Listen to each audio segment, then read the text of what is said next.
Tonight we embark on the story of the Industrial Revolution, a period that forever transformed the world through innovation, ambition, and relentless change. It is a story of human ingenuity, societal upheaval, and the unstoppable march toward a new era. So before we begin, take a moment to like the video and subscribe to the channel. Also let me know where you are watching from and what time it is. Before the Industrial Revolution, Europe was overwhelmingly an agrarian society, with most people living in rural areas surrounded by expansive farmland. Life was deeply tied to the land and the seasons, and most families lived in small villages or isolated farmsteads, where agriculture formed the bedrock of daily existence. Daily life revolved around the cultivation of crops and the raising of livestock. Families grew wheat, barley, oats, and rye using traditional methods that had changed little over the centuries. Livestock such as sheep, cows, pigs, and chickens were essential for food, clothing, and labor. Farming was laborious and exhausting, requiring the coordinated efforts of entire families, often including young children. Simple wooden plows drawn by oxen and hand tools like sickles, scythes, and hoes were the standard equipment. Without advanced machinery, every task from sowing seeds to harvesting crops had to be completed manually or with basic animal assistance. Technology was limited and innovation progressed slowly. The water wheel was one of the few mechanical devices in use, mainly to grind grain into flour. Other tasks such as spinning, weaving, and woodworking were done by hand in cottages as part of the so-called cottage industries, which supplemented agricultural incomes. These crafts were small-scale, labor-intensive, and largely seasonal activities, heavily dependent on local markets. Communities were isolated and insular. Travel was difficult, slow, and often dangerous due to poorly maintained dirt roads and a lack of infrastructure. Journeys that today would take hours required days or even weeks. Most people lived and died within a few miles of where they were born, and news from the outside world traveled slowly.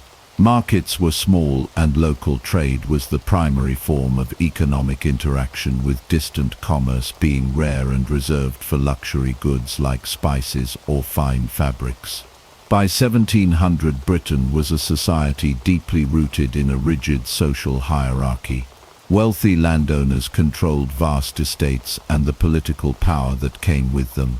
Below them were tenant farmers who rented land and worked tirelessly to meet their obligations, often living in precarious conditions. Agricultural laborers and servants formed the bottom of this hierarchy, with little hope for social mobility. The system of primogeniture ensured that land and wealth remained concentrated in the hands of a few, perpetuating social divides. Living conditions were harsh and precarious. Life expectancy was low, with many children not surviving past infancy. Malnutrition was common, and outbreaks of diseases like smallpox, typhus, and tuberculosis could decimate entire villages. Medical knowledge was rudimentary, and healthcare was practically non-existent for the rural poor. Sanitation was minimal and clean. Drinking water was often difficult to obtain. Education was a privilege of the wealthy elite. For most rural inhabitants, literacy was a rare skill, and formal schooling was virtually unheard of. Knowledge and traditions were passed down orally, and daily existence was governed more by superstition and custom than by scientific understanding. The economy was largely subsistence-based. Families grew enough food to meet their needs with little surplus for trade. When possible, artisanship provided some additional income. Weaving cloth, cobbling shoes, and blacksmithing were among the common trades practiced within the home or in small workshops. Yet these enterprises remained small, limited by the slow pace of manual labor and the constraints of local demand. This world before the Industrial Revolution was defined by its slow rhythm and its deep connection to nature's cycles. It was a world where life was precarious, progress was glacial, and the concept of a radically different future seemed unimaginable to most.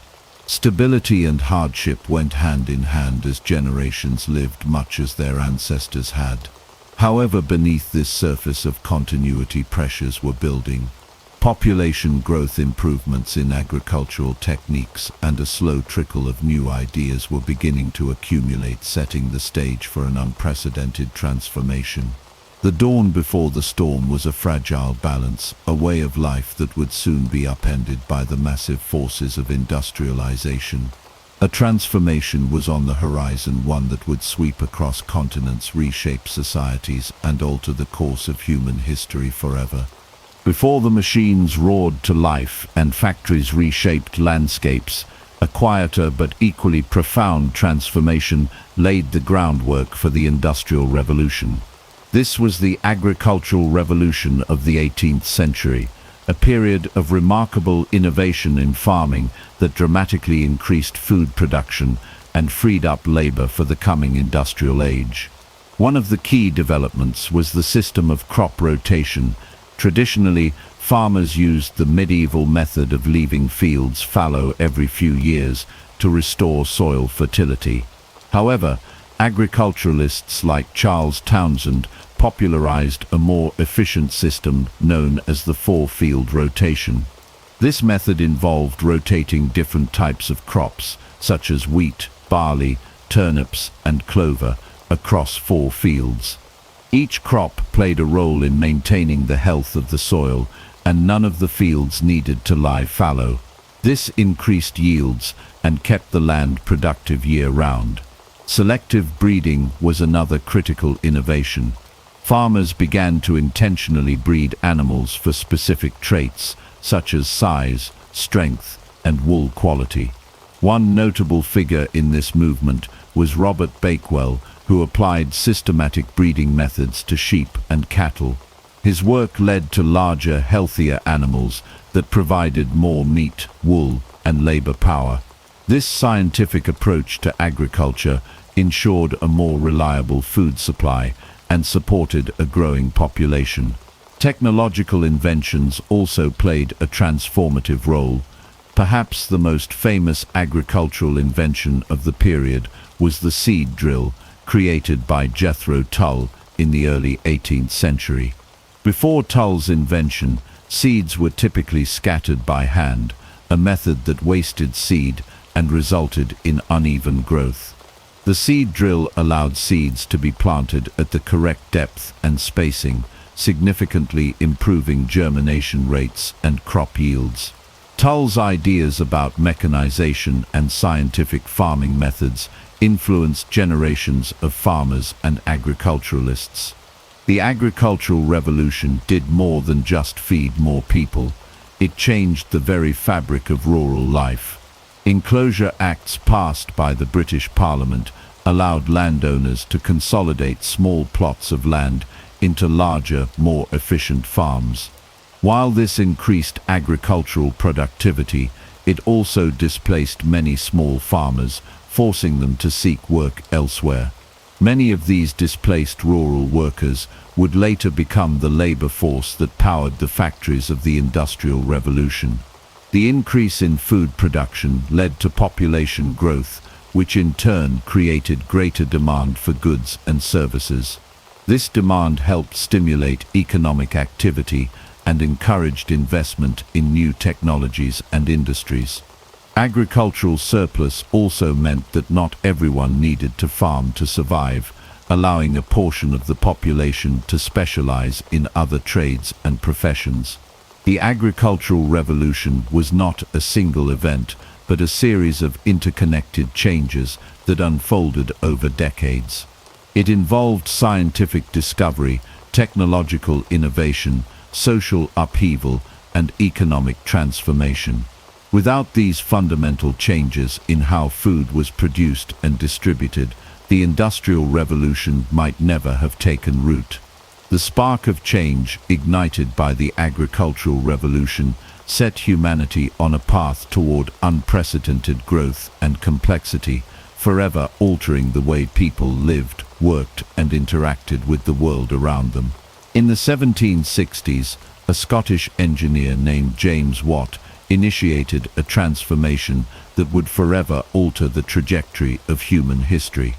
At that time, steam engines already existed, primarily through the work of Thomas Newcomen, who had invented the Newcomen engine in 1712. While groundbreaking, the Newcomen engine was highly inefficient, consuming vast amounts of coal and delivering limited power output. Its main application was to pump water out of mines, and while it served that purpose, it was slow, costly, and restricted in scope. Watt recognized the limitations of this technology and saw an extraordinary opportunity to make substantial improvements. In 1765, while tasked with repairing a model of a Newcomen engine, Watt conceived the idea of adding a separate condenser. This seemingly simple innovation meant that the engine's cylinder could maintain its temperature while the steam condensed in an external chamber, drastically reducing energy loss and fuel consumption. The result was a steam engine that was far more efficient, powerful, and practical. Watt's journey did not end with invention. Realizing that funding and industrial support were essential, he partnered with the successful businessman Matthew Boulton. Together they founded Boulton and Watt in 1775, a partnership that proved instrumental in bringing the improved steam engine to a wide market. Watt's engine was a marvel of versatility. Unlike earlier models, it could drive machinery in addition to operating pumps. This development revolutionized production, making it possible to mechanize textile mills, iron foundries, and a variety of manufacturing industries. Factories no longer needed to be located near water sources for power, freeing them to cluster in urban centers where labor was abundant. This shift contributed heavily to the dramatic urbanization that characterized the Industrial Revolution. The transformative power of Watt's steam engine extended well beyond industry into the realm of transportation. Engineers like Richard Trevithick and George Stephenson, building on Watt's advancements, created the first steam-powered locomotives. In 1804, Trevithick constructed the first railway locomotive capable of hauling heavy loads on iron rails. By 1829, Stephenson's rocket demonstrated that steam locomotives could provide fast, reliable transportation over long distances. The rapid spread of railways stitched entire nations together, shrinking travel times and opening new economic possibilities.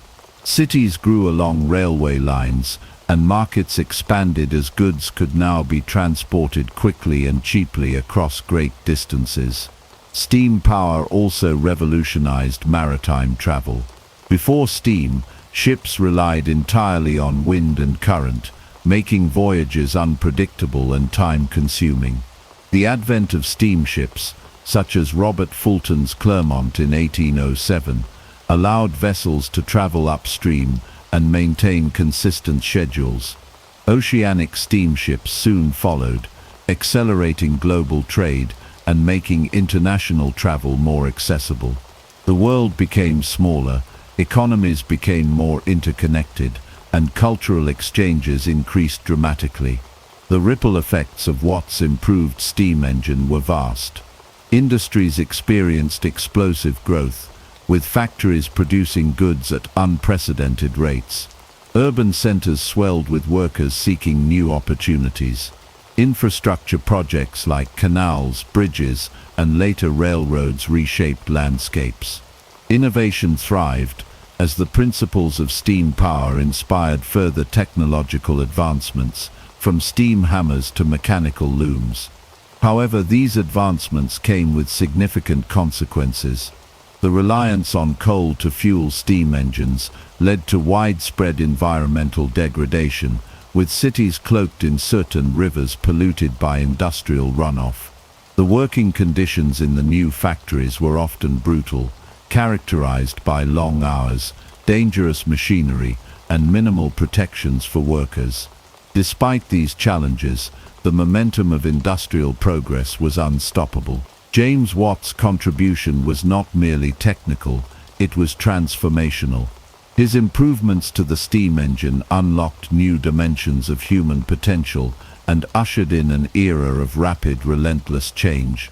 He demonstrated the power of applying scientific understanding to practical problems, inspiring countless others to innovate and push the boundaries of what was possible. The story of steam power is ultimately the story of human ambition and creativity. James Watt did not invent the steam engine, but through his vision, persistence, and engineering genius, he perfected it and turned it into the driving force behind the Industrial Revolution. His legacy endures in every train that crosses a continent, every factory that hums with machinery, and every technological leap that traces its roots back to the harnessing of steam. Watt's work laid the essential foundation for the modern world, where energy, technology, and human enterprise intersect to create an ever-changing future. Before the Industrial Revolution took full form, most goods were produced through cottage industries. Families worked from their homes, spinning thread, weaving cloth, and creating finished products by hand. This system, while intimate and skill-driven, was slow, inconsistent, and limited in scale. A series of groundbreaking inventions in the textile industry would soon change everything, pulling production out of homes and concentrating labor in large, centralized factories. One of the earliest and most significant innovations was the spinning jenny, invented by James Hargreaves in 1764. The spinning jenny allowed a single worker to spin multiple spools of thread simultaneously, dramatically increasing productivity. Where once a spinner could only work one thread at a time, now they could manage 8, 16, or even more. This machine greatly reduced the time and labor required to produce yarn, making cloth cheaper and more abundant. Shortly after the spinning jenny, another invention pushed textile production even further. In 1769, Richard Arkwright developed the water frame. Unlike the spinning jenny, which was operated by hand, the water frame used water power to drive the spinning process. The machine produced stronger, finer thread and worked much faster than manual methods. Because of its reliance on water power, Arkwright's invention led to the construction of large mills near rivers and streams, marking one of the first major shifts towards centralized factory production. In 1785, Edmund Cartwright introduced the power loom, an invention that mechanized the weaving process. Weaving, once an entirely manual and labor-intensive craft, could now be performed by machines at a much faster rate. The power loom synchronized the speed of weaving with the spinning innovations, allowing for continuous and large-scale textile production. Factories equipped with power looms grew rapidly, and the traditional hand weavers could not compete with the speed and efficiency of mechanized production. These technological breakthroughs fundamentally altered the nature of work. Cottage industries declined sharply as factories grew larger and more dominant. Workers who had once set their own hours and controlled their own pace found themselves laboring under strict schedules set by factory owners. The shift to factory work also introduced a new labor dynamic, with men, women, and even children working long hours under often grueling and dangerous conditions. Urbanization accelerated as people moved from rural areas to towns and cities in search of factory jobs. Cities like Manchester and Birmingham expanded rapidly, becoming bustling centers of industry. While factory work offered steady wages, it also brought a loss of independence and subjected workers to harsh environments, with few regulations to protect their health and safety. Despite the challenges, the rise of factories fueled economic growth and innovation. Mass production made goods more affordable and accessible to a broader segment of the population. It also stimulated demand for raw materials, transportation infrastructure, and new technologies, setting off a chain reaction of industrial advancement. The transformation from cottage industries to mass production in factories was not merely a shift in where goods were made, it was a profound social and economic revolution. The inventions of the spinning jenny, water frame and power loom redefined labor, reshaped communities, and laid the foundation for the modern industrial economy.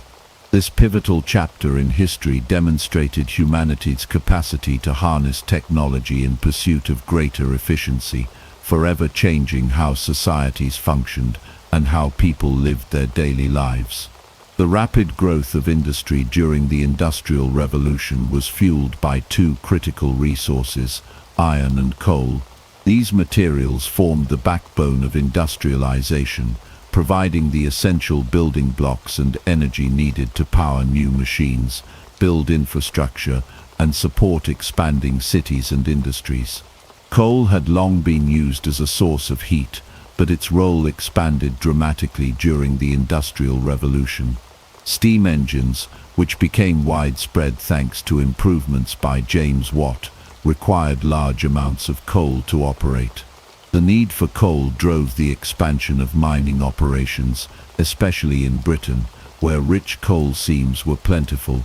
Coal-powered factories, heated homes, and fueled the engines of trains and ships, making it the dominant energy source of the era. Equally important was iron. Before the Industrial Revolution, iron production was limited and expensive, largely dependent on small-scale bloomeries that used charcoal as a fuel. This changed with innovations in smelting and refining processes. One of the most significant advancements came from Henry Cort, an English metallurgist, who developed the puddling process in the 1780s.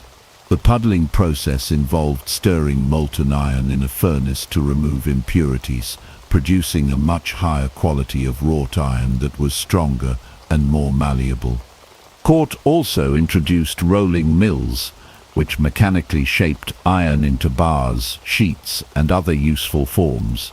These innovations made iron more affordable and available in larger quantities, accelerating its use in construction, machinery, tools, and transportation. Iron became essential for building steam engines, railroad tracks, bridges, ships, and later, large-scale buildings and factories. The combination of abundant coal and improved iron production created a powerful feedback loop. Coal mining tools and transportation systems were made from iron, while coal provided the energy to extract and process more iron.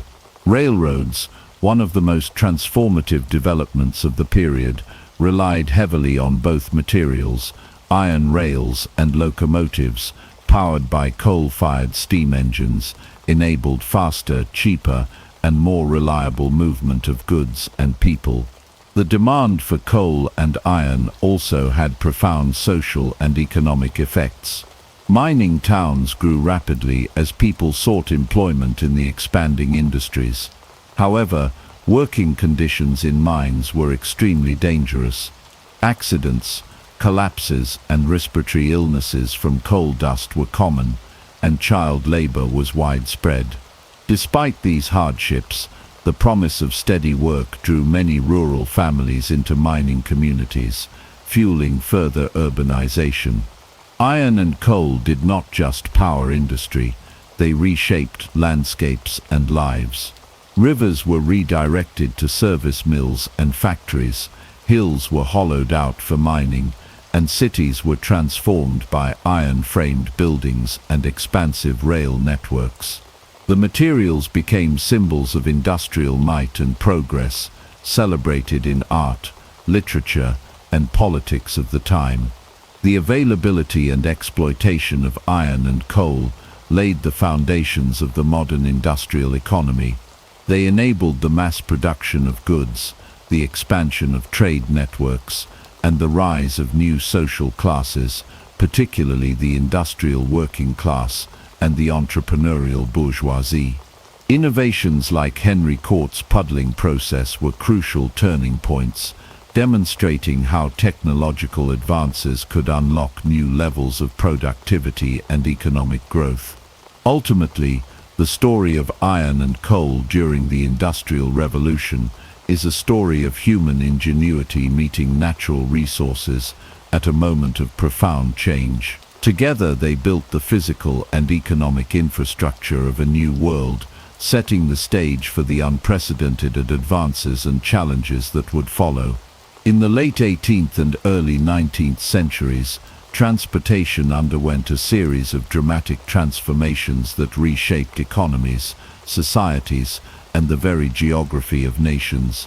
Before these changes, moving goods over land was slow, expensive, and limited to what could be carried by horse-drawn carts or small boats along natural rivers. The Industrial Revolution demanded faster, more efficient means of moving raw materials and finished products, and innovators rose to meet that challenge. One of the earliest transportation revolutions came with the construction of canals. Canals provided a controlled and reliable means of moving heavy goods across long distances.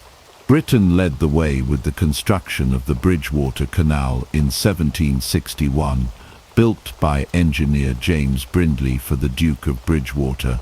Designed to transport coal from the Duke's mines to the industrial city of Manchester, the canal dramatically reduced the price of coal in the city and demonstrated the economic potential of canal transport. A flurry of canal building followed, creating a network that linked major industrial centers with ports and raw material sources. These artificial waterways allowed boats to carry far greater loads than could ever be moved over muddy and rutted roads, boosting trade and accelerating industrial growth. While canals revolutionized the transportation of goods over water, a new development on land would soon overshadow them. Railways, powered by steam locomotives, offered speed and flexibility that canals could not match. One of the pivotal figures in railway development was George Stephenson, an English engineer who designed one of the first successful steam locomotives. In 1829, Stephenson's locomotive, the Rocket, won the Rainhill Trials, a competition to determine the best engine for the new Liverpool and Manchester Railway. The Rocket reached speeds of up to 30 miles per hour, an astonishing feat at the time. Its success proved that railways could offer rapid, reliable, and large-scale transportation for both goods and passengers. Railroads quickly expanded across Britain and then throughout Europe and North America, shrinking travel times, lowering costs, and linking distant regions together. The railway network became the arteries of the industrial world, enabling industries to flourish far from rivers and ports. At the same time, steam power was transforming maritime transport. Robert Fulton, an American engineer and inventor, successfully demonstrated the potential of steamships with his vessel, the Clermont, in 1807. The Clermont traveled up the Hudson River from New York City to Albany in just 32 hours, proving that steam-powered ships could move against currents and winds with reliable schedules.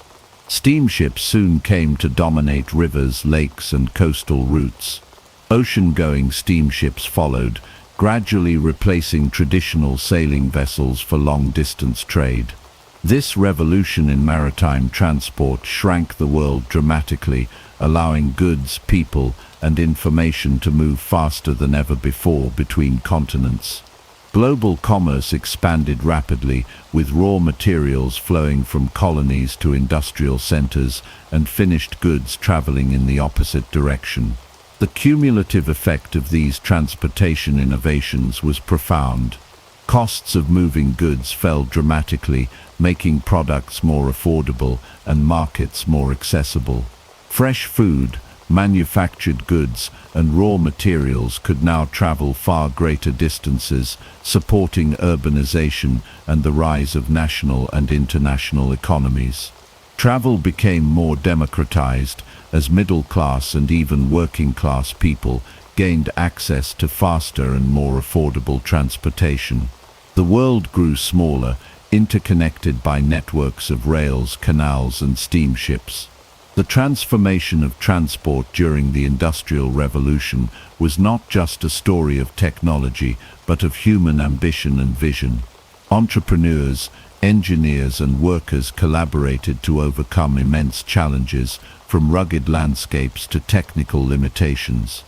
Their efforts created systems of movement that underpinned the modern industrialized world and continue to influence how we live and work today.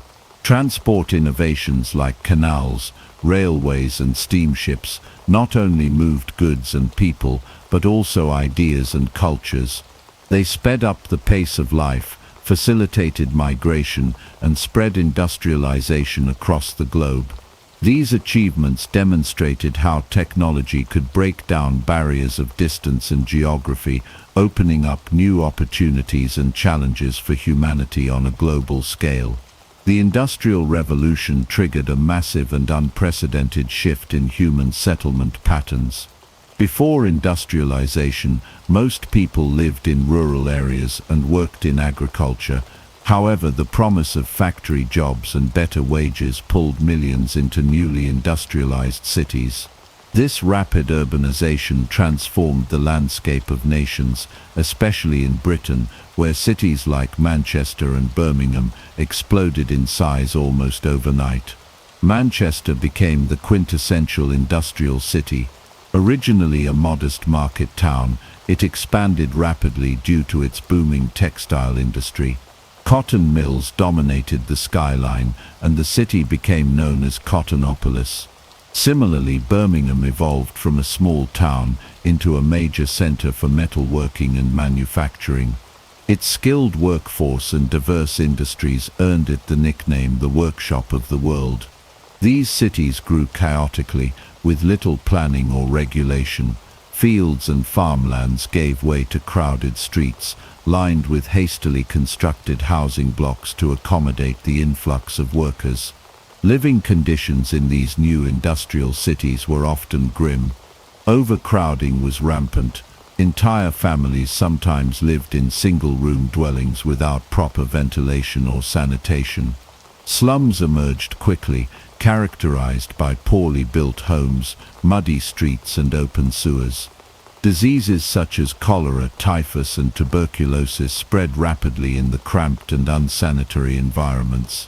Infant mortality rates were shockingly high, and average life expectancy in some industrial cities dropped dramatically compared to rural areas. Clean water was scarce, and waste disposal was primitive. In many neighborhoods, human and industrial waste was dumped into nearby rivers, contaminating drinking supplies. The lack of public health infrastructure meant that outbreaks of deadly diseases could decimate entire communities within weeks. Medical knowledge at the time was limited, and governments were slow to respond to the growing health crises. Despite these harsh realities, industrial cities also offered new opportunities. For many, the chance to earn regular wages, even in difficult conditions, represented a significant improvement over the uncertainties of rural agricultural life. Cities became centers of innovation, culture and social mobility. New public institutions such as schools, libraries and hospitals began to appear, though access was often limited at first to wealthier citizens. The challenges of urbanization eventually sparked reforms. Public health movements gained momentum in the mid-19th century, leading to initiatives like clean water supplies, sewage systems, and public parks to improve urban living conditions.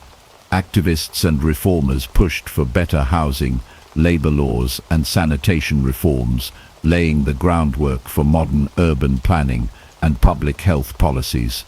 Urbanization during the Industrial Revolution was a double-edged sword. It drove economic growth, technological progress, and cultural dynamism, but it also brought intense human suffering and exposed the need for systemic change. Cities like Manchester and Birmingham stood as both symbols of industrial achievement and stark reminders of the costs of rapid, unregulated growth. The rise of industrial cities reshaped not only landscapes, but also social structures, economies, and ways of life. Urbanization became a defining feature of modern civilization, influencing patterns of living and working that continue to shape societies around the world today.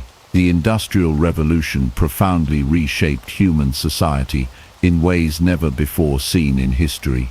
As industries expanded rapidly, so did the insatiable demand for labor. Men, women, and even children found themselves pulled from rural fields into urban factories, mines, and mills, where they endured long hours under brutal and often dangerous conditions. While the revolution propelled technological progress and economic expansion, it simultaneously exposed deep social inequalities, entrenched poverty, and human suffering, eventually igniting the early labor movements that would rise to challenge exploitation and fight for workers' rights. One of the most tragic and heartbreaking aspects of early industrialization was the widespread and accepted use of child labor. Children as young as 5 or 6 were employed in factories, mines, and workshops. They worked 12 to 16 hours a day, 6 days a week, often in environments thick with dust, heat, and peril. In textile mills, children cleaned and operated heavy machinery, slipping between moving parts where adults could not fit, at great personal risk. In coal mines, children hauled heavy loads through narrow tunnels barely large enough for them to crawl through, constantly threatened by cave-ins and explosions. Paid only a fraction of adult wages, these young workers often suffered from stunted growth, chronic illnesses, and lifelong health problems caused by their exposure to harsh and hazardous conditions from an early age. Adult workers faced similar brutal realities. Factory owners imposed grueling work schedules with minimal breaks and no regard for physical or mental health. Wages were kept low to maximize profits, and safety measures were either rudimentary or entirely absent. Injuries from machinery were frequent, often resulting in permanent disabilities with no compensation. The rapid growth of industrial cities led to severe overcrowding, where entire families crammed into single-room tenements with poor ventilation, inadequate sanitation, and no clean water. Epidemics of cholera, typhus, and tuberculosis swept through working-class neighborhoods, where healthcare was scarce and often unaffordable. However, as the injustices of the industrial system became more apparent and more intolerable, workers began to organize and push back. Labor movements emerged, seeking to address exploitation, demand dignity, and improve working conditions. Early forms of collective action included friendly societies, mutual aid organizations, where workers pooled small contributions to support members in times of illness, injury, or unemployment. These societies provided a foundation for more formal labor organizations that would become critical forces for change. Strikes became a crucial method for workers to assert their demands. One of the first major waves of strikes occurred in Britain in 1824, after Parliament repealed laws that had long prohibited trade unions. Workers from diverse industries laid down their tools, marching and organizing to push for better wages, shorter working hours, and safer workplaces. Although met with harsh crackdowns from employers and the government, these early strikes showed the power of collective action and inspired further organization across the workforce. Labor unions began to formalize in the mid-19th century. Organizations such as the Grand National Consolidated Trades Union in Britain aimed to unite workers across different sectors into a single powerful voice. Although early unions faced tremendous obstacles, including legal challenges, employer blacklisting, and police repression, they planted the seeds of lasting labor reforms that would bear fruit in the decades to come. Public awareness of industrial labor's horrors grew as journalists, reformers, and writers turned their attention to the plight of the working class. Writers like Charles Dickens captured the grim realities of factory life and urban poverty in novels such as Oliver Twist and Hard Times, stirring public sympathy and calls for change. Activists like Robert Owen and later social reformers pushed for educational opportunities for workers' children, better housing and safer workplaces. Their efforts pressured governments to begin addressing industrial abuses. Gradually, governments responded with legislation. The Factory Acts in Britain, beginning in 1833, marked the first significant government interventions aimed at protecting workers. These laws limited the working hours of children, mandated some degree of education for young workers, and set the stage for future labor protections. Subsequent acts expanded regulations to improve safety standards, regulate working hours for adults, and establish basic rights for employees. The social impact of the Industrial Revolution was profoundly complex. While it lifted millions out of rural poverty and created new avenues for social mobility, it also condemned countless individuals to lives of relentless hardship and exploitation. Yet it was within this crucible of suffering that the modern labor movement was born. The struggle for fair wages, humane working conditions, and workers' rights became an enduring legacy of the Industrial Revolution. The story of labor during this transformative era is ultimately one of resilience, resistance, and hope. It shows how, even against overwhelming odds and powerful industrial interests, ordinary people could organize, demand justice, and enact meaningful social change. Their courage and perseverance laid the foundation for the labor protections, workplace safety standards, and human rights principles that are now cornerstones of modern societies around the world. Their fight remains a testament to the enduring human spirit and the unyielding quest for dignity and fairness in the face of adversity. The Industrial Revolution, while often associated with Britain, had far-reaching effects that influenced and transformed nations across the globe. As industrialization spread, key figures in countries like the United States, Germany, and Japan played pivotal roles in shaping the trajectory of global industry. The spread of technology, ideas, and labor practices made the Industrial Revolution a worldwide phenomenon that reshaped economies and societies from America to Asia. In the United States, Eli Whitney was a central figure in the industrialization process. Whitney's invention of the cotton gin in 1793 revolutionized the cotton industry, making cotton production more efficient and profitable. This invention, which could separate cotton fibers from seeds much faster than manual labor, helped the American South become a global leader in cotton production. It also had a profound impact on the economy, contributing to the rise of textile factories in the North, which fueled the nation's industrial growth. Whitney's other significant contribution was the development of interchangeable parts for firearms, a concept that revolutionized manufacturing by allowing for mass production and the assembly of products with standardized replaceable components. This concept spread beyond firearms, laying the groundwork for modern manufacturing processes that would be adopted by industries across the world. While Whitney was laying the foundations of industrialization in America, Europe was also undergoing a transformation. In Germany, the Krupp family became a symbol of industrial power and innovation. Founded in the 19th century, the Krupp company initially produced cast steel, but grew to dominate the production of weapons and other heavy machinery. The family's commitment to technological development and mass production techniques enabled them to become a leader in Europe's industrial landscape. The Krupp company was integral in supplying arms and equipment during the wars of the late 19th and early 20th centuries, and their innovations in steel production helped propel Germany to the forefront of European industrialization. Germany's industrialization was also influenced by the policies of the state. The Prussian government played a central role in fostering industrial growth through infrastructure projects, like the construction of railways and the establishment of protectionist tariffs that shielded emerging industries from foreign competition.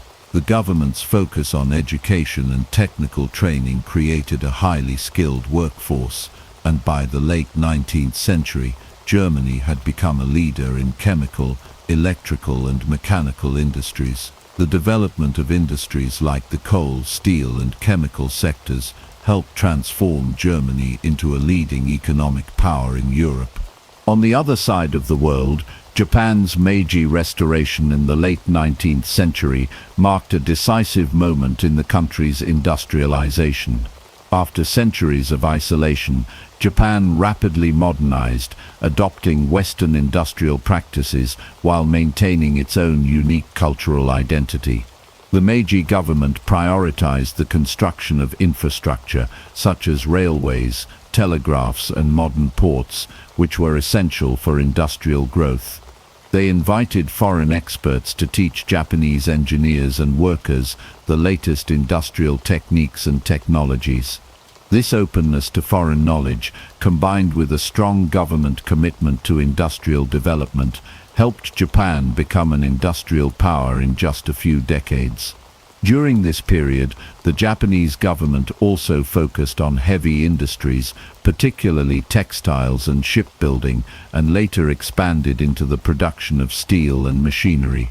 The development of the zaibatsu, large family-owned conglomerates, became a hallmark of Japan's industrial landscape.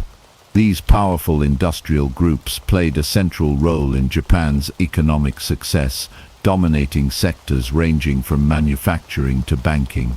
By the early 20th century, Japan had transformed from a feudal society into an industrialized nation, competing with the Western powers on the global stage. The spread of industrialization beyond Britain was a complex process, influenced by the unique political, economic and social conditions of each country. In America, the availability of natural resources like coal, iron and cotton provided the foundation for industrial growth. In Germany, the combination of state support, technological innovation and a skilled workforce enabled the country to become an industrial powerhouse. Japan's rapid industrialization, driven by the Meiji government's determination and foreign expertise, set the stage for the nation to become a key player in global manufacturing. These figures and events represent just a few examples of how industrialization spread worldwide. Each country adapted industrialization to its own context, influencing the course of global history. While the British were the first to experience the Industrial Revolution, the innovations of figures like Eli Whitney, the Krupp family, and the Meiji reformers helped ensure that the impact of industrialization was felt far beyond the British Isles. By the early 20th century, industrialization had become a global phenomenon, shaping economies, societies, and geopolitics in profound and lasting ways. The Industrial Revolution was a seismic event in human history, and its impact continues to resonate throughout the modern world. While it began in Britain in the late 18th century, its effects quickly spread across the globe, reshaping economies, societies, and cultures in profound ways.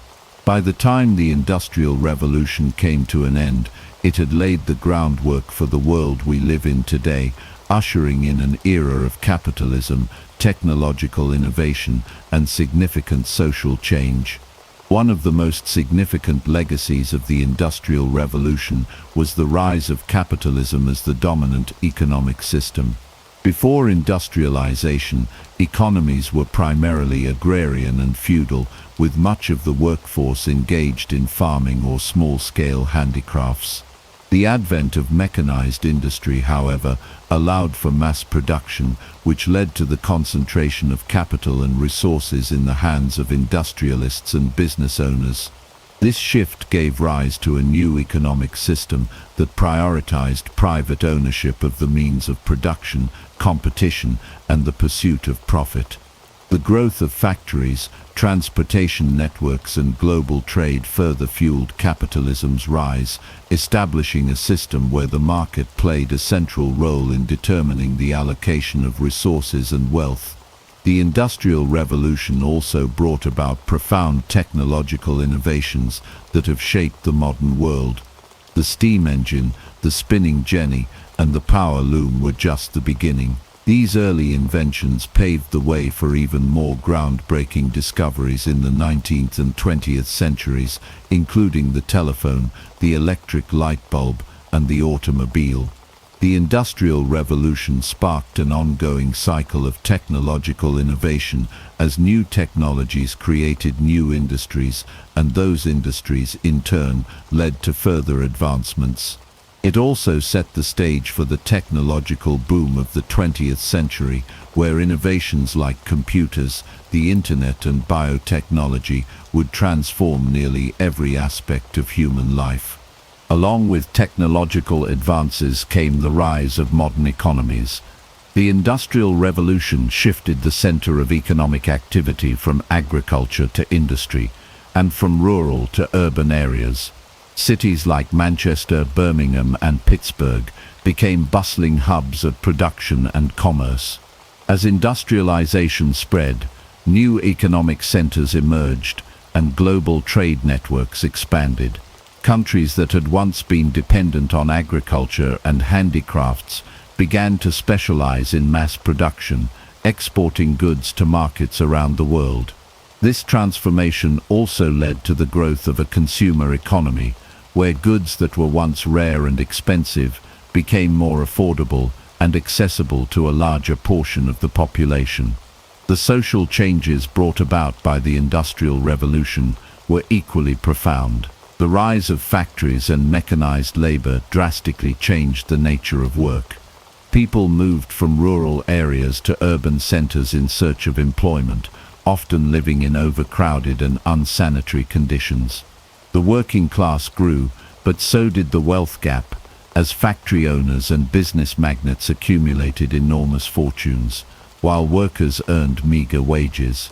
This disparity between the rich and poor led to significant social unrest and the eventual rise of labor movements, which advocated for better wages, working conditions, and rights for workers. These movements would eventually lead to key reforms, including child labor laws, workplace safety regulations, and the establishment of labor unions. At the same time, the Industrial Revolution played a central role in shaping the modern welfare state. As industrialized societies grew, governments began to take on a larger role in regulating the economy and addressing social problems. The rise of industrial capitalism, with its focus on competition and profit, created new challenges for workers, such as long hours, low wages, and unsafe working conditions. In response, governments began to introduce social welfare programs, including unemployment benefits, healthcare, and pensions. These early social programs laid the foundation for the welfare systems that we now take for granted in many developed countries. The Industrial Revolution also had a profound impact on global geopolitics. The wealth generated by industrialization fueled imperialism and colonization as European powers sought to expand their influence and secure access to raw materials and markets for their manufactured goods. This global competition for resources and markets would shape the course of the 19th and early 20th centuries, leading to the rise of empires, the establishment of new trade routes, and the expansion of European influence across the globe. In conclusion, the legacy of the Industrial Revolution is vast and far-reaching. It transformed the way people lived, worked, and interacted with the world. It gave rise to modern capitalism, technological innovation, and the growth of industrial economies, but it also brought about significant social challenges and inequalities that continue to shape our world today. The Industrial Revolution set the stage for the 20th century, paving the way for the rapid technological and economic changes that would define the modern era.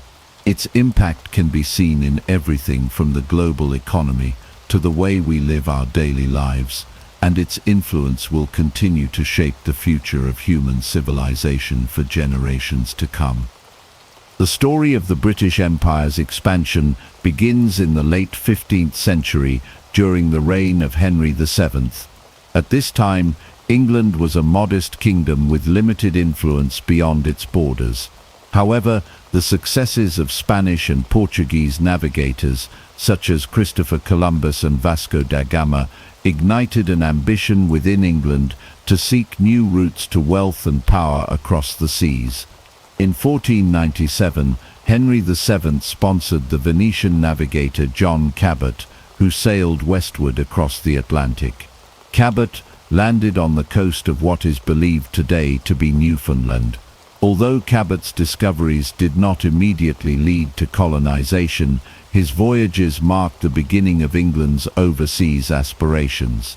They demonstrated that England too could find opportunities beyond Europe, setting a precedent for future maritime exploration. Despite these early efforts, England's progress in building an overseas empire was slow during the 16th century. Domestic political struggles and the formidable competition from Spain and Portugal limited English ambitions. However, the seeds had been planted, and by the reign of Elizabeth I, the spirit of exploration and expansion was reignited with greater intensity. Elizabeth I understood the potential of overseas ventures not only for wealth but also for national prestige. Under her rule, privateers and explorers such as Sir Francis Drake, Sir Walter Raleigh, and Martin Frobisher embarked on daring voyages. These adventurers sought new lands, engaged in trade, and often plundered Spanish ships and settlements. Their activities blurred the lines between piracy and exploration, but significantly expanded England's maritime experience and ambitions. One of the key developments of this period was the establishment of early trading companies. The Muscovy Company, founded in 1555, aimed to develop trade routes to Russia and the East. Later, the Levant Company and the East India Company were formed, reflecting a growing English interest in tapping into the wealth of Asia. Although these companies initially focused on trade rather than colonization, they set the stage for England's later imperial expansion. The defeat of the Spanish Armada in 1588 was a turning point. It established England as a formidable naval power capable of challenging Spanish dominance on the seas. The victory boosted national confidence and cleared the way for increased exploration and colonial ventures. Throughout the late 16th century, English settlers made several attempts to establish colonies in the New World. Sir Walter Raleigh's efforts to found a colony on Roanoke Island, known as the Lost Colony, ended in failure. Nonetheless, these early attempts provided valuable lessons that would inform more successful colonization efforts in the following century. The late 15th and 16th centuries thus laid the foundations for England's future empire. Through a combination of daring exploration, privateering, trading ventures, and naval conflict, England began to position itself as a player on the global stage. While immediate successes were limited and often fraught with setbacks, the ambition to look beyond its own shores would soon propel England into an era of profound expansion and transformation. This early period of exploration under Henry VII and Elizabeth I was crucial. It fostered a maritime culture, cultivated navigational skills, and developed a spirit of enterprise that would drive the establishment of the British Empire in the centuries to come. What began with John Cabot's tentative voyage across the Atlantic would eventually lead to Britain commanding the largest empire the world had ever seen. As the 16th century drew to a close, England under Queen Elizabeth I faced a monumental challenge that would ultimately redefine its place in the world and set it on a path to unparalleled global influence. The Spanish Empire, the most formidable maritime force of the age, sought to crush England's rising power and restore Catholicism to what had become a firmly Protestant nation. The confrontation that followed would not only preserve England's sovereignty, but would signal the birth of a new naval power destined to reshape the world's oceans and international relations. Tensions between England and Spain had been simmering for decades. English privateers, often operating under semi-official royal commissions known as letters of marque, targeted Spanish treasure fleets returning from the riches of the New World. Figures like Sir Francis Drake became national heroes for their daring raids, which both enriched England and infuriated Spain. Religious divisions only intensified the hostility, with Protestant England and Catholic Spain locked in an ideological struggle as much as a political one. When Queen Elizabeth openly supported the Protestant Dutch rebels in their fight against Spanish rule in the Netherlands, King Philip II of Spain could no longer tolerate English interference and plotted a full-scale invasion. In 1588, the mighty Spanish Armada set sail, comprising around 130 ships, including some of the largest war galleons of the time, and carrying thousands of soldiers and sailors. It was one of the most ambitious military endeavors ever launched. The Spanish plan was straightforward yet grand. Sail to the Netherlands, link up with the Spanish army under the Duke of Parma, and transport this formidable force across the English Channel to invade England. However, the English, under the seasoned leadership of commanders like Sir Francis Drake, Lord Charles Howard, and Sir John Hawkins, were well prepared. The English fleet employed tactics that showcased both ingenuity and adaptability. Unlike the lumbering Spanish galleons, English ships were smaller, faster, and more agile, able to strike from a distance with superior long-range cannons. The English chose to fight a battle of attrition, using their mobility to constantly harass the Armada, avoid close-quarters combat, where the Spanish excelled, and pick off ships at the edges of the formation. At a critical moment, the English launched fire ships, setting old vessels alight and sending them adrift into the heart of the Spanish fleet. In the ensuing panic, the Spanish ships broke formation, becoming easy targets. Nature itself seemed to side with the English. After suffering heavy damage and disruption, the Spanish Armada was forced to retreat northward around Scotland and Ireland, a route fraught with danger. Powerful Atlantic storms battered the already weakened fleet, sinking many ships and wrecking others on the rocky coasts. Of the original 130 ships, less than half limped back to Spain, many of them in poor condition. The defeat of the Spanish Armada was a watershed moment in European history. For England, it was a stunning, almost miraculous victory that resonated far beyond the battlefield. It secured the Protestant Reformation within England, safeguarded national independence, and marked the rise of English naval dominance. This triumph was not merely military, it represented a profound psychological shift. It imbued the English people with a renewed sense of destiny, ambition, and confidence that would carry them across the globe. The ramifications of this victory were profound and far-reaching. With Spanish dominance weakened, the oceans were now open for English adventurers, traders, and colonizers. English merchants began to push into new markets, establishing early trading outposts and laying the foundation for a commercial empire. The defeat encouraged the founding of colonies in North America and the Caribbean, setting the stage for future territorial expansion. The Elizabethan government and private investors alike realized that the seas were not barriers but highways to opportunity, wealth, and influence.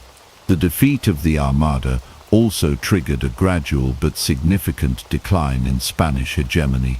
Other European nations, inspired by England's success, felt emboldened to challenge Spanish power on land and sea. England, seizing its moment, invested heavily in naval infrastructure, shipbuilding, and the training of sailors. Maritime knowledge and technology flourished, further enhancing English capabilities and ambitions. The Elizabethan era, particularly in the aftermath of the Armada's defeat, marked the dawning of a new English identity as a maritime nation. Exploration missions expanded to distant corners of the globe, from the Arctic in search of the Northwest Passage to the establishment of trading relations with distant lands. English culture itself began to reflect this outward-looking spirit, with literature, art, and popular imagination all celebrating the sea and the promise it held. Though it would take another century for the British Empire to reach its zenith, the critical foundations were laid during Elizabeth I's reign. The defeat of the Spanish Armada was not just a military triumph, but the catalyst that transformed England from an isolated kingdom into a rising global power. It was the spark that lit the fires of ambition, exploration, and conquest that would burn brightly for centuries, propelling Britain toward its destiny as a world-dominating empire. As the 17th century began, England's ambitions turned increasingly toward commerce and expansion beyond Europe. The spirit of exploration that had blossomed under Elizabeth I evolved into a more structured and profit-driven pursuit of overseas wealth. Central to this new phase was the founding of the East India Company in 1600, a development that would have profound and lasting consequences for Britain's role in world trade and empire building. The East India Company was established by royal charter from Queen Elizabeth I, granting a group of London merchants a monopoly on English trade with all countries east of the Cape of Good Hope. These merchants, known collectively as the Governor and Company of Merchants of London trading into the East Indies, envisioned a future in which England could compete with the powerful Portuguese and Dutch trading empires that had dominated Asian commerce. The company's founding marked a pivotal moment when private enterprise backed by the Crown became a driving force behind England's overseas expansion. The early years of the East India Company were fraught with challenges.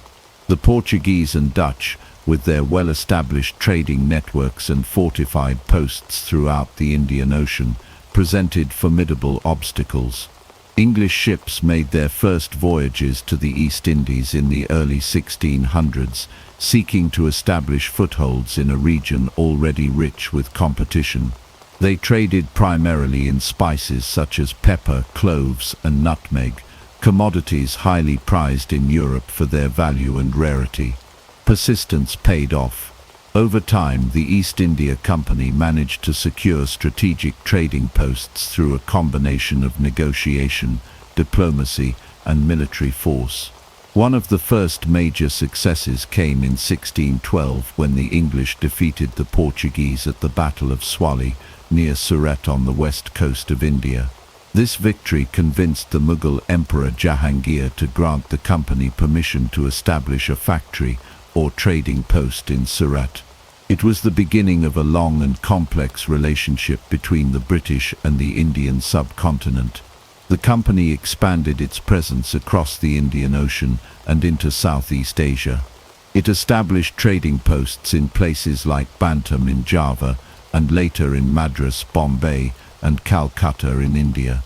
These outposts served not only as centers of commerce but also as fortified enclaves that could defend English interests against rival European powers and hostile local forces. The age of mercantilism, the dominant economic philosophy of the time, strongly influenced the company's activities. Mercantilism held that national power depended on the accumulation of wealth, particularly precious metals, and that the state should closely regulate economic activity to achieve this goal. For England, overseas trade was a means to amass wealth, strengthen the nation, and reduce dependence on foreign powers. The East India Company operated under this mercantilist framework, seeking to maximize profits for its shareholders while simultaneously advancing England's strategic interests. The company's growth was not limited to commerce alone. It became a political and military entity in its own right, capable of negotiating treaties, waging war, and administering territories. It maintained its own armies and navies, and its officers often acted with the authority of sovereign rulers in the regions where they operated. Over time, the company's influence expanded from mere trade to political control, setting the stage for the eventual British domination of India. Britain's entry into Asian commerce through the East India Company was transformative. It introduced England to the vast wealth of the East, including textiles, tea, and porcelain, which would become staples of British consumption and culture. It also created enduring links between Britain and Asia, links that would grow stronger and more complex over the centuries. The success of the East India Company inspired other ventures and demonstrated the immense potential of overseas trade and colonial enterprise. By the end of the 17th century, the East India Company had firmly established itself as a major player in Asian commerce. It had survived fierce competition, built a network of trading posts, and laid the groundwork for future territorial acquisitions. More importantly, it had transformed England's approach to empire, shifting it from sporadic exploration to systematic commercial and territorial expansion. The story of the British Empire cannot be told without acknowledging the central role of the East India Company, whose early endeavors in Asia marked the beginning of a new and powerful global presence for Britain. As the 17th century progressed, England's ambitions for overseas expansion took root in the fertile lands of North America and the lucrative plantations of the Caribbean. What had begun as voyages of exploration and tentative trade evolved into full-scale colonization, with profound consequences for the future British Empire and the peoples across 3 continents who would be drawn into its orbit. The first permanent English settlement in North America was established in 1607 with the founding of Jamestown, Virginia. Sponsored by the Virginia Company of London, a joint stock company chartered by King James I, Jamestown was a precarious endeavor from the start. The settlers faced severe hardships, including disease, famine, and conflict with the indigenous Powhatan Confederacy. Despite these difficulties, Jamestown survived, largely due to the leadership of figures like Captain John Smith and the eventual cultivation of tobacco as a cash crop. Tobacco would become the economic lifeblood of Virginia and a cornerstone of English wealth in the New World. Following Jamestown, English settlement spread along the Atlantic coast. In 1620, a group of religious separatists known as the Pilgrims set sail aboard the Mayflower and landed in present-day Massachusetts. Seeking religious freedom, they established Plymouth Colony, which, though small, became a symbol of the broader Puritan migration that would shape New England. The Puritans founded the Massachusetts Bay Colony in 1630, creating tightly knit communities governed by religious principles and fostering a distinctive American culture rooted in English traditions. Meanwhile, English ambitions turned southward to the Caribbean, where the climate and soil proved ideal for sugar cultivation. Colonies such as Barbados, established in the 1620s, quickly became some of the most profitable in the English Empire. Sugar was in high demand in Europe, and the plantations generated immense wealth. However, the labor-intensive nature of sugar production led to the rapid expansion of the transatlantic slave trade. Initially, European indentured servants worked the plantations, but over time, enslaved Africans became the dominant labor force, forever altering the demographic and social fabric of the Caribbean. The English involvement in the transatlantic slave trade began in earnest during this period. English ships transported enslaved Africans across the Atlantic to work on plantations in the Caribbean and North America.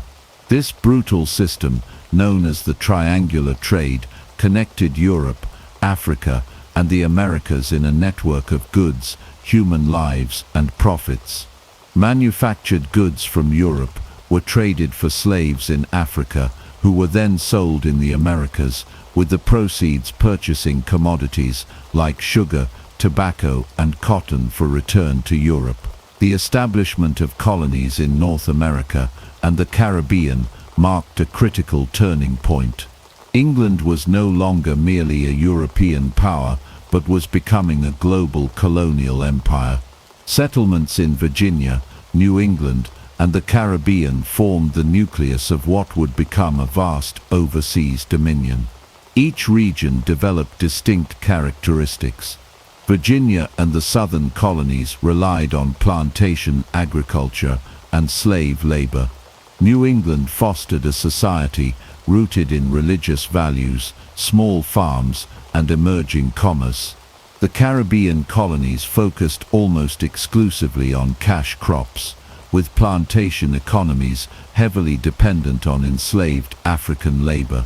This era also witnessed the development of colonial governments and legal systems modeled on English institutions.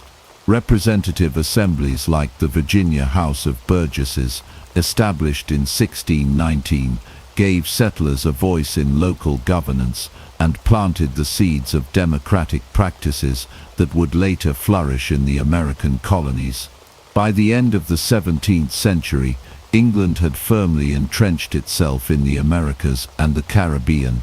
Colonies were expanding, trade networks were growing, and the flow of wealth into England was accelerating.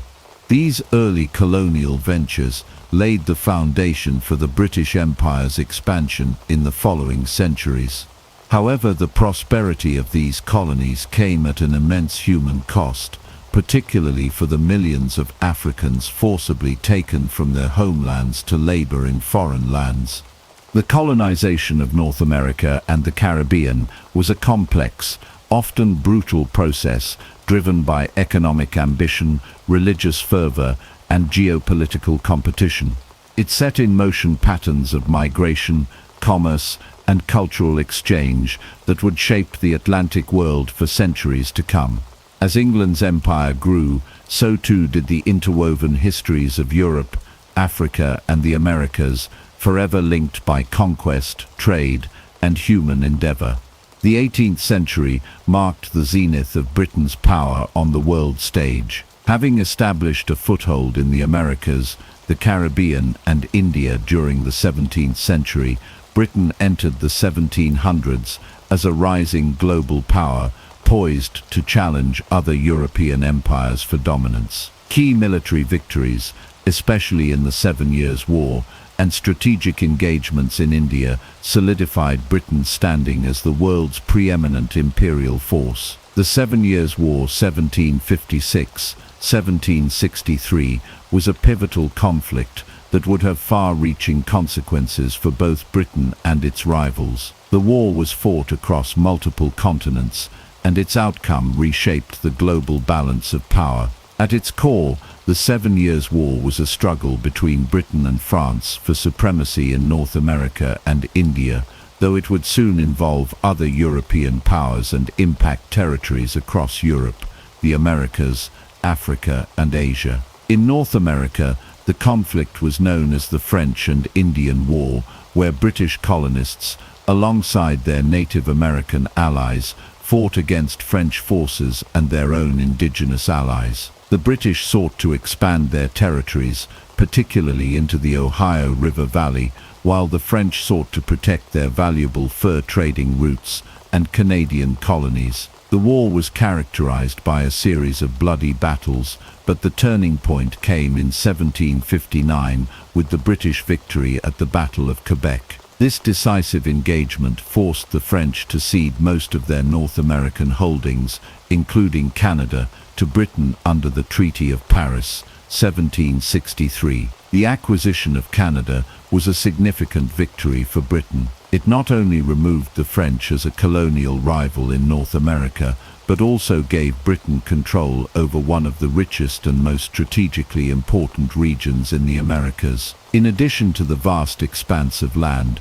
Britain inherited a significant number of French-speaking inhabitants in Canada, known as Canadians. Despite initial concerns about integrating the French population into British colonial rule, Britain opted for a policy of tolerance, allowing French Canadians to maintain their language, religion and customs. This decision would help preserve the stability of Canada under British rule and later shape the development of modern Canadian society. While the British were expanding their empire in North America, the war also played a critical role in establishing British dominance in India. The Battle of Plassey in 1757 was a turning point in British fortunes in India, solidifying the East India Company's control over the Bengal region and opening the door for further territorial expansion. The battle itself was a remarkable victory, as a small British force, led by Robert Clive,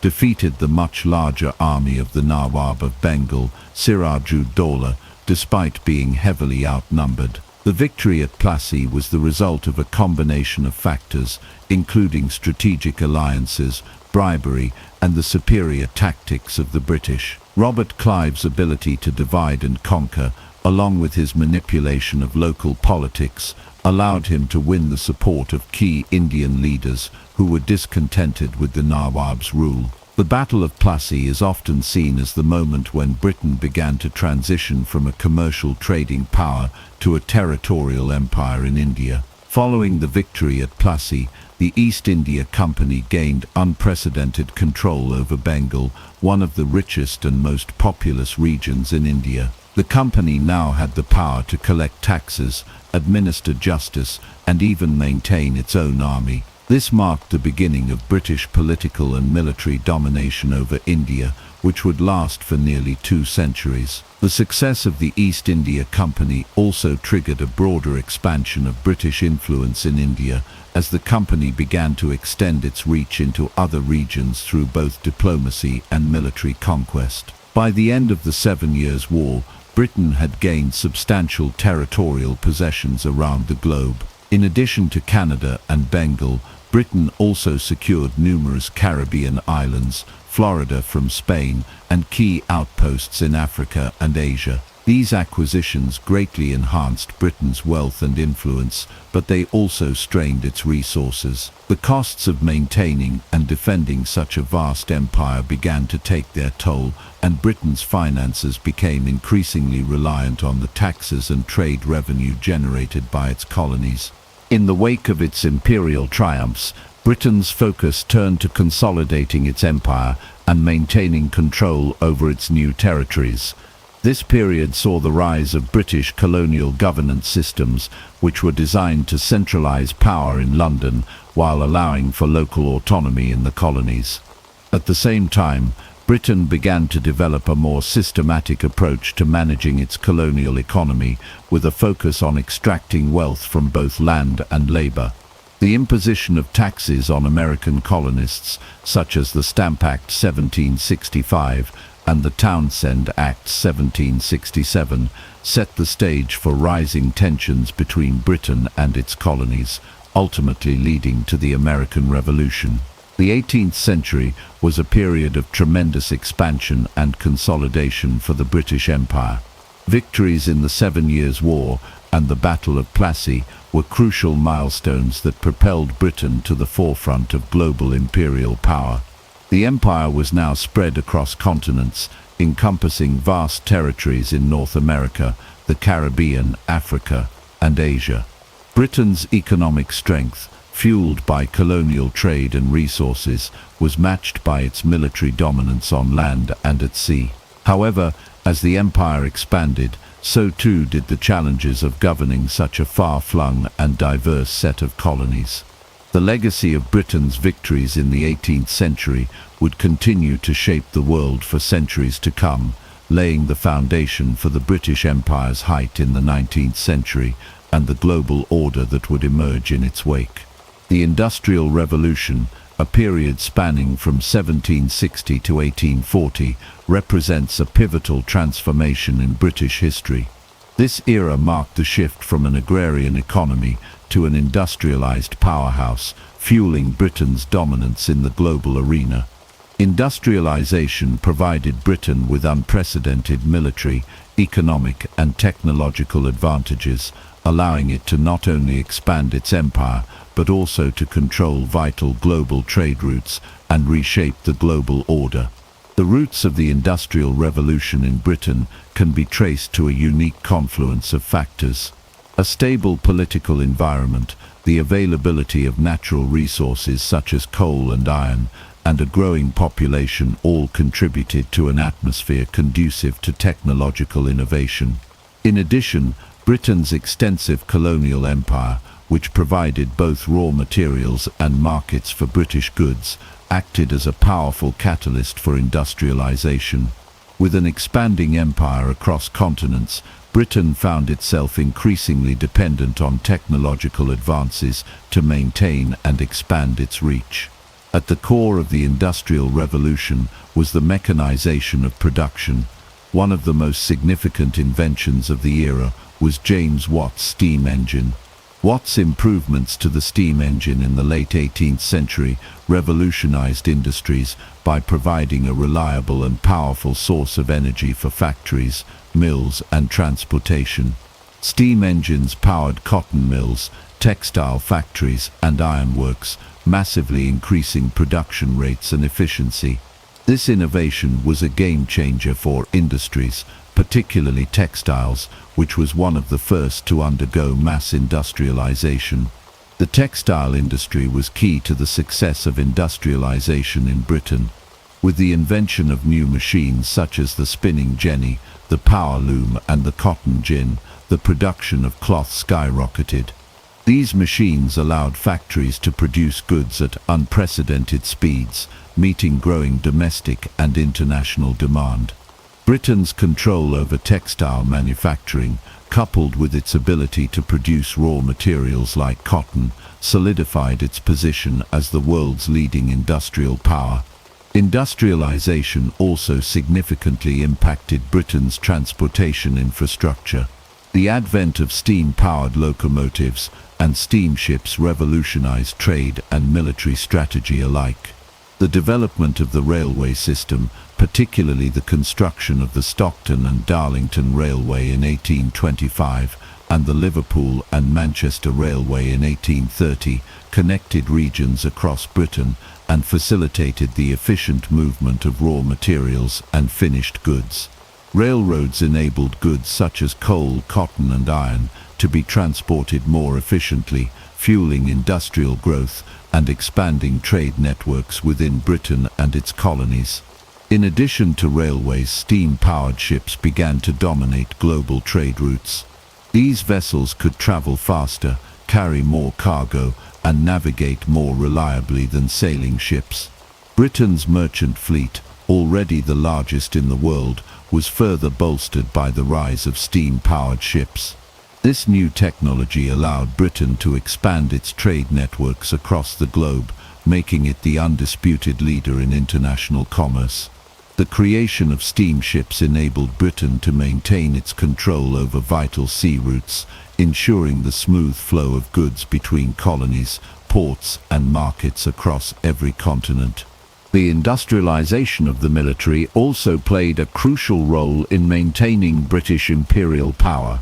The mass production of weapons, ships, and war materials allowed Britain to project its military power across the globe. Steam-powered warships, which were faster and more maneuverable than their sail-powered predecessors, gave Britain a strategic advantage in naval warfare.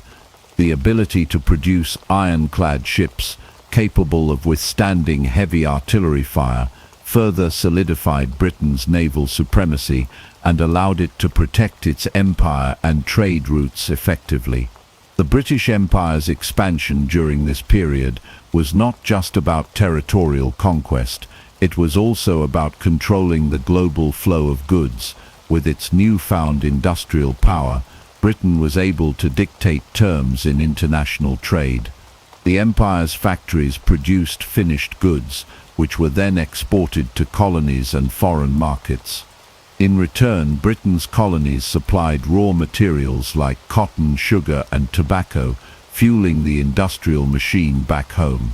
This system of trade, often referred to as mercantilism, allowed Britain to amass incredible wealth and expand its economic and military power. One of the key regions that benefited from industrialization was India. The British established an extensive railway network in India, which helped to consolidate British control over the subcontinent. The railroads allowed for the efficient transportation of raw materials like cotton, tea, and opium, which were then shipped back to Britain's factories. This system allowed Britain to exploit India's resources and integrate its economy into the larger imperial framework. The construction of railroads and the expansion of British industry in India also had a lasting impact on the Indian economy and society, laying the foundations for modern infrastructure in the country. Industrialization in Britain also led to the rise of a new class of industrial capitalists and financiers. Wealth generated from the empire and from industrial enterprises helped to fund further imperial expansion and economic growth. British banks, including the Bank of England, played a key role in financing the construction of railroads, the expansion of colonies, and the growth of industries that supported imperialism. The financial sector was central to Britain's ability to maintain its global power, facilitating the flow of capital and investments necessary to sustain its empire. While industrialization undoubtedly strengthened Britain's position as a global superpower, it also brought significant social changes. The rise of factory work led to the growth of cities and the development of an urban working class. Factory workers, including women and children, often worked long hours in poor conditions for low wages. The wealth generated by industrialization was not evenly distributed, with the working class suffering while industrialists and landowners amassed fortunes.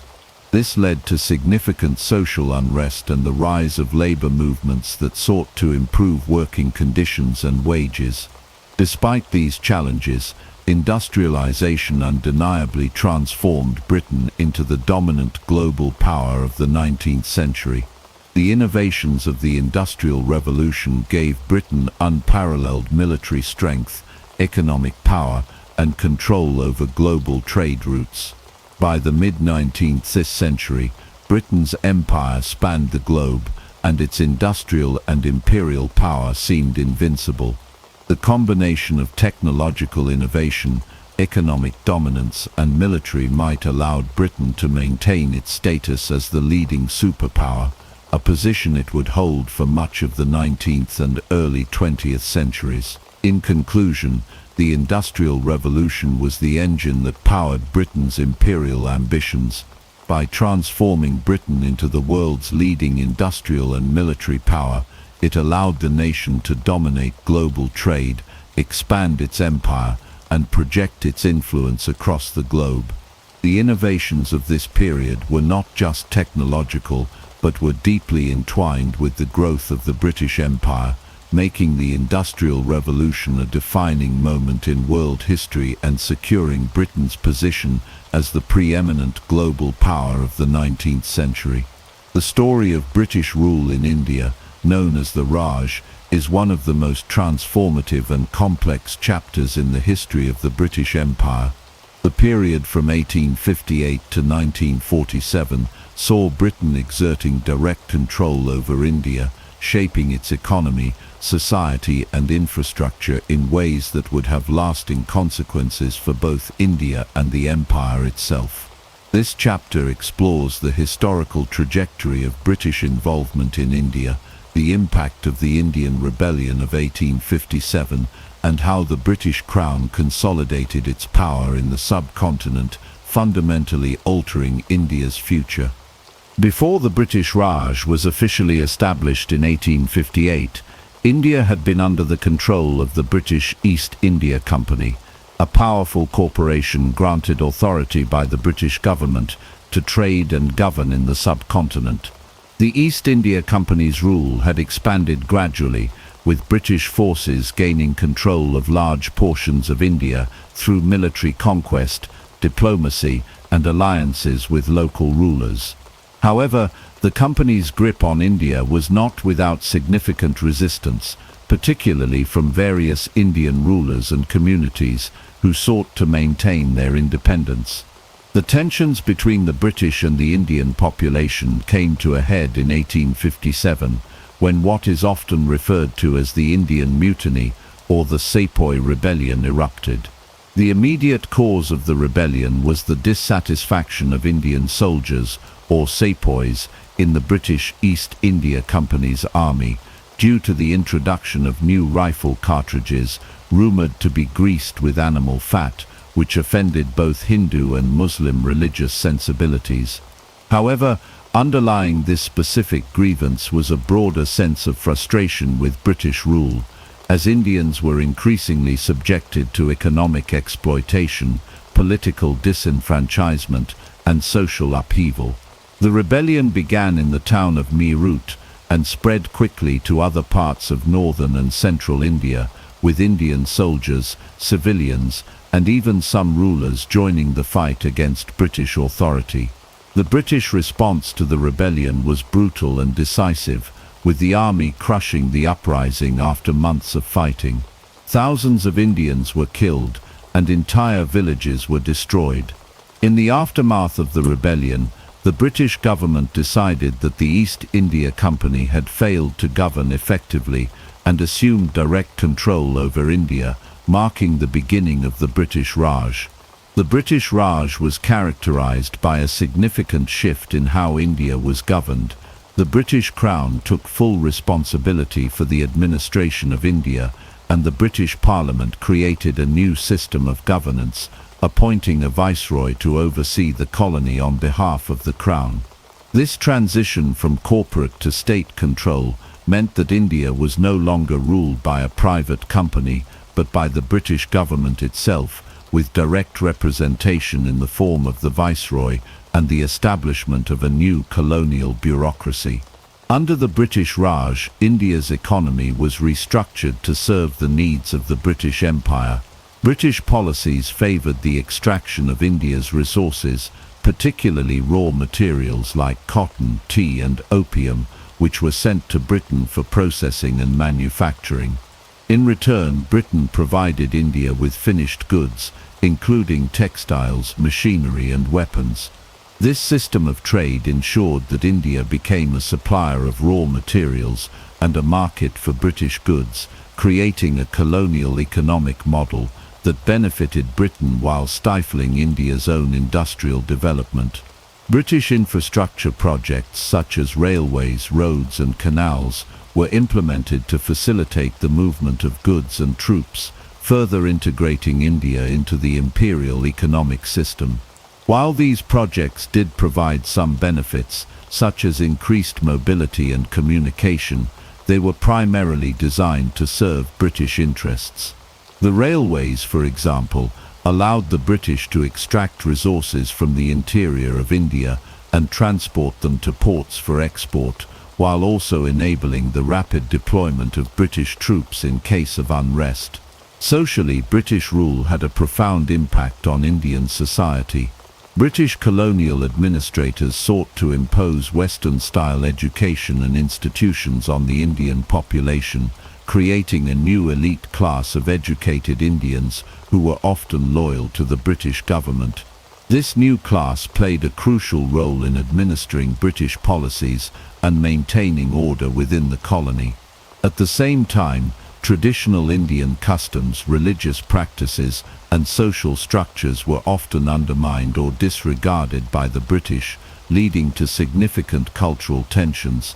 One of the most enduring legacies of British rule in India was the creation of a unified, centralized state.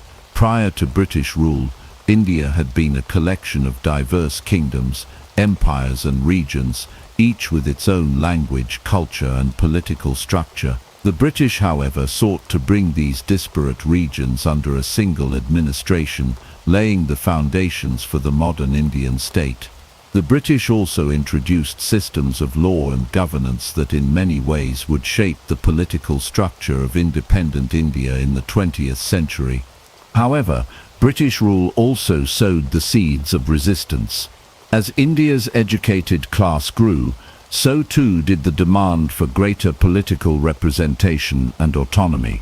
The Indian National Congress (ENC), founded in 1885, began to call for reforms and eventually self-rule. By the early 20th century, the ENC, led by figures like Mohandas Gandhi, Jawaharlal Nehru, and Subhas Chandra Bose, was at the forefront of the movement for Indian independence. The British, unable to ignore the growing calls for independence, eventually found themselves negotiating with Indian leaders for a peaceful transition to self-rule. The struggle for Indian independence reached its peak in the first half of the 20th century, culminating in 1947 with the partition of India and the creation of the independent nations of India and Pakistan. The partition was accompanied by widespread violence, mass migrations, and deep-seated communal tensions that would shape the region for decades to come. India's independence marked the end of British rule, but the legacy of the Raj continued to influence the political, economic, and social landscape of South Asia. In conclusion, the British Raj was a period of profound transformation for India. While it brought about significant changes to the country's economy, infrastructure, and political systems, it also led to social unrest, resistance, and ultimately, the quest for independence. The legacy of British rule in India is a complex one, with both positive and negative aspects that continue to shape the relationship between India and Britain today. Despite the challenges and exploitation of the colonial period, India emerged as an independent nation with a rich cultural heritage and a rapidly developing economy, ultimately reshaping the balance of power in the post-colonial world. The Victorian era, spanning from 1837 to 1901, was the period in which the British Empire reached the peak of its power, wealth, and global influence. Under Queen Victoria's rule, Britain not only solidified its status as the world's foremost imperial power, but also oversaw the expansion of its territories, the establishment of new colonies, and the spread of its cultural, economic, and political systems across the globe. It was an era marked by technological advancement, economic dominance, and the belief in the superiority of British civilization, encapsulated in the ideology of the civilizing mission. During this time, the British Empire came to be known as the empire on which the sun never sets, a testament to its vast expanse across the globe. The phrase reflected the global nature of Britain's possessions, stretching from the Americas to Africa, Asia, the Pacific Islands, and Australasia. By the end of the 19th century, the British Empire covered about a quarter of the world's land surface and ruled over a quarter of the global population. One of the most significant areas of British expansion during the Victorian era was Africa, which saw the height of the scramble for Africa.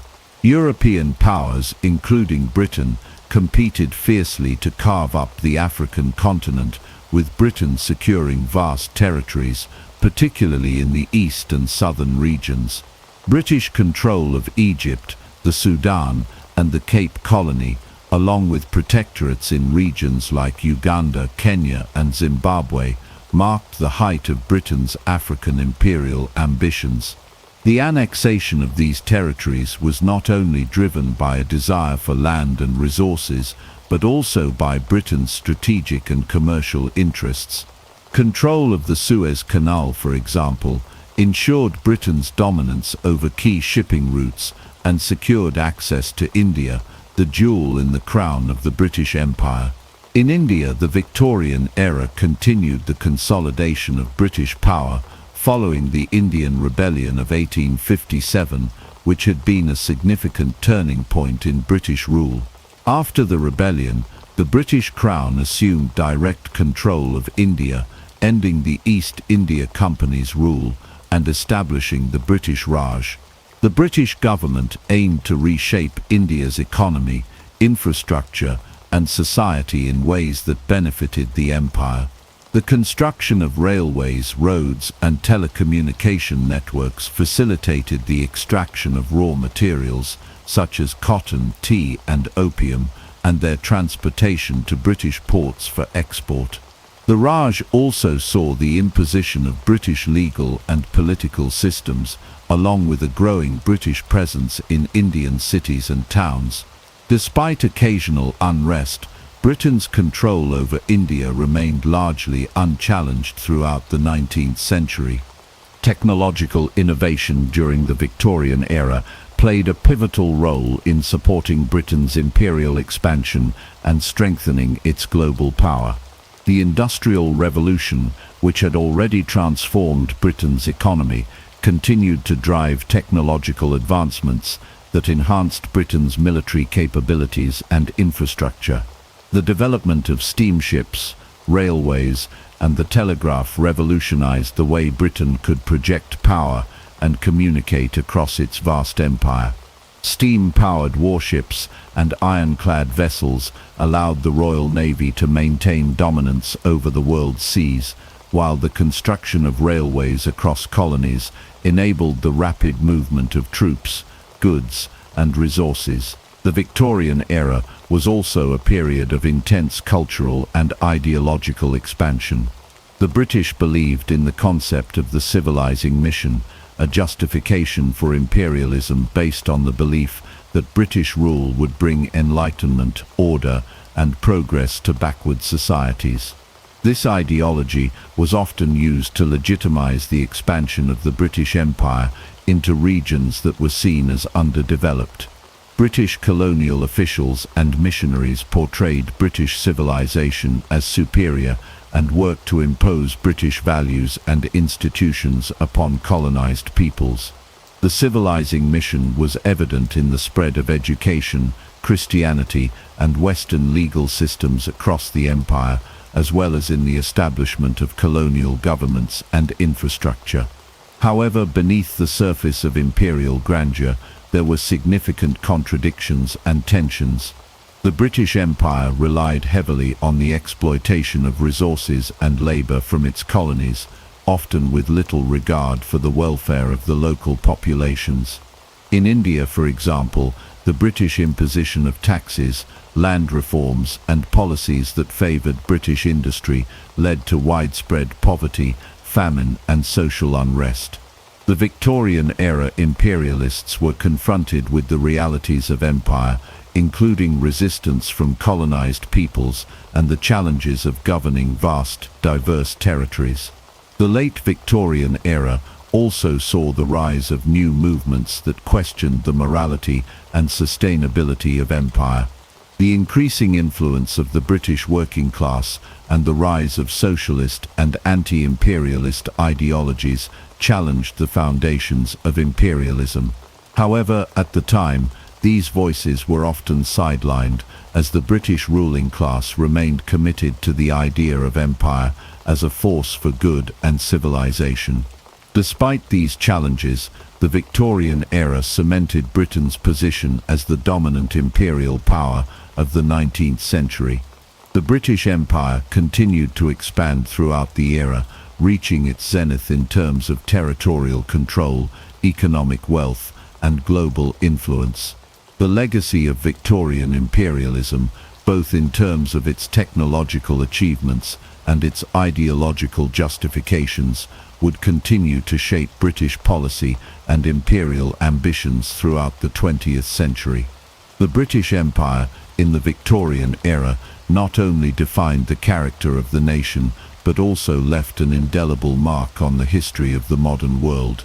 The period between 1914 and 1945 was a time of immense change for the British Empire, marked by the devastating effects of the two world wars and the rise of nationalist movements that sought independence from colonial rule.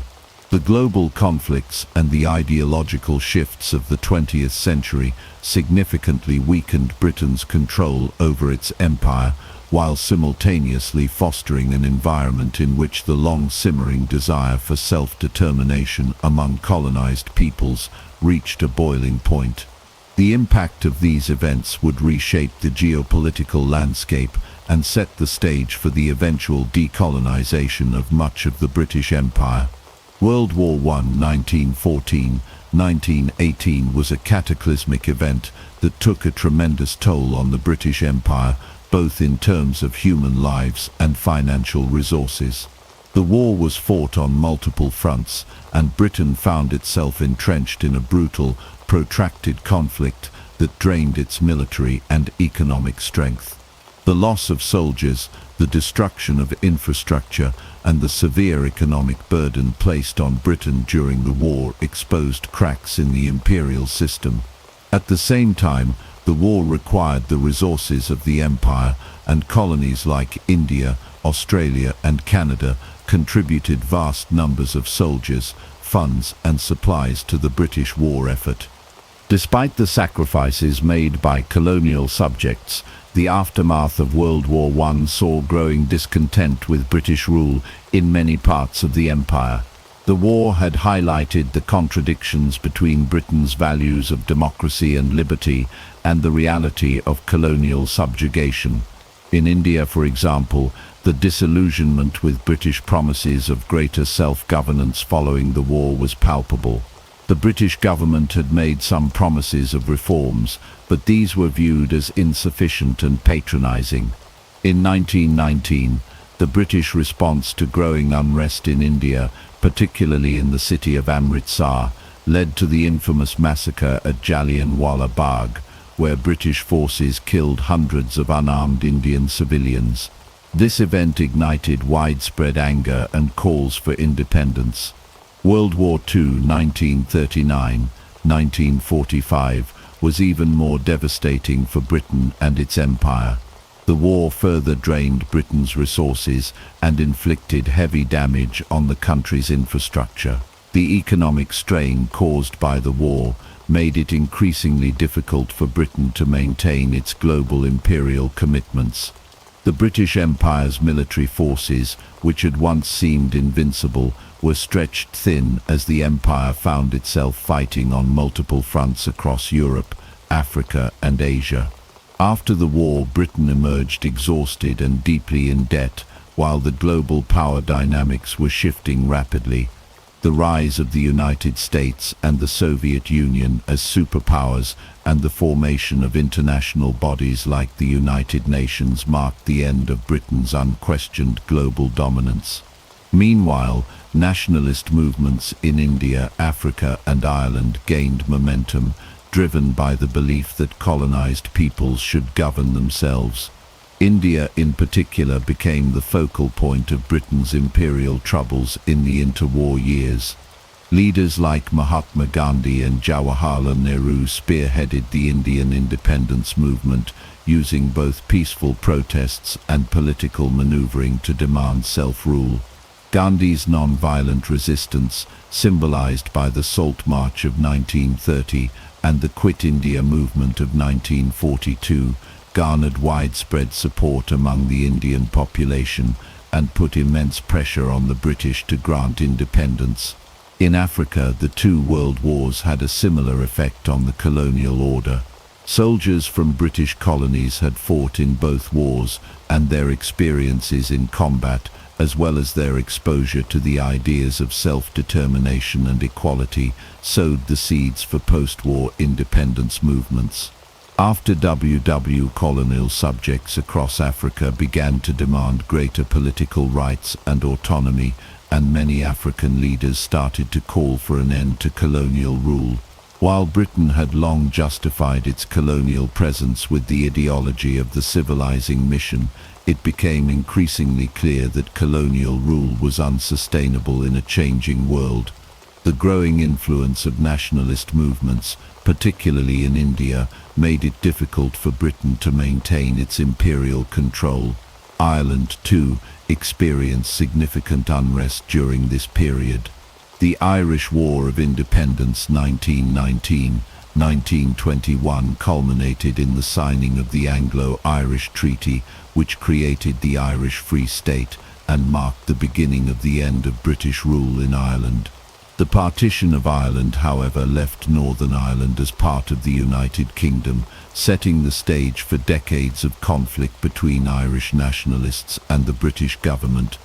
As Britain faced mounting pressure from nationalist movements and the economic strain caused by the wars, it became increasingly clear that maintaining the vast British Empire was no longer feasible. The empire's political and economic control had been severely weakened, and independence movements across the world were gaining traction.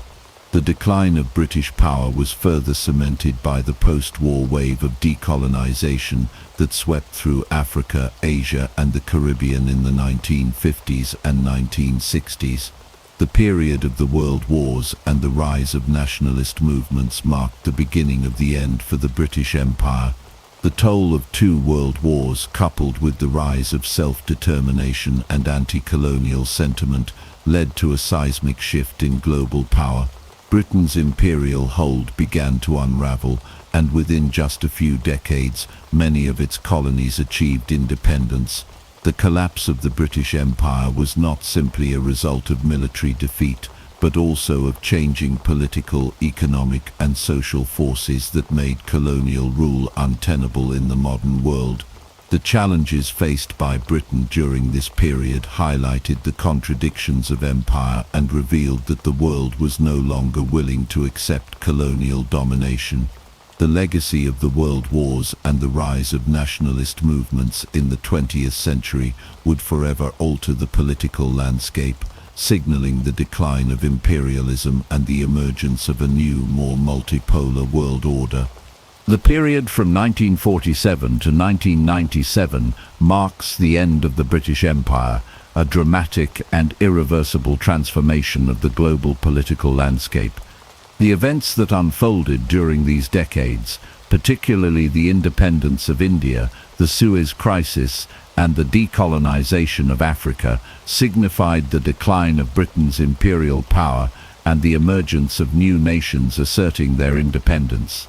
The symbolic handover of Hong Kong in 1997 brought the final chapter of empire to a close. Britain's once vast and powerful empire, which had stretched across continents and dominated the global stage for centuries, was gradually dismantled as colonial subjects demanded self-determination and independence.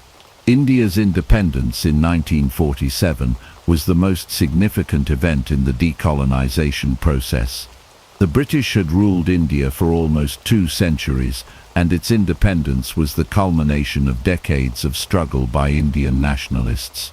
Leaders like Mahatma Gandhi, Jawaharlal Nehru, and Subhas Chandra Bose spearheaded the movement for self-rule, using both non-violent resistance and political negotiation to push for independence. The British decision to grant India's independence was influenced by several factors, including the growing resistance movements within the country, the financial strain of World War II, and the changing global atmosphere after the war. The process of decolonization in India was far from smooth. The partition of India in 1947 created 2 independent nations, India and Pakistan, which led to widespread violence, displacement, and a deepening of religious tensions. The partition left millions of people on the move, as Hindus and Sikhs migrated to India while Muslims fled to Pakistan. This mass displacement and the subsequent violence claimed the lives of hundreds of thousands and left lasting scars on both nations. The Suez Crisis of 1956 marked another pivotal moment in the decline of British imperial power. The crisis was triggered when Egyptian President Gamal Abdel Nasser nationalized the Suez Canal, a vital waterway that had been under British and French control.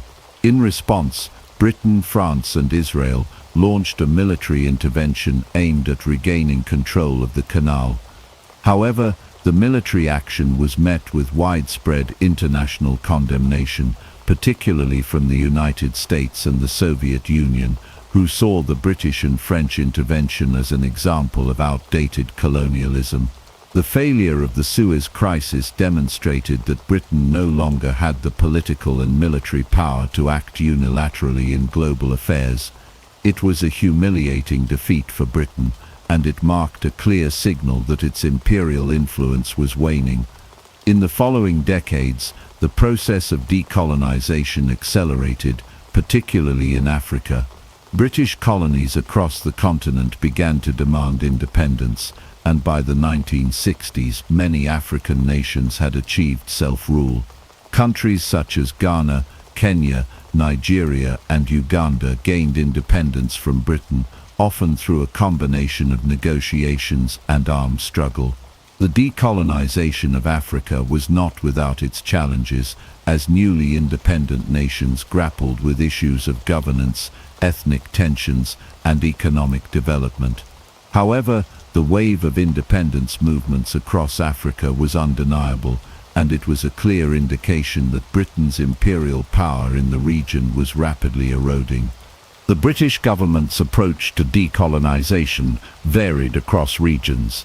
In some cases, Britain was able to negotiate peaceful transfers of power, while in others, the process was marked by violent resistance and conflict. The British withdrawal from Africa was particularly complicated, as the empire had been deeply entrenched in the region for over a century. The Mau uprising in Kenya and the violent suppression of independence movements in places like Cyprus and Malaya highlighted the growing tensions between the British government and its colonial subjects. The final symbolic moment of British imperial decline came in 1997 with the handover of Hong Kong to China. Hong Kong had been a British colony since the Opium Wars in the 19th century, and its return to Chinese sovereignty marked the end of British colonial rule in Asia. The handover was a carefully negotiated process, and the agreement ensured that Hong Kong would maintain a high degree of autonomy under the principle of one country, two systems. The event marked the formal end of the British Empire, a momentous occasion that symbolized the transition from imperial domination to a new era of international relations. The process of decolonization was complex and multifaceted, influenced by global political dynamics, economic factors, and the aspirations of colonized peoples. As former colonies gained independence, they were faced with the challenges of nation building, economic development, and establishing stable political systems. The British Empire's legacy was a mixture of triumphs and tragedies, with lasting impacts on the political, social, and economic landscapes of the former colonies. In conclusion, the period between 1947 and 1997 marked the final phase of British imperial rule. The independence of India, the Suez Crisis, the decolonization of Africa, and the handover of Hong Kong were key events in the dismantling of the British Empire. While Britain's imperial power had once spanned the globe, the winds of change blew across the empire, heralding the end of an era. The legacy of British colonialism remains a complex and contentious issue, but the end of empire also opened the door for new possibilities for former colonies to chart their own courses in the world. The history of the Great Wall of China begins long before the monumental structure we recognize today. In fact, the origins of this massive defense system trace back to ancient China, during a time when the Chinese kingdoms were in constant struggle against nomadic tribes from the north. These tribes, including the Shangdmu, posed a constant threat to the prosperity and stability of the Chinese states. The Warring States period 475–221 BC, a time marked by frequent warfare and political fragmentation, was when the first rudimentary fortifications began to take shape. During this era, China was not a unified empire, but rather a collection of competing kingdoms, each vying for power and territorial control. The northern frontier was particularly vulnerable, as nomadic groups would often launch raids on Chinese settlements, plundering crops and livestock, and sometimes even taking prisoners. In response to these constant threats, the individual kingdoms in the north began to construct walls and fortifications to protect their borders. The earliest defenses were relatively simple compared to the later grander structures of the Great Wall. These early walls were primarily made of earth, wood, and other locally available materials. The kingdoms of Qi, Yan, and Zhao, among others, built walls to keep the northern tribes at bay. These fortifications were not the continuous stone walls that we think of today, but rather a series of barriers that were constructed in strategic locations along the border. They were designed to deter invasions, slow down enemy forces, and create defensive positions for soldiers. In addition to these rudimentary walls, early fortifications often included watchtowers and signal fires, which allowed defenders to communicate with neighboring cities and warn of an impending attack. The walls, though not particularly strong, were a reflection of the growing realization that defense was vital to the survival of the Chinese kingdoms. These early efforts at building fortifications set the stage for what would later become the Great Wall of China, a symbol of China's resilience in the face of external threats. As the Warring States period continued, the need for a more unified defense system grew stronger. The various kingdoms and states had been constructing walls independently, but the fragmentation of China meant that these walls lacked cohesion. There was no central authority overseeing these defense efforts, and the walls were often disjointed, poorly maintained, and not always effective against the mobile and adaptable nomadic tribes. In this chaotic period, the importance of a unified defense system became apparent, and this led to the beginning of the Great Wall's transformation. The first major step toward the creation of what we now know as the Great Wall occurred during the unification of China under the Qin dynasty. The Warring States period ended in 221 BC, when the state of Qin, under the leadership of Emperor Qin Shi Huang, managed to conquer and unify the 7 warring kingdoms into one centralized empire. The unification of China was a monumental achievement, but it also brought new challenges, particularly the need to secure the empire's vast northern frontier. Qin Shi Huang, determined to maintain control over his newly unified empire, recognized the importance of a defense system that could protect against the northern nomads. By this time, the smaller, fragmented walls built by the individual kingdoms were no longer sufficient to protect the vast empire. Thus, the Qin emperor initiated the first large-scale project to connect and expand the existing fortifications into a more cohesive and formidable defense network. Though the walls of this period were still rudimentary, they marked the beginning of a much larger and more organized effort to secure China from external threats. The Warring States period laid the groundwork for the Great Wall by introducing the concept of border defense, which would eventually lead to the construction of a much more robust and durable wall system.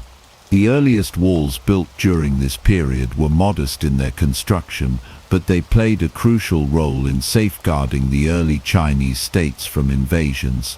They also highlighted the importance of military preparedness and the recognition that defense was a critical element in maintaining stability and security. As the Great Wall evolved over the centuries, its purpose shifted and grew. What began as a series of simple fortifications during the Warring States period gradually expanded into a complex system of walls, watchtowers, garrisons, and fortresses. This early period of construction was foundational to the wall's development and its eventual role as one of the most impressive and enduring defense systems in history. Emperor Qin Shi Huang, the first emperor of a unified China, initiated one of the most ambitious defense projects in human history. Before his reign, China was divided into several warring states, each with its own fortified walls built for defense. These walls, though crucial in their respective regions, were isolated and not connected. The need for a more cohesive defense system had long been recognized, but it was Qin Shi Huang who took the monumental step of linking these various structures into one continuous wall that would stretch across the northern frontier of his newly unified empire. After unifying China in 221 BC, Qin Shi Huang faced the looming threat of invasions from nomadic tribes such as the Xiongnu, who constantly raided the northern borders of the empire. The existing walls, built by earlier states like Yan, Zhao, and Qin, were no longer adequate to fend off these invasions. Realizing the need for a unified defense system, Qin Shi Huang ordered the construction of what would eventually become the first major version of the Great Wall of China. Rather than constructing an entirely new wall, the emperor decided to connect and reinforce the existing fortifications. His vision was to create a continuous barrier, solidifying the northern defense and preventing invasions. To achieve this, he ordered the extension of the walls in certain areas and the construction of new sections to close any gaps. The end result was a massive, continuous defensive line that stretched from the east coast to the western deserts. The construction techniques employed during this period were relatively rudimentary but highly effective for the time. The primary material used was rammed earth, a method where soil, clay, and other materials were compressed into molds to form solid walls. This technique was particularly useful in areas where timber and stone were not readily available. In places where stone was abundant, the wall was constructed using stone and brick, making those sections more durable and resistant to erosion.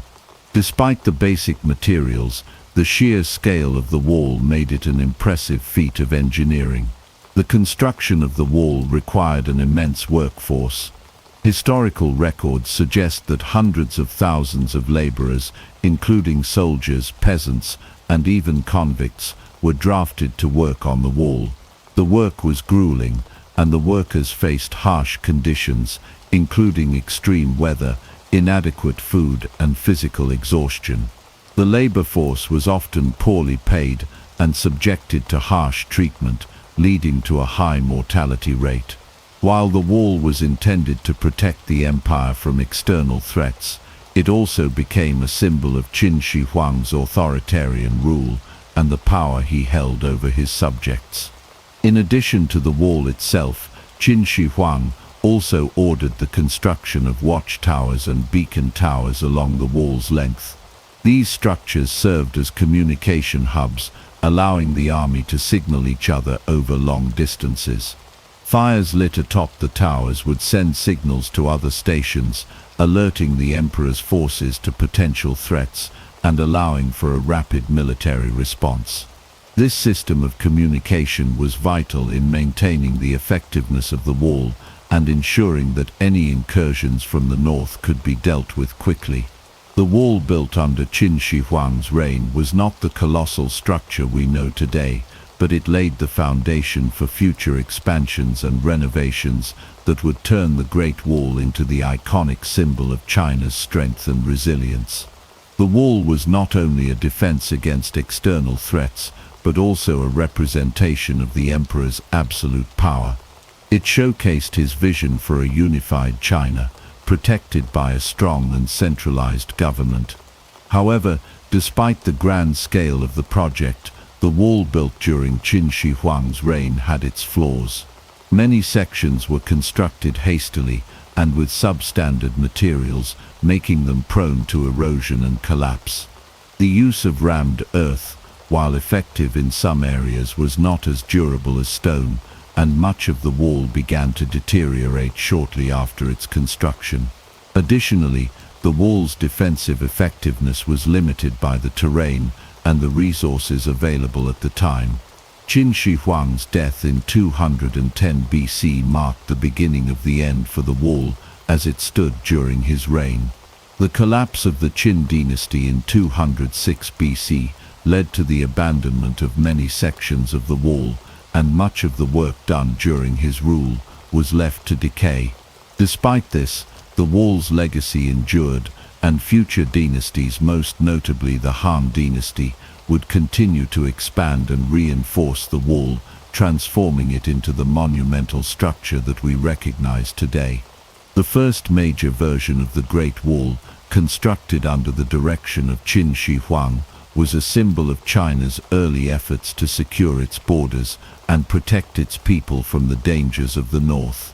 Though it was not as enduring as the later walls, it laid the groundwork for the future evolution of the Great Wall of China. The work of Qin Shi Huang and his massive defense project remains an essential chapter in the history of China's defense system, and his vision would continue to influence the development of the Great Wall for centuries to come. The Han dynasty, which ruled China from 206 BC to 220 AD, was a pivotal period in the history of the Great Wall. Following the fall of the Qin dynasty, the Han rulers inherited the wall's basic structure but sought to expand it significantly, both in terms of physical size and strategic importance. The Han dynasty's expansion of the Great Wall was largely driven by the need to secure the vast expanse of land they controlled, especially in the context of the Silk Road, which became a crucial trade route linking China with Central Asia, the Middle East, and Europe. One of the key motivations for the Han dynasty's wall-building efforts was the protection of the Silk Road. This ancient network of trade routes was vital for the exchange of goods, culture, and ideas. Silk, spices, and other luxury items were transported westward, while horses, wool, and other materials came from the west. However, the Silk Road passed through regions that were vulnerable to raids and invasions by nomadic tribes, particularly the Xiongnu, a powerful confederation of nomadic people from the northern steppes. The Xiongnu were a constant threat to the stability of the Han dynasty, and protecting the trade routes became a priority. The Han rulers, led by Emperor Wu of Han, who reigned from 141 to 87 BC, understood the importance of controlling these northern territories. In order to protect the Silk Road and ensure the flow of trade, they embarked on an ambitious campaign to expand the Great Wall. This expansion would see the wall extend into regions such as present-day Inner Mongolia, northern China, and parts of modern-day Gansu and Shaanxi provinces. The expanded wall served not only as a physical barrier against invasion, but also as a symbol of Han authority in the north. One of the major challenges faced by the Han dynasty in expanding the Great Wall was the vast and varied terrain it had to cover. The wall stretched across deserts, mountains, and grasslands, each of which presented unique difficulties for construction and maintenance. In some regions, such as the Gobi Desert, the harsh climate made it difficult to gather the materials needed to build the wall. The construction in these areas had to rely on local resources, such as stones and mud bricks, which were often less durable than the materials used in other regions. In addition to the physical challenges, maintaining and guarding the wall over such a large area was a significant logistical problem. The Han dynasty had to station soldiers along the wall, a task that required a vast number of troops. These soldiers were responsible for defending the wall, repairing it when necessary, and ensuring that the trade routes remained secure. The wall was not a single continuous structure, but rather a series of forts, watchtowers, and smaller walls that were connected to form a more comprehensive defense network. The Han dynasty also faced difficulties in coordinating the defense of the wall with their military campaigns in other parts of the empire. At times, the need for troops in other regions, such as the southern frontier, would leave the northern border vulnerable to raids. Despite these challenges, the Han Dynasty managed to maintain a strong defensive presence along the wall for much of their rule.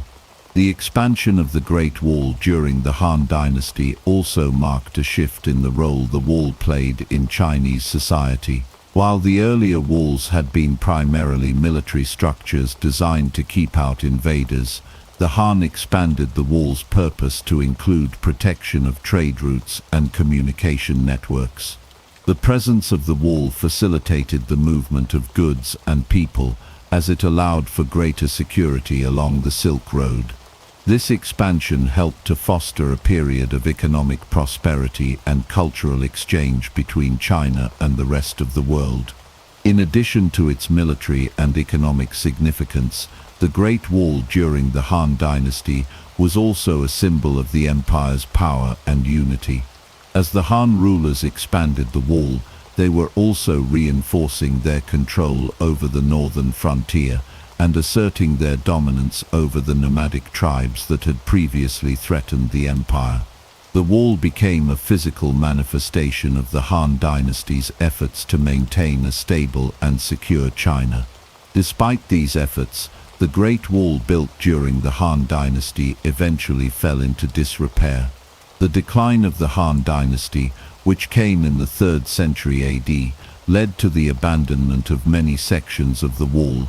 The wall's importance diminished as the empire's focus shifted away from the northern frontier and toward internal conflicts and power struggles.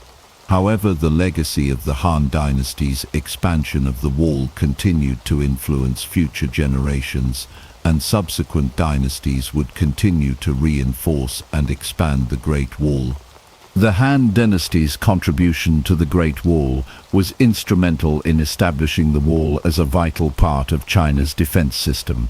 The expansion of the wall during this period helped to protect the Silk Road, secure trade routes, and solidify the Han Dynasty's control over the northern frontier. Though the wall's construction and maintenance posed significant challenges, the Han rulers' efforts laid the foundation for the future development of the Great Wall and cemented its role as one of the most enduring symbols of Chinese strength and resilience. The Tang Dynasty 618–907 AD was one of China's most prosperous and influential periods, yet it also marked a period of decline and partial restoration for the Great Wall. During the early years of the Tang Dynasty, China's attention shifted from defending its northern frontier to expanding its territory and consolidating power within its borders. The focus of the empire moved away from the wall as the Tang military strategy evolved, leading to a period where much of the wall fell into disrepair. At the start of the Tang Dynasty, the empire was concerned with internal stability, including the suppression of rebellions, the establishment of a strong centralized government, and the expansion of the empire's reach into Central Asia and the western regions.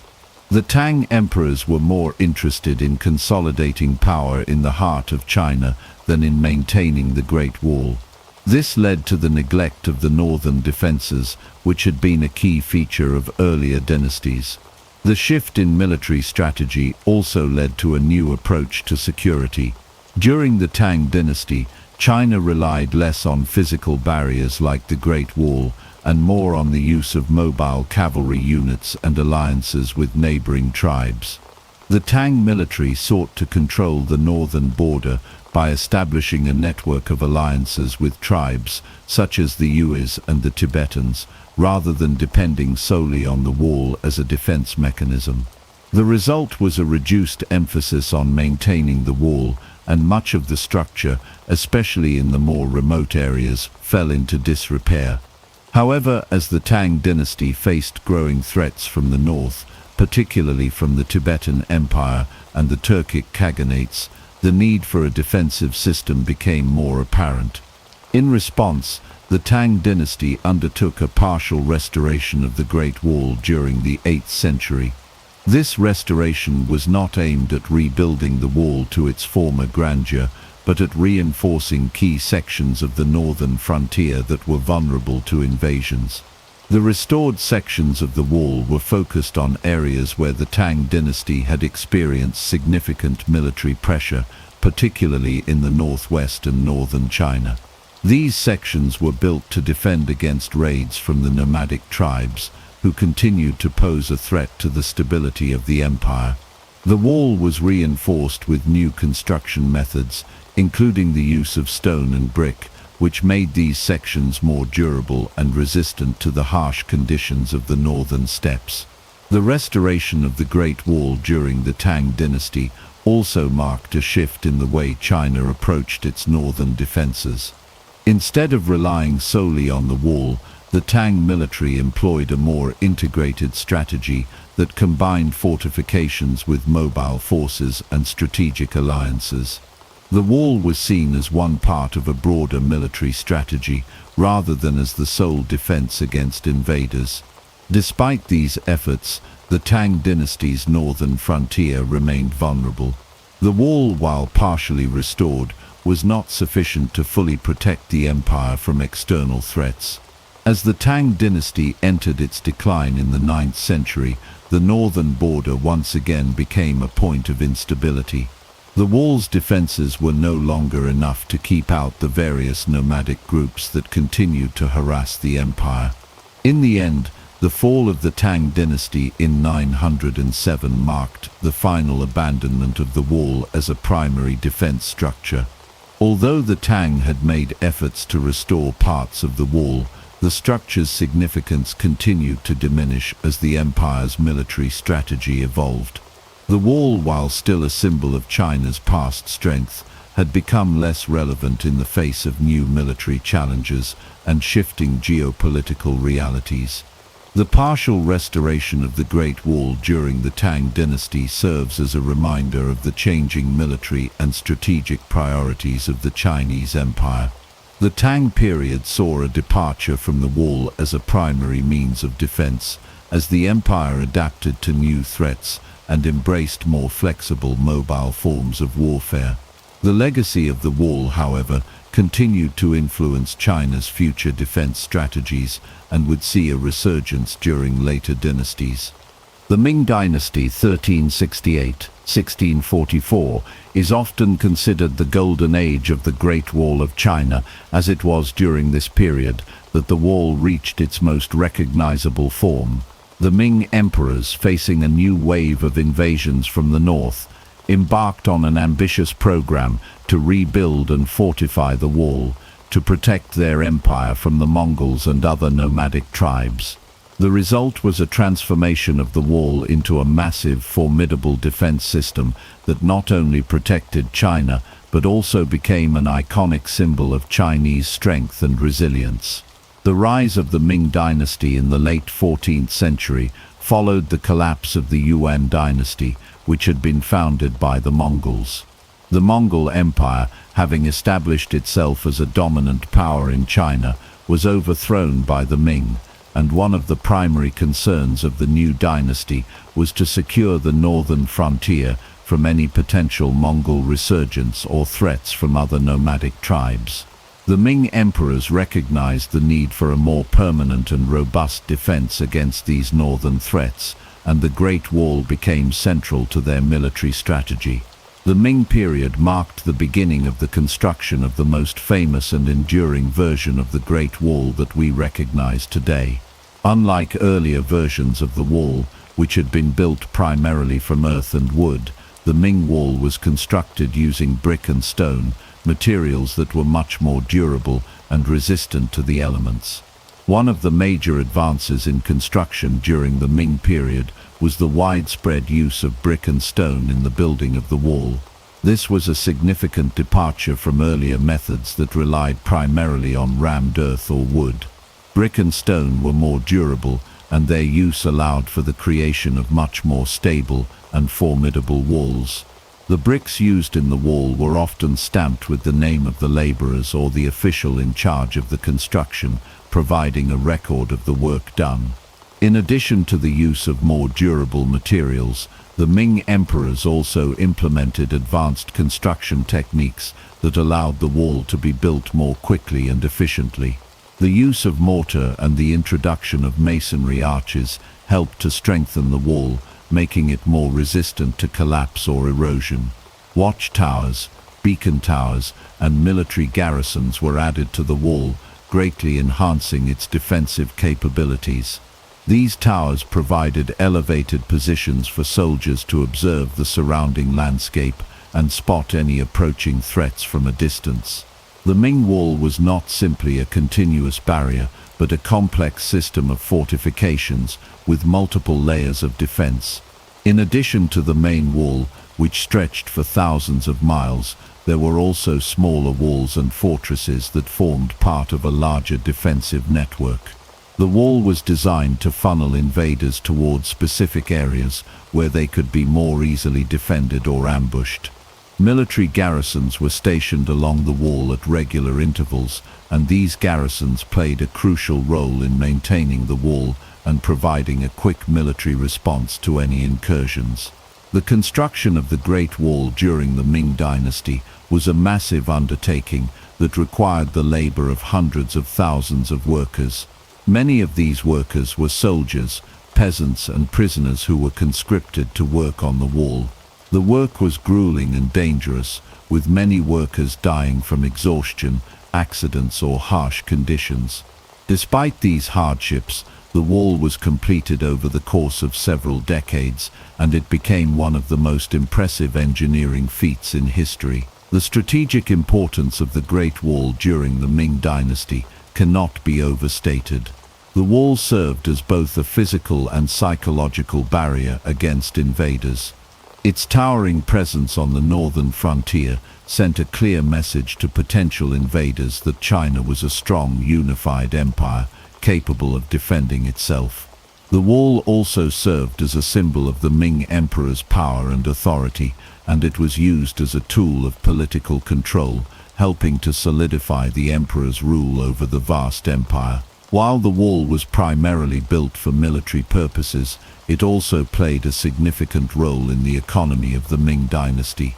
The Great Wall and its surrounding areas became important centers of trade and commerce, as the wall facilitated the movement of goods and people.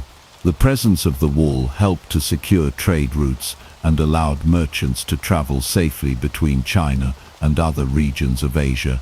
Despite the immense efforts made to strengthen and maintain the wall, the Ming Dynasty eventually began to decline in the 17th century.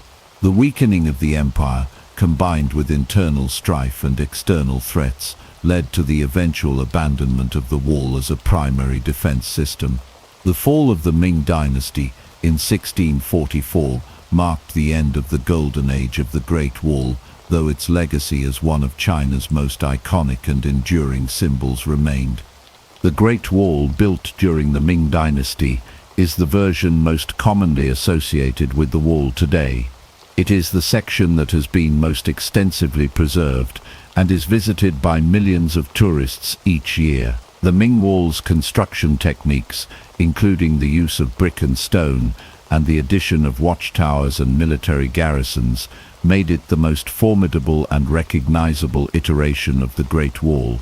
Though the wall itself eventually became less relevant in the face of new military strategies and technologies, it remains a lasting testament to the ingenuity, determination, and strength of the Ming Dynasty. The Mongol invasions of the 13th century represent one of the most significant challenges to the Great Wall of China. At its height, the Mongol Empire was the largest contiguous empire in history, spanning much of Asia and parts of Europe. The Mongols, led by Genghis Khan and later his descendants, posed an existential threat to China. Their military strategies and unparalleled mobility on horseback made them formidable opponents, and for much of the 13th century, the Great Wall stood as one of the primary defenses against Mongol incursions into Chinese territory. The Mongol invasions began in the early 13th century, when Genghis Khan united the Mongol tribes and set his sights on expanding his empire. The Mongols first attacked the northern Chinese states, eventually conquering the Jin dynasty, which controlled much of northern China at the time. However, despite their rapid conquests, the Mongols encountered significant resistance in the form of the Great Wall, which had been built and maintained by various Chinese dynasties over the centuries. The Mongols, who were highly skilled cavalrymen, initially found it difficult to breach the wall, especially the fortified sections built by the Qin, Han, and later the Tang dynasties.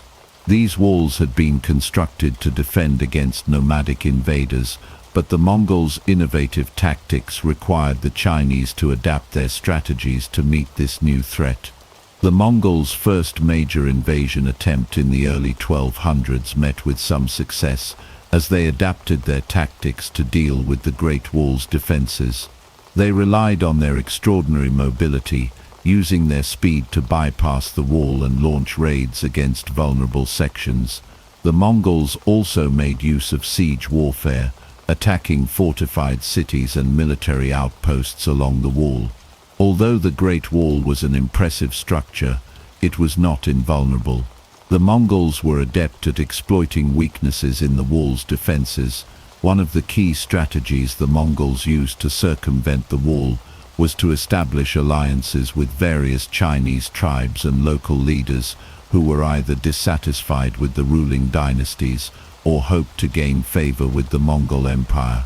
These alliances allowed the Mongols to gain valuable intelligence about the wall's vulnerabilities and in some cases to infiltrate Chinese defenses.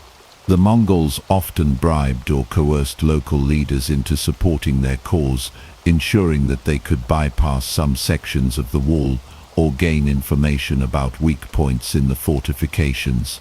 Despite these challenges, the Great Wall proved to be a significant obstacle to the Mongols. The wall's strategic location and its series of watchtowers and garrisons allowed for the early detection of Mongol movements. The Chinese military would station soldiers along the wall to monitor the movements of Mongol raiders and alert the empire to incoming threats. In addition, the wall's use of beacon towers, which could send signals over long distances using fire or smoke, helped to coordinate defense efforts and mobilize troops quickly. As the Mongols continued their advance into China, they began to adapt their strategies to overcome the Great Wall's defenses. In addition to bypassing the wall, the Mongols began to concentrate their forces on attacking key points where the wall was less fortified. One of the most notable examples of this occurred in 1215, when the Mongols laid siege to the Jin capital of Zhongdu, modern Beijing, which was located near the northern frontier. Although the wall was an important defense, the Mongols were able to use their superior siege techniques to breach the city's defenses and capture it. In response to the Mongol threat, the Chinese attempted to reinforce the Great Wall's defenses, particularly in areas that were more vulnerable to invasion. Some sections of the wall were strengthened with the addition of more watchtowers, and the walls were fortified with bricks and stones, which made them more resistant to Mongol siege weapons. However, despite these efforts, the Mongols were ultimately able to breach the wall at several points, leading to the eventual fall of the Jin dynasty and the Mongol invasion of southern China. By 1279, the Mongols had successfully defeated the Song dynasty in southern China and established the Yuan dynasty. The Mongols had not only breached the Great Wall at several points, but they had also fundamentally changed the way China would be governed. The Mongols ruled China for nearly a century, and the Great Wall, while still a symbol of Chinese resistance, was no longer a primary line of defense against invaders. While the Great Wall was eventually breached during the Mongol invasions, it played a crucial role in delaying the Mongols and inflicting heavy casualties on their forces. The wall gave the Chinese time to prepare for invasions and launch counterattacks. It also served as a rallying point for resistance movements, and many defenders of the wall fought valiantly to prevent the Mongols from entering China. Though the Mongols eventually succeeded in conquering China, the Great Wall's role in their initial resistance remains one of the most significant chapters in the wall's history. The Mongol invasions of the 13th century highlight the challenges of defending a vast empire against a highly mobile and innovative enemy. While the Great Wall was ultimately unable to prevent the Mongols from conquering China, its strategic value in slowing their advance and providing a strong defense for several decades was invaluable. The wall's legacy as a symbol of Chinese resistance and its importance in the defense against the Mongols has continued to resonate throughout Chinese history. The Great Wall of China has always been more than just a physical barrier. It has been a symbol of Chinese strength, national unity and resilience throughout history. While the wall was originally constructed to protect the Chinese Empire from northern invaders, its meaning and significance have evolved over the centuries, becoming an emblem of China's enduring identity and its historical struggle for self-preservation. From the Qin dynasty to the modern era, the Great Wall has symbolized both physical and political boundaries, as well as the determination of the Chinese people to defend their sovereignty and culture. During the early dynasties, such as the Qin and Han, the Great Wall was seen primarily as a military defense structure. Its construction was directly linked to the need to safeguard the empire from nomadic invaders, particularly the Qiannu and other northern tribes. However, even in its early stages, the wall also represented something more than just military strategy. It embodied the ambition and authority of the emperor.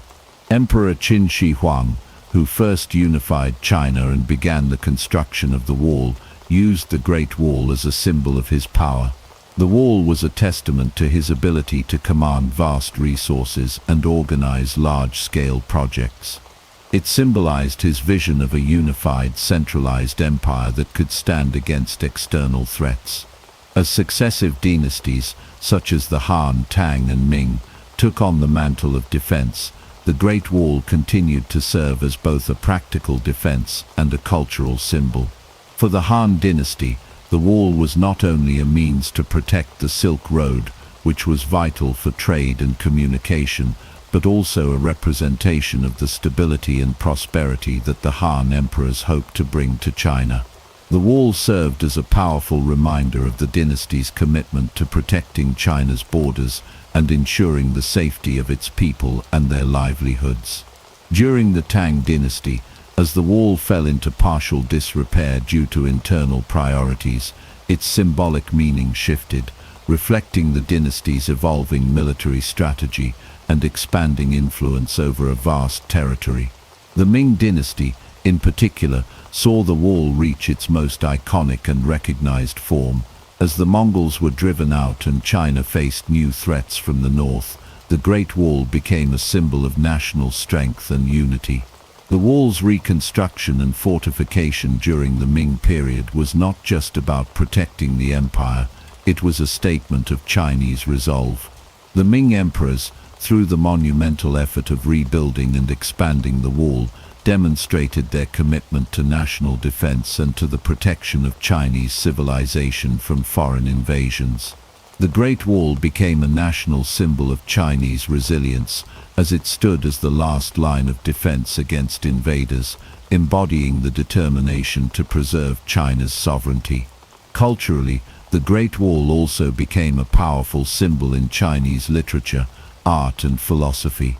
Throughout the centuries, the wall was frequently referenced in Chinese poetry and songs, often portraying it as a metaphor for the strength and enduring nature of the Chinese people.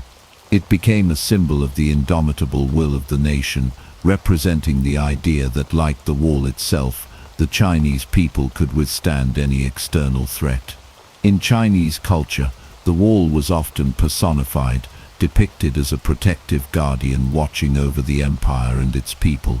The physical structure of the wall, with its massive scale and imposing presence, mirrored the strength and resilience of the nation. The political significance of the Great Wall also evolved over time. During times of stability, the wall represented the power of the emperor and the unity of the nation, but during times of instability, the wall took on a more symbolic role, representing the division between China and the outside world. In the Ming dynasty, for example, the Great Wall became a clear marker of the boundary between China and the rest of the world, as it effectively separated the vast empire from the nomadic tribes of the north. The wall was seen as a physical manifestation of the political authority of the emperor, who controlled both the empire's internal and external borders. In the modern era, the symbolism of the Great Wall has expanded beyond its historical and military roles. As China entered the 20th century and began to face the challenges of modernization, the Great Wall became a symbol of national pride and unity. It was embraced as a symbol of China's rich cultural heritage and historical resilience. In the face of foreign domination, war, and revolution, the Great Wall became a rallying point for the Chinese people, a reminder of their long-standing ability to overcome adversity and remain united in the face of hardship. Today, the Great Wall stands as one of the most recognizable symbols of China on the global stage. It is not only a tourist attraction, but also a symbol of national identity, resilience, and pride. The wall is a constant reminder of the challenges China has faced throughout its history and its continued ability to adapt, survive, and thrive. The Great Wall has become a powerful representation of the Chinese people's determination to protect their culture, history, and sovereignty. In addition to its role as a symbol of defense and unity, the Great Wall has also become a symbol of endurance and human achievement. The wall is a testament to the incredible feats of engineering and labor that went into its construction. Its sheer scale, stretching over 13,000 miles, and the enduring nature of its structure are a testament to the vision, perseverance, and dedication of the generations of Chinese people who built it. The Great Wall is not just a physical structure, but a living symbol of human resilience, creativity, and the ability to overcome seemingly insurmountable challenges. As a cultural and political symbol, the Great Wall's meaning continues to evolve. It remains a source of national pride for the Chinese people and a potent reminder of the nation's strength, history, and unity. From its origins as a military defense to its current status as a symbol of national pride and cultural heritage, the Great Wall of China remains an enduring testament to the enduring spirit of the Chinese people. The period between the 17th and 19th centuries saw a significant shift in the role and strategic importance of the Great Wall of China. With the fall of the Ming dynasty and the changing nature of warfare, the wall, which had once been a vital defense against external threats, began to lose its relevance. The geopolitical landscape of China underwent profound transformations during this time, and as military tactics evolved, the wall's role as a physical barrier became less significant.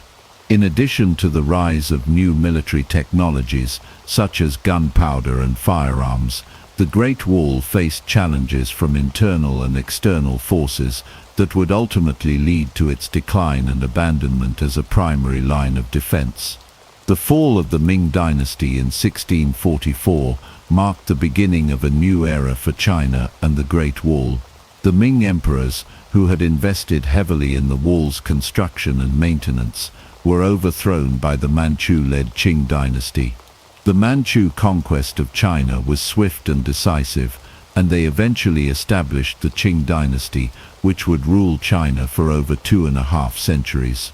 With the Qing dynasty in power, the strategic importance of the Great Wall diminished. The wall, which had once served as a barrier to protect China from nomadic invaders, was no longer as crucial to the defense of the empire. Under the Qing dynasty, China's borders were redefined, and the wall was no longer a necessary defense structure. The Qing rulers, having successfully defeated the Ming and consolidated their rule over China, focused on expanding the empire's borders further into Central Asia and the Mongolian steppes. The Qing military forces, including their elite cavalry, were able to successfully control these new territories, making the Great Wall less relevant. Additionally, the wall's geographic position, largely focused on defending against northern invaders, became less strategically important as the Qing dynasty shifted its focus to other military concerns. As the Qing dynasty expanded its territories and encountered fewer threats from the north, the Great Wall began to fall into neglect. The wall's maintenance, which had once been a top priority for previous dynasties, was no longer a key concern. The changing political and military landscape of China rendered the wall less significant as a defensive structure. Instead of reinforcing and expanding the wall, the Qing rulers turned their attention to other military strategies, such as securing borders through diplomatic means and leveraging the strength of their cavalry forces. As a result, large sections of the Great Wall began to deteriorate and were abandoned over time. During this period, the increasing use of gunpowder and firearms in warfare further diminished the wall's strategic value. The rise of gunpowder weapons, such as cannons, muskets, and firearms, meant that traditional fortifications like the Great Wall were no longer as effective against invaders. The wall, which had been designed to protect against horseback raiders and siege tactics, could not withstand the power of modern artillery. The military landscape of China was changing rapidly, and the wall, which had once been the backbone of defense strategy, was no longer as effective in the face of evolving warfare technologies. The use of gunpowder and firearms in the 17th and 18th centuries revolutionized warfare, rendering traditional defensive structures like the Great Wall obsolete. Cannons and firearms could easily breach the wall's fortifications, and the mobility of gunpowder-equipped armies made it difficult to defend large stretches of the wall. As military tactics evolved, the wall's importance as a strategic defense diminished, and its symbolic role as a military boundary became less significant. The Qing dynasty focused on consolidating its empire and dealing with internal issues such as peasant uprisings and external threats from European powers, did not prioritize the maintenance or reinforcement of the Great Wall. In addition to the changing nature of warfare, the political and economic situation in China also contributed to the decline of the Great Wall during this period. The 18th and 19th centuries saw internal strife, including the rise of peasant revolts and the increasing influence of Western powers in Chinese affairs. The Qing dynasty struggled to maintain control over the vast territories it had acquired, and resources that could have been allocated to the upkeep of the Great Wall were redirected toward addressing other concerns. The wall, once a symbol of Chinese strength and unity, became less relevant as the focus shifted toward modernizing the military and dealing with the challenges of the time. By the 19th century, the Great Wall had largely fallen into disrepair.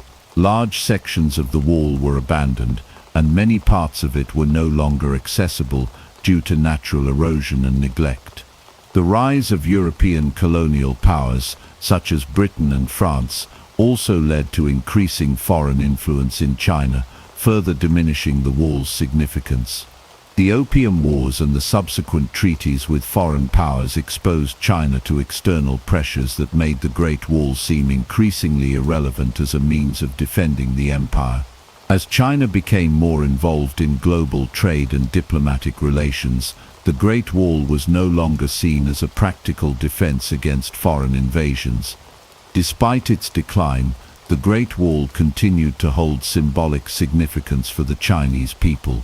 While the wall was no longer a primary line of defense, it remained an important symbol of China's rich history, cultural heritage, and resilience. The wall's legacy as a symbol of strength and endurance continued to resonate with the Chinese people, even as its physical condition deteriorated. The 17th to 19th centuries were marked by significant changes in China's military and political landscape. The fall of the Ming dynasty and the rise of the Qing dynasty, coupled with the increasing use of gunpowder and firearms in warfare, led to the decline and eventual abandonment of the Great Wall as a major military defense. While the wall's strategic importance waned, its symbolic value remained, representing China's resilience in the face of external and internal challenges. Despite its physical decline, the Great Wall continued to be a potent symbol of Chinese identity, and its legacy endured through the centuries. In the 20th century, the Great Wall of China underwent a remarkable transformation from a neglected, crumbling structure to a revered national monument. Despite centuries of decline, the wall regained its place in the cultural and historical consciousness of the Chinese people as a symbol of national pride, strength, and resilience. The rediscovery of the Great Wall's significance in modern China was closely tied to the country's quest for identity and unity, particularly in the aftermath of the turbulent years of foreign imperialism, internal strife, and political upheaval. The early 20th century saw China in a state of transition. After the fall of the Qing dynasty in 1911, China struggled with internal divisions, foreign invasions, and a fractured political landscape. During this period, the Great Wall was largely neglected, and much of its structure fell into disrepair. However, with the rise of nationalism and the push for modernization, the Great Wall began to be reimagined as a powerful symbol of China's glorious past and its future potential. As China faced the challenges of the 20th century, the Great Wall became an iconic representation of the country's resilience and determination. In the years following the founding of the People's Republic of China in 1949, the Great Wall was embraced as a symbol of national unity. Mao Zedong and other leaders of the Communist Party saw the wall as a reminder of China's long-standing struggle for sovereignty and independence. The wall's historical significance as a symbol of the nation's ability to defend itself against external threats resonated deeply with the Chinese people, who had recently endured a century of humiliation at the hands of foreign powers. The Great Wall, once a military fortification, was now transformed into a symbol of the Chinese people's strength and their ability to overcome adversity. During the 1950s and 1960s, the government initiated efforts to preserve and protect the wall, which had suffered from neglect and environmental degradation. The wall's deteriorating condition, caused by erosion, weathering, and vandalism, became a growing concern for Chinese authorities. In response, preservation projects were launched to repair and protect sections of the wall, particularly those that were most symbolic and historically significant. The Chinese government recognized the Great Wall as a crucial part of the nation's cultural heritage, and efforts to safeguard it from further damage were stepped up.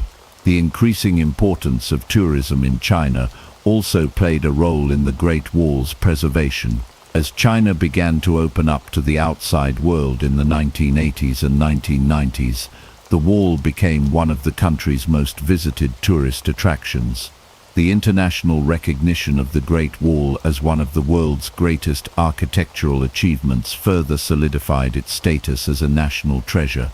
Tourism brought significant economic benefits to the regions surrounding the wall, particularly in areas like Beijing and its environs, where sections of the wall, such as Badaling, have been extensively restored and developed to accommodate visitors. Despite the positive impact of tourism, the Great Wall faced significant challenges in the modern era. Vandalism, environmental wear, and the pressures of mass tourism posed ongoing threats to its preservation. Over the years, graffiti, souvenir hunters, and even reckless construction around sections of the wall have caused irreparable damage to the historic structure. The wall's long exposure to the elements has also taken a toll, with wind, rain, and temperature fluctuations causing parts of the wall to erode. As a result, the Chinese government and preservation organizations have implemented stricter regulations to protect the wall from further damage, including limiting access to certain sections and promoting more sustainable tourism practices. In 1987, the Great Wall was inscribed as a UNESCO World Heritage Site, further solidifying its importance as a global cultural monument. This recognition brought international attention to the efforts to preserve and protect the wall. The inscription as a UNESCO site has helped garner support for preservation initiatives, both from the Chinese government and from international conservation groups. Over the years, various restoration projects have been undertaken to repair sections of the wall and restore its historical integrity, using traditional construction techniques and materials wherever possible. One of the primary challenges in preserving the Great Wall is the sheer size and complexity of the structure. Stretching over 13,000 miles, the wall traverses a wide range of terrains, from mountains to deserts to plains. Some sections of the wall are well preserved and have been carefully restored, while others remain in a state of ruin, requiring extensive conservation efforts. The most famous sections, like those near Beijing, have been restored and modernized to accommodate large numbers of tourists, while more remote and rugged sections face greater challenges in terms of access and preservation. The balance between preserving the historical integrity of the wall and accommodating tourism remains a delicate issue, with ongoing debates about how to best protect this ancient monument while ensuring that it remains accessible to the public. The legacy of the Great Wall continues to be a source of pride and inspiration for the Chinese people. It serves as a symbol of China's enduring strength, unity and determination, representing both the country's historical achievements and its aspirations for the future. In the 21st century, the Great Wall stands as a testament to the ingenuity, hard work and vision of those who built it, as well as to the resilience of the Chinese people who have maintained it through the centuries. As a national monument, the Great Wall is not only a reminder of China's past, but also a beacon of its cultural heritage and national identity. In conclusion, the 20th century marked a period of rediscovery for the Great Wall of China. Once a symbol of defense and military strategy, it became a cherished national monument and a powerful symbol of China's historical and cultural significance. Efforts to preserve and protect the wall from modern threats, including vandalism, environmental damage, and the pressures of tourism, have been ongoing. Through these efforts, the Great Wall remains a living testament to China's resilience, strength, and enduring legacy. In the 21st century, the Great Wall of China has transformed into one of the most recognizable and visited landmarks in the world. It stands not only as a symbol of China's ancient history and military prowess, but also as a beacon of national pride and cultural heritage. Today, the Great Wall attracts millions of tourists annually, drawn by its rich history, stunning architecture, and the breathtaking landscapes it traverses. The wall's global significance extends beyond its role as a historical monument. It has become a key symbol of China's rising influence on the world stage. As a major tourist destination, the Great Wall has played a central role in China's booming tourism industry. With sections like Badlang and Mushenyu near Beijing being among the most visited, the wall is often one of the first stops for international visitors exploring China. The Great Wall offers not only a chance to witness an architectural marvel, but also a connection to China's rich cultural heritage. The wall's symbolism, representing resilience, strength, and unity, resonates deeply with visitors from all around the world, making it a must-see destination. However, the growth in tourism has also posed significant challenges for the preservation of the Great Wall. The sheer number of visitors, combined with environmental factors such as weathering, pollution, and natural erosion, has put immense strain on the wall's structural integrity. The sections that attract the highest tourist traffic are particularly vulnerable to damage from both human and natural forces. As a result, there have been concerted efforts by the Chinese government and preservation organizations to safeguard the wall for future generations. Efforts to preserve the Great Wall in the 21st century are multifaceted. The Chinese government has taken steps to balance tourism with conservation by implementing strict regulations on visitor access and introducing restoration projects. Some sections of the wall have been carefully restored to their original condition, with traditional building techniques and materials used to maintain their historical accuracy. In more remote areas where access is limited and tourism is less concentrated, conservation efforts focus on preventing further erosion and protecting the wall from environmental degradation. Preservation challenges are particularly acute in the more remote sections of the Great Wall, where the wall has deteriorated due to neglect and exposure to the elements. Efforts to protect these sections often involve the restoration of damaged parts, reinforcement of weakened structures, and the construction of protective barriers to shield the wall from the harsh environmental conditions it faces in the desert and mountainous regions. Additionally, conservationists have worked to raise awareness about the importance of preserving the Great Wall, highlighting its role not only in Chinese history, but also as a symbol of global cultural heritage. Modern technology has also played a key role in the wall's preservation efforts. Satellite imaging, drone technology, and other advanced tools have allowed experts to monitor the condition of the Great Wall more effectively and identify areas in need of immediate attention.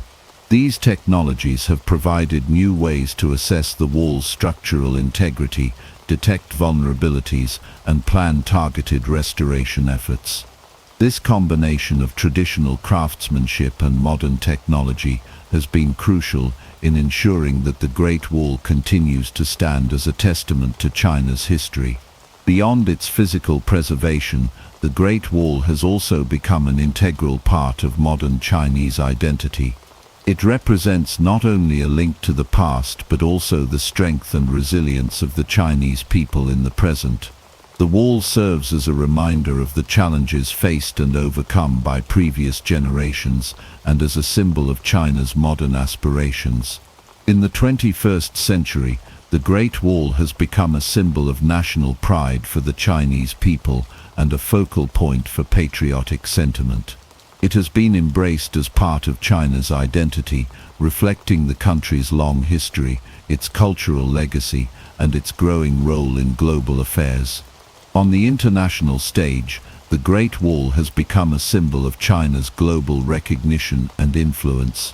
As China continues to assert its presence in international politics, economics, and culture, the Great Wall remains a potent symbol of the country's long history and its modern ambitions. The wall's status as a UNESCO World Heritage Site further solidifies its global importance. It stands as a testament to the enduring nature of China's civilization and the country's rich cultural heritage, which continues to captivate people around the world. In addition to its historical and cultural significance, the Great Wall also serves as a symbol of China's commitment to environmental preservation. The wall's role in modern Chinese identity is intertwined with the country's efforts to balance development with sustainability.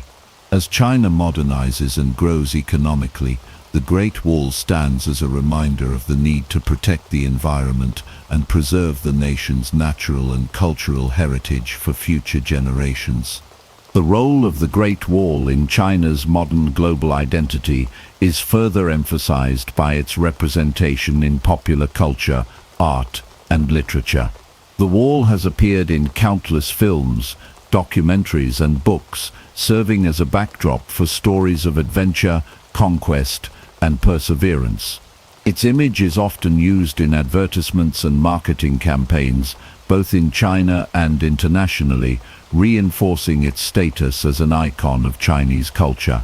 Looking ahead, the future of the Great Wall will be shaped by ongoing preservation efforts and the evolving role of the wall in Chinese society and global affairs. As China continues to develop its infrastructure and economy, the Great Wall will remain an enduring symbol of the country's historical roots and cultural heritage. The 21st century will undoubtedly bring new challenges in terms of preserving the wall and ensuring that it remains intact for future generations. However, the wall's significance as a national and global icon will continue to grow, cementing its place as one of the most important and recognized cultural landmarks in the world.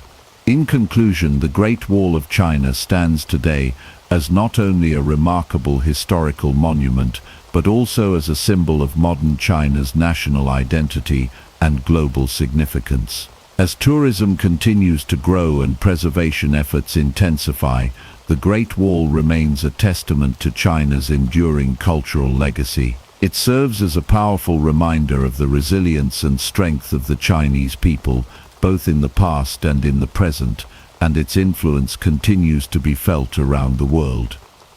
The 1920s in the United States were marked by immense optimism and the belief that endless growth was possible. Following the devastation of World War I, America emerged as a global industrial leader. The economy surged ahead with new innovations, rising wages for some, and expanding access to consumer goods. Radios became standard household items, delivering entertainment and news to millions. Automobiles, once a luxury, became accessible to the average family due to Henry Ford's innovations in mass production.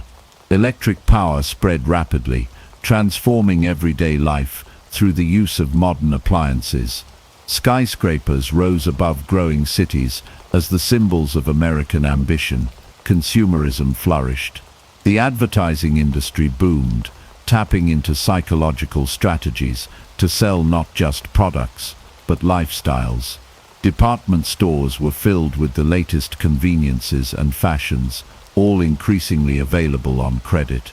Americans were encouraged to embrace a new identity as consumers. Installment buying became the norm, and by the end of the decade, the majority of consumer goods were bought on credit. This allowed people to enjoy luxuries they couldn't afford outright, feeding into the illusion of universal prosperity. The stock market became the symbol of this economic confidence. From 1921 to 1929, stock prices soared and investing became mainstream. People from all walks of life jumped into the market, driven by tales of fortunes made overnight.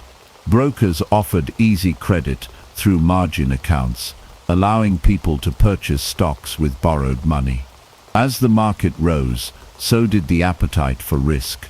Investment trusts and other speculative vehicles multiplied, offering the illusion of diversification and safety, while concealing shaky fundamentals. However, the glittering surface of the Roaring Twenties masked critical vulnerabilities.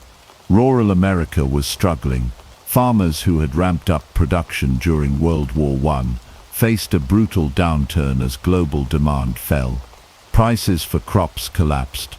Many farmers had taken on debt to buy tractors and expand operations, only to find themselves unable to repay their loans.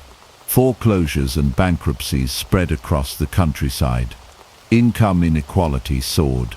By the end of the decade, the top 1% of Americans controlled over a third of the nation's wealth. Corporate profits surged, but wages for most workers stagnated.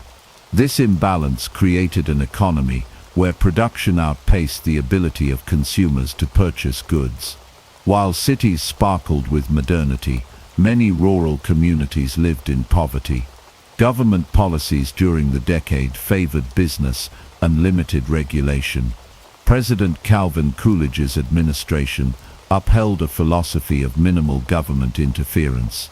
His famous declaration that the business of America is business reflected a widespread belief in laissez-faire capitalism. This hands-off approach extended into banking and finance, where little was done to manage the growing risk. The Federal Reserve, still a young institution, failed to use its tools effectively. For much of the 1920s, it kept interest rates low, encouraging borrowing. It wasn't until 1928 that it raised rates to try and cool the overheated market, but by then, speculation had run rampant. The central bank acted inconsistently and without a clear strategy, missing opportunities to prevent the looming collapse. Herbert Hoover, elected in 1928, was a man of intelligence, experience, and public service. He had gained international respect for his humanitarian work during and after World War I. As president, he believed deeply in the power of individual effort, local action, and voluntary cooperation. But his faith in American resilience and market self-correction led him to underestimate the scale and speed of the economic unraveling. Meanwhile, Wall Street embodied the nation's unchecked optimism. Powerful institutions like J.P. Morgan and National City Bank fueled the boom. Investment trusts lured everyday investors into complex schemes with promises of high returns. Few understood the risks they were taking. Newspaper headlines focused on market highs, further feeding the frenzy. By the summer of 1929, the economic engine began to sputter. Steel output dropped. Automobile sales declined. Construction faltered. But the public remained entranced by rising stock prices. Few listened to the warnings of economists and skeptical financial experts. The myth of permanent prosperity had taken root. The Roaring Twenties were a decade of technological progress, cultural transformation, and unprecedented economic growth. But they were also a time of reckless speculation, rising inequality, and policy failures. Beneath the surface of apparent prosperity lay deep cracks in the economic foundation. In the next chapter, we will examine how those cracks widened into a catastrophic collapse that brought the global economy to its knees. By the fall of 1929, the American economy stood on a precipice. The illusion of endless prosperity had gripped the nation, fueled by a decade of growth, rising stock prices, and unchecked speculation. But behind the euphoria were warning signs: declining industrial output, slowing consumer spending, and an overextended stock market swollen with borrowed money. What happened next would become a defining moment in American history. October 24th, 1929, known as Black Thursday, marked the beginning of the end for the roaring stock market. That morning, panic gripped Wall Street as millions of shares were dumped in a flurry of fear. Prices plummeted. Rumors of financial instability had triggered a wave of sell-offs, and investors rushed to get out. By the end of the day, nearly 13 million shares had changed hands, a record at the time. Major banks, including J.P. Morgan and Company, intervened by pooling resources to buy large blocks of stock and restore confidence. It worked temporarily. The market stabilized, and many hoped the worst had passed. But the reprieve was short-lived. Just 4 days later, on Monday, October 28th, Black Monday, the market suffered a devastating blow. The Dow Jones Industrial Average dropped nearly 13% in a single day. Panic returned with full force. The psychological impact of the crash deepened as newspapers across the country reported massive losses. Confidence evaporated. Then came October 29th, Black Tuesday, the most infamous day in the history of the U.S. stock market. That morning, thousands of investors crowded outside the New York Stock Exchange. Inside, chaos reigned. A staggering 16 million shares were traded, and prices collapsed. Entire fortunes vanished in hours. Some investors, ruined and desperate, reportedly took their own lives, though many of these stories have been exaggerated in retrospect. Still, the emotional and financial toll was unprecedented. What caused this monumental collapse? Several key factors converged. First and foremost, the market had become wildly overvalued. Stock prices no longer reflected the actual performance of companies, but were instead driven by speculative fervor. Investors believed the market could only go up. Buying on margin, using borrowed money to purchase stocks, exacerbated the risk. When prices began to fall, margin calls forced investors to sell, triggering a cascade of panic selling. The crash also exposed the fragile nature of the American financial system. There was no government insurance on bank deposits. There were few regulations on securities trading. As the crash unfolded, banks that had heavily invested in the market or lent money to investors began to fail.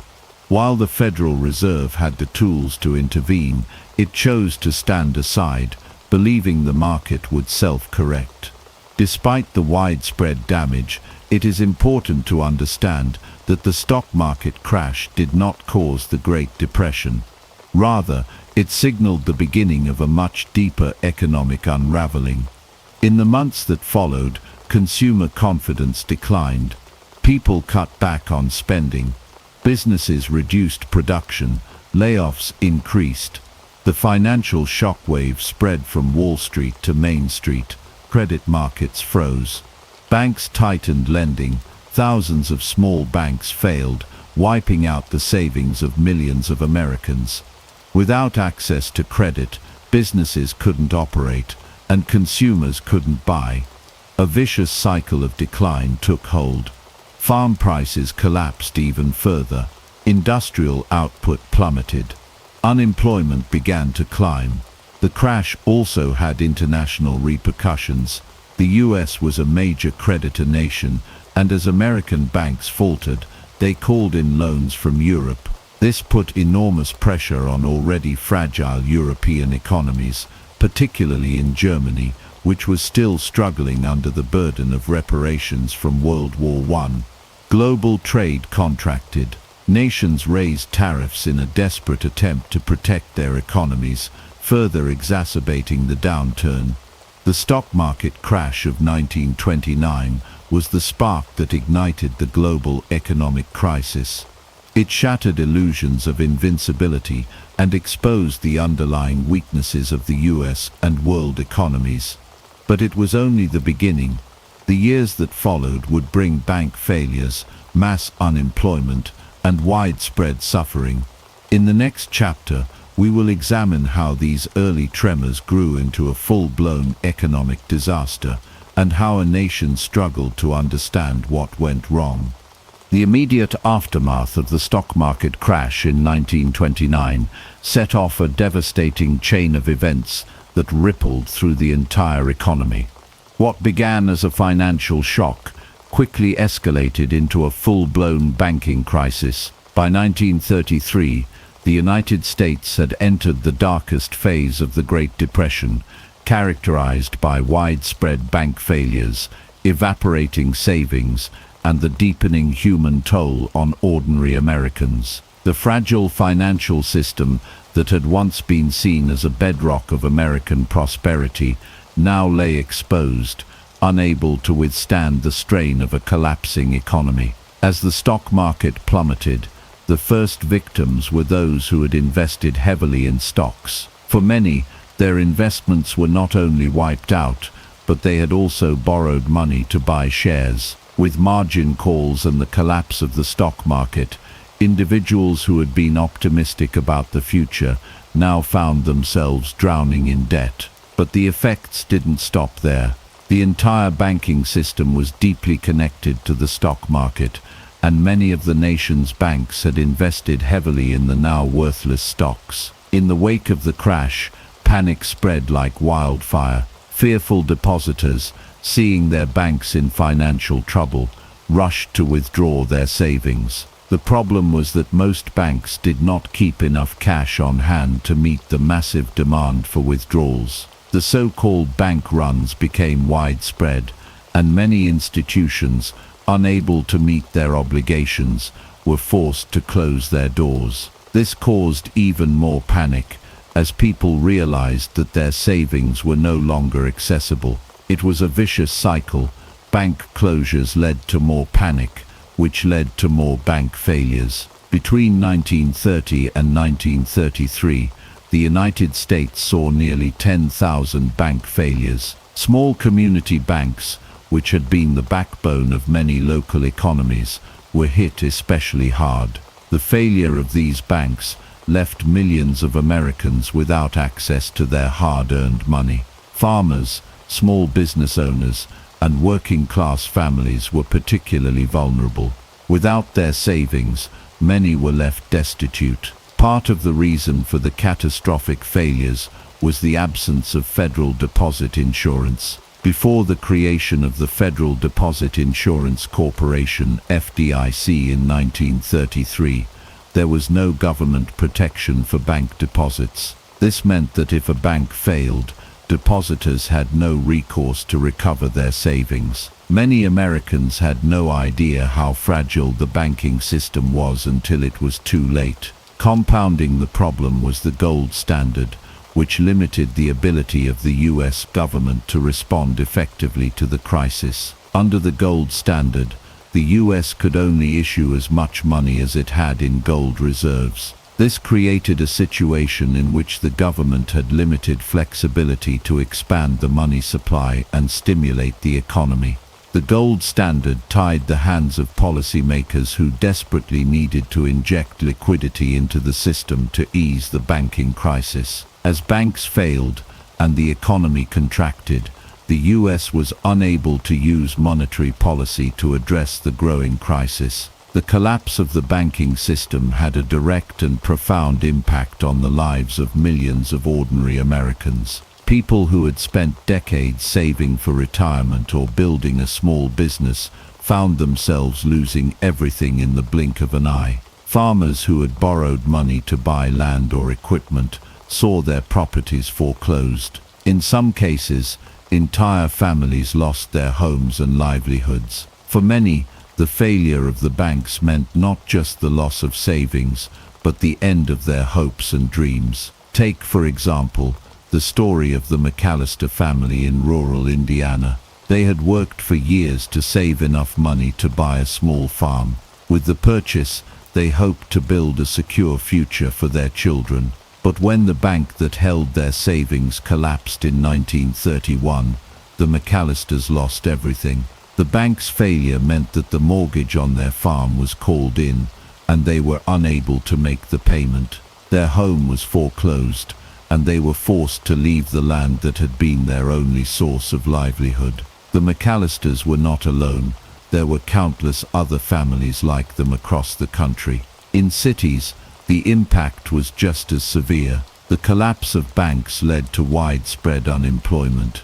Without access to credit, small businesses could no longer operate, and many were forced to lay off workers. As businesses closed and people lost their jobs, the economic situation worsened. Unemployment rates soared, reaching 25% by 1933. Families who had once been self-sufficient found themselves living in makeshift shacks or homeless shelters, dependent on soup kitchens and government relief. The banking collapse and subsequent financial contagion were key events that deepened the Great Depression. As banks failed and savings evaporated, confidence in the financial system was shattered.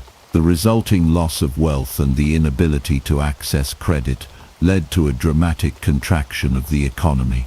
The pain of the banking crisis was felt by nearly every American, but it was the poorest and most vulnerable who suffered the most. This period of financial devastation lasted for years. As more banks failed and more businesses closed, the economic landscape became increasingly bleak. Farmers were hit especially hard, as falling commodity prices, rising debt, and the failure of local banks created a perfect storm of economic hardship. In the next chapter, we will examine how the federal government responded to the banking collapse and the key measures that were taken to try and halt the spiraling economic decline. The Great Depression, which began in the United States in 1929, quickly spread across the globe, affecting countries in Europe, Latin America, Asia, and beyond. While the initial cause of the crisis was the collapse of the stock market, the far-reaching consequences of the Depression were a result of global economic interdependence. The effects of the crash were felt deeply in nations that were already fragile, and the interconnectedness of international trade, debts, and policies caused the crisis to spiral out of control, transforming a national disaster into a worldwide catastrophe. In Europe, the depression hit particularly hard. Many countries had still not fully recovered from the devastation of World War I, and the global economic downturn exacerbated existing problems. One of the most affected nations was Germany, which had been burdened by crippling reparations payments as part of the Treaty of Versailles. The German economy had relied heavily on loans from American banks to meet these obligations. When the US economy collapsed and American banks stopped lending, Germany's ability to pay reparations was severely hampered. This led to a chain reaction. The German economy contracted further, unemployment skyrocketed, and political instability grew. The economic strain in Germany contributed to the rise of extremism, which would eventually lead to the election of Adolf Hitler in 1933. In Britain, the depression caused severe deflation as the British pound came under pressure. Faced with high levels of debt, the British government was forced to abandon the gold standard in 1931, which had tied the pound to gold reserves and limited the country's ability to respond to the crisis. The decision to leave the gold standard allowed Britain to devalue the pound, which made British exports cheaper and helped stimulate trade with other countries. However, the economic situation remained dire, with mass unemployment and widespread poverty, particularly in the industrial regions of the north. The government's austerity measures, including cuts to public spending, only deepened the suffering for many British citizens. In the colonies of European powers, the impact of the depression was equally devastating. Colonial economies were heavily dependent on the export of raw materials, and as global demand for commodities such as rubber, sugar, and oil fell, so did the economic well-being of many colonized nations. In Africa, Latin America, and Asia, the collapse of international trade led to widespread unemployment, food shortages, and social unrest. Colonial governments, which were already struggling to maintain control over vast and diverse territories, found themselves facing increasing challenges as economic hardship and political instability grew. One of the key factors that exacerbated the global depression was the collapse of international trade. As countries faced growing economic challenges, many turned inward, raising tariffs and restricting trade in an effort to protect their own industries and jobs. The United States, under the leadership of President Herbert Hoover, passed the Smoot-Hawley Tariff in 1930. The tariff, which raised taxes on imported goods to historically high levels, was intended to protect American industries from foreign competition. However, it backfired. Other countries retaliated by imposing their own tariffs on American goods, and global trade contracted dramatically. The tariff deepened the global depression by worsening the economic downturn in countries that depended on exports, including Canada, Latin American nations, and European countries. The collapse of trade created a vicious cycle in which nations turned inward and sought to protect their own interests, leading to a further deterioration of the global economy. To fully understand the global spread of the depression, we must also consider the role of global financial institutions and the international banking system. The collapse of American banks had far-reaching consequences for banks in Europe and elsewhere. Many European banks had invested heavily in US markets, and when the American stock market crashed, they faced massive losses. The resulting banking crisis, combined with the collapse of international trade, further deepened the global depression. Countries in both the developed and developing world were forced to respond to the crisis, but the lack of coordinated international action made recovery more difficult. Maps and historical data from the period show the widespread nature of the economic collapse. Unemployment in Europe soared, and poverty and unrest became common in many cities. The effects were particularly severe in nations such as Germany and Britain, where political instability contributed to social unrest. In the colonies, the economic crisis had far-reaching consequences, as colonial powers struggled to maintain control over their territories in the face of growing discontent.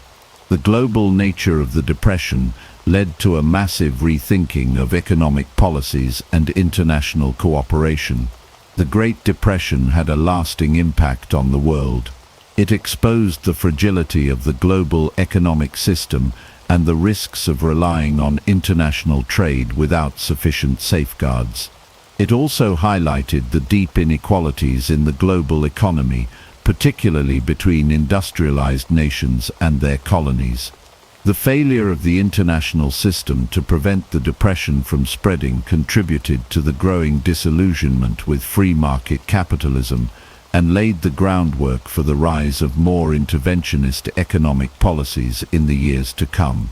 In the next chapter, we will explore the political and social consequences of the Depression, as the economic hardship faced by millions led to the rise of extremist political movements and the transformation of the global political landscape. The Great Depression was not only an economic crisis, it was a deeply human one.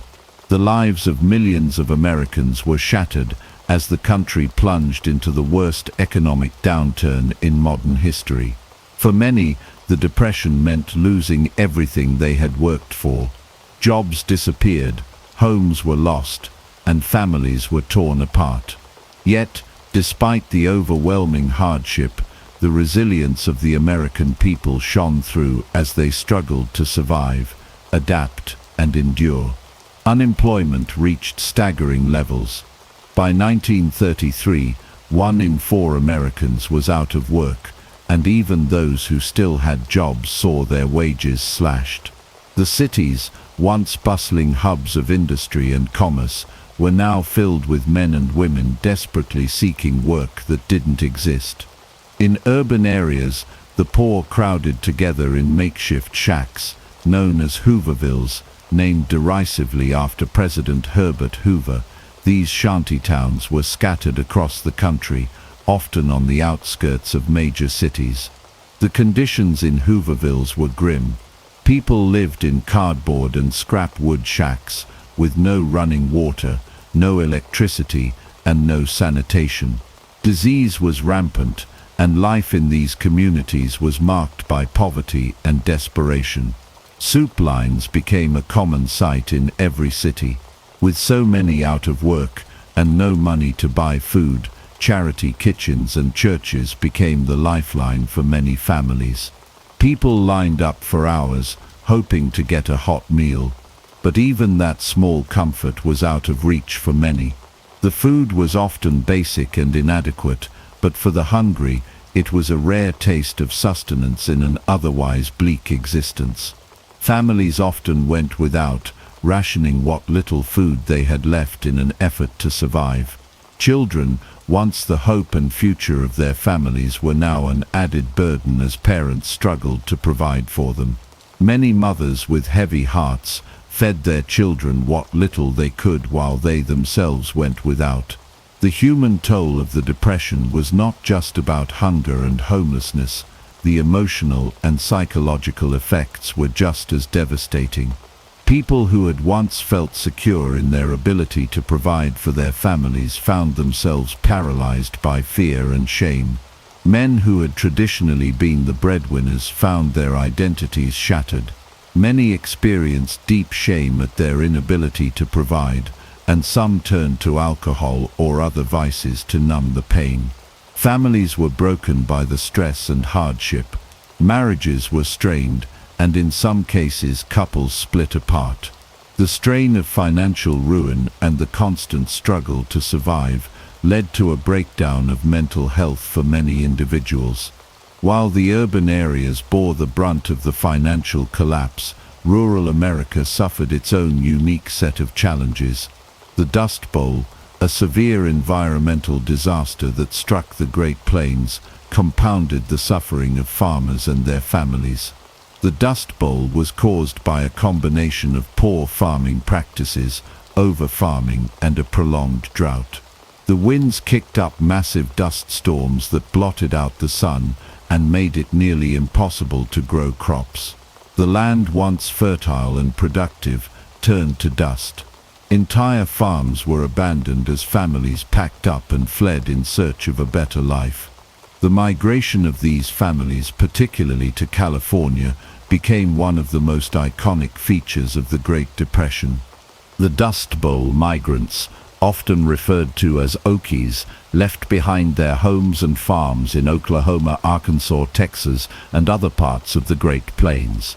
They traveled westward, hoping to find work in California's agricultural fields. What they found was more hardship. California, struggling with its own economic problems, was unable to provide the relief that these migrants desperately needed. Instead, they were met with hostility and discrimination. Many were forced into camps where conditions were little better than the ones they had left behind. But still, they held on to the hope that a better life awaited them. They lived on the margins of society, scraping together whatever work they could find in the fields, often for meager wages. They were the forgotten Americans, struggling to survive in an America that had turned its back on them. Interviews and letters from the period provide a powerful window into the emotional landscape of the Great Depression. One letter from a mother in a Hooverville in Chicago, written to her sister, poignantly describes the toll the Depression has taken on her family. "We haven't had a decent meal in weeks, and I'm so tired, but I have to keep going for the kids. I just don't know how much longer we can last." Another letter from a father in the Dust Bowl states, "We worked the land for so long, but now it's all gone. The dust keeps blowing, and I don't know what we're supposed to do. I've lost everything." These voices of despair were echoed by countless others across the country. Diary entries from the period, written by individuals facing the hardest times of their lives, provide a deeply personal perspective on the emotional cost of the Depression. One diary entry from a young woman living in a small town in Texas reads, "Every day feels the same. My family doesn't have enough food, and the bank is about to take our house. I'm scared. What happens to us after this? I can't even dream about a better future anymore." Another entry from a migrant mother moving westward describes the pain of leaving home behind. "I don't know if we'll ever make it, but I have to keep telling myself that California will be better. We can't stay here anymore. There's nothing left." Through these voices, through the letters, the diaries, the personal stories, we can begin to understand the human toll of the Great Depression. It was not just an economic catastrophe, but a personal tragedy for millions of Americans. It was a time of hardship, heartache, and survival. Yet it was also a time of incredible resilience. Despite the overwhelming odds, people fought to stay afloat, to keep their families together, and to survive. The Great Depression left deep scars, but it also shaped a generation of Americans who learned to endure, to rebuild, and to hope for a better future. In the next chapter, we will explore how the government responded to this unprecedented crisis through a series of bold programs and reforms that sought to alleviate the suffering and lay the foundation for future recovery. As the Great Depression spread across the United States, President Herbert Hoover's policies and actions became the subject of intense debate. Hoover, who had risen to power in 1928 with promises of continuing prosperity, faced a monumental crisis that seemed beyond his control. Despite his intelligence, experience, and strong belief in individualism, his response to the Depression was often seen as inadequate. In his view, government intervention should be limited, but the scale of the economic collapse soon showed that his approach was not enough to stem the tide of suffering. Hoover's early response to the crisis was guided by his belief in the power of private initiative and local government to resolve economic problems. At first he resisted direct federal intervention, assuming that the economy would naturally recover on its own. He believed that businesses and local charities could provide the necessary relief without federal aid. However, as unemployment soared and the economic situation worsened, Hoover's initial response began to seem increasingly inadequate. One of Hoover's key initiatives was the creation of the Reconstruction Finance Corporation (RFC) in 1932. The RFC was designed to provide emergency loans to banks, businesses and state governments in an effort to stabilize the economy and prevent further collapses. By giving loans to banks, Hoover hoped to ensure that credit would flow again and businesses would stay afloat. The idea was that the RFC would act as a backstop, preventing the complete collapse of financial institutions and providing relief to businesses. However, the RFC's efforts were slow and inconsistent. Many of the loans went to large corporations and wealthy banks, rather than directly assisting individuals who had lost their jobs or homes. The funds that did reach smaller institutions were often too little to make a significant difference. The public, struggling with widespread unemployment and hunger, felt that the federal government's response was not enough. While the RFC may have helped prevent further banking collapses, it did little to alleviate the suffering of everyday Americans. Hoover's reluctance to implement direct relief programs, such as unemployment benefits or public works projects, also led to a growing sense of frustration among the American public. Many people believed that Hoover was too focused on maintaining the principles of limited government and individual responsibility, while the needs of the suffering population were ignored. This growing frustration fueled public discontent and led to the rise of movements that demanded more immediate action. One of the most dramatic manifestations of this frustration was the Bonus Army protest of 1932. The Bonus Army was a group of approximately 20,000 World War I veterans who had been promised a cash bonus for their service, to be paid in 1945. Faced with unemployment, poverty, and homelessness during the Depression, these veterans, along with their families, marched on Washington, D.C. to demand early payment of their bonuses. The Bonus Army's march on the Capitol was initially peaceful, and the protesters camped in makeshift camps near the White House, hoping to meet with President Hoover to discuss their demands. However, Hoover, fearing the political ramifications of granting the veterans' request, refused to meet with them and sent law enforcement to disperse the protesters. As tensions rose, Hoover ordered the U.S. Army, under the command of General Douglas MacArthur, to forcibly remove the veterans from their camps. The military used tanks and tear gas to clear the veterans, and the violent eviction became a shocking spectacle in the national media. The public reaction to the treatment of the Bonus Army was one of outrage. Many Americans were horrified by the sight of war heroes being driven from their encampments by the military, and Hoover's approval rating plummeted. The incident reinforced the perception that Hoover was out of touch with the suffering of ordinary Americans and unwilling to take decisive action to address the crisis. His failure to connect with the public, combined with his reluctance to take bold action, marked a turning point in his presidency. By 1932, Hoover's popularity had eroded to the point where he faced serious challenges in the upcoming presidential election. The American public, exhausted and disillusioned by the Depression, was ready for change. Enter Franklin D. Roosevelt, the Democratic candidate who promised a new approach to the crisis.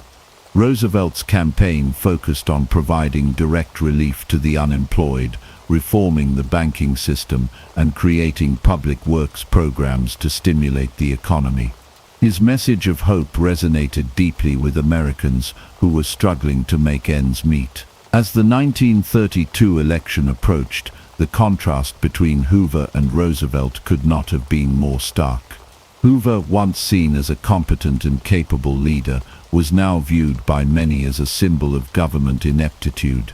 Roosevelt, by contrast, offered a vision of a government that would take bold, decisive action to address the Depression and provide a safety net for those in need. On November 8, 1932, Franklin D. Roosevelt won a landslide victory in the presidential election with over 57% of the vote. The election of Roosevelt marked a dramatic shift in the political landscape, signaling the end of Hoover's presidency and the beginning of a new era of government intervention and social welfare programs. Roosevelt's New Deal would reshape the American economy and society, setting the stage for a more active role of the federal government in economic affairs. In retrospect, Hoover's presidency is often remembered as a cautionary tale of leadership during a time of crisis. His belief in the principles of limited government and individual responsibility, while noble in theory, proved inadequate when faced with the scale of the Great Depression. Hoover's response to the crisis was too slow, too indirect, and ultimately too limited to prevent the collapse of the American economy or to ease the suffering of millions. The Bonus Army protest and the failure of the RFC to provide meaningful relief to individuals underscored Hoover's inability to meet the needs of the American people. The 1932 election, in which Hoover was decisively defeated by Roosevelt, marked a pivotal moment in American history. The Depression had exposed the shortcomings of Hoover's approach, and the nation was ready for change. Roosevelt's victory ushered in a new era of government intervention and reform, as the country sought to recover from the deepest economic crisis it had ever known. In the wake of Herbert Hoover's failure to address the devastating economic challenges of the Great Depression, a new leader emerged to reshape America's future. Franklin D. Roosevelt, a former governor of New York with a reputation for energy and optimism, was elected president in 1932. His arrival in Washington marked the beginning of a new era in American politics and government. Roosevelt's response to the Depression, known as the New Deal, would transform the nation, redefine the role of the federal government, and offer a glimmer of hope to millions of Americans who had been left in despair. Upon taking office, Roosevelt wasted no time in tackling the economic crisis. He immediately sought to provide relief, recovery, and reform through a series of bold and expansive programs. Roosevelt's New Deal aimed to address the immediate needs of the American people, create jobs, and stabilize the financial system. His approach was different from Hoover's, as Roosevelt believed in active government intervention and the need for a strong federal response to help lift the country out of the Depression. One of the first initiatives Roosevelt launched was the Civilian Conservation Corps (CCC), which aimed to provide jobs for young men in environmental conservation projects. The CCC employed over 3 million young men who worked on projects such as reforestation, flood control, and park development.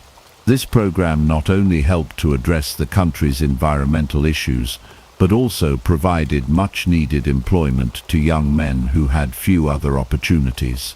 Another critical program introduced by Roosevelt was the Tennessee Valley Authority (TVA), which sought to address the economic challenges faced by the Tennessee Valley, one of the poorest regions in the United States.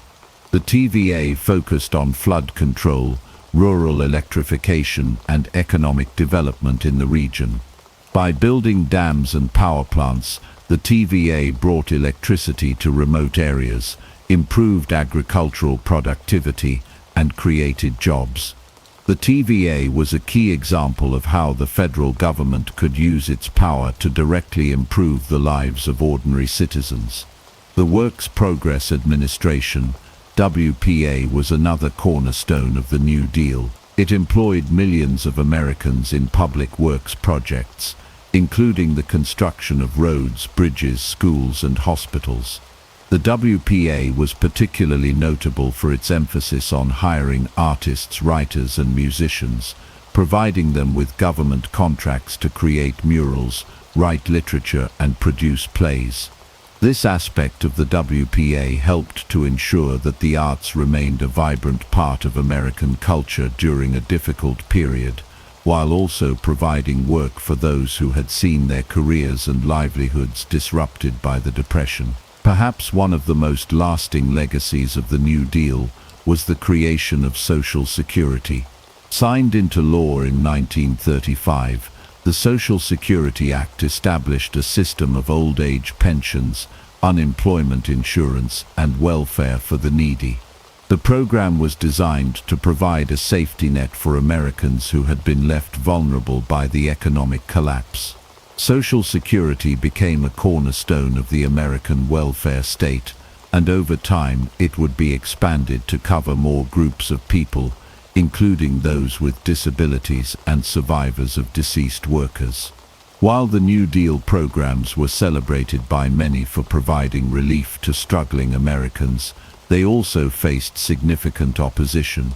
Some critics, particularly conservatives, argued that Roosevelt's policies were an overreach of government power and would undermine the free market system.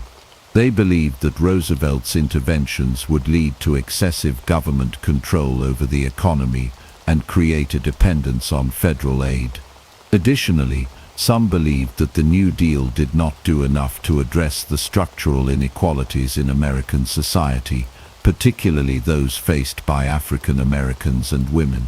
Despite these criticisms, Roosevelt's New Deal enjoyed widespread popularity among the American public. Many Americans saw Roosevelt as a savior who understood their struggles and was willing to take bold steps to address their needs. The New Deal's emphasis on job creation, direct relief, and economic reform gave hope to millions who had lost everything in the Depression. Roosevelt's Fireside Chats, a series of radio broadcasts in which he spoke directly to the American people, were instrumental in building trust and fostering a sense of unity and confidence in his leadership. Roosevelt's ability to communicate with the public made him one of the most beloved presidents in American history. However, not all Americans were convinced that the New Deal was the solution to the nation's problems. Some, particularly those on the political left, argued that Roosevelt's programs did not go far enough in challenging the economic elites or addressing the needs of the most vulnerable Americans. Figures like Huey Long, a populist Louisiana governor, proposed more radical alternatives, such as wealth redistribution and guaranteed incomes for all citizens. Long's Share Our Wealth program gained significant traction, particularly among those who felt that Roosevelt had failed to address the deep inequalities of American society. The New Deal's legacy is complex and multifaceted. While it succeeded in providing immediate relief to millions of Americans and reshaping the relationship between the federal government and the people, it did not end the Depression. World War II, which began in 1939, would ultimately bring the United States out of the economic crisis by creating an unprecedented demand for war materials and by mobilizing the economy for military production. However, the New Deal laid the foundation for the modern welfare state and permanently altered the role of the federal government in American life. The New Deal also had lasting effects on American political culture. It realigned the American political system, with the Democratic Party becoming the party of the working class, minorities, and the poor. Roosevelt's success in navigating the Depression and reshaping the American economy would solidify his place as one of the most influential presidents in U.S. history. His leadership during this tumultuous period continues to be a touchstone for debates over the role of government in times of crisis.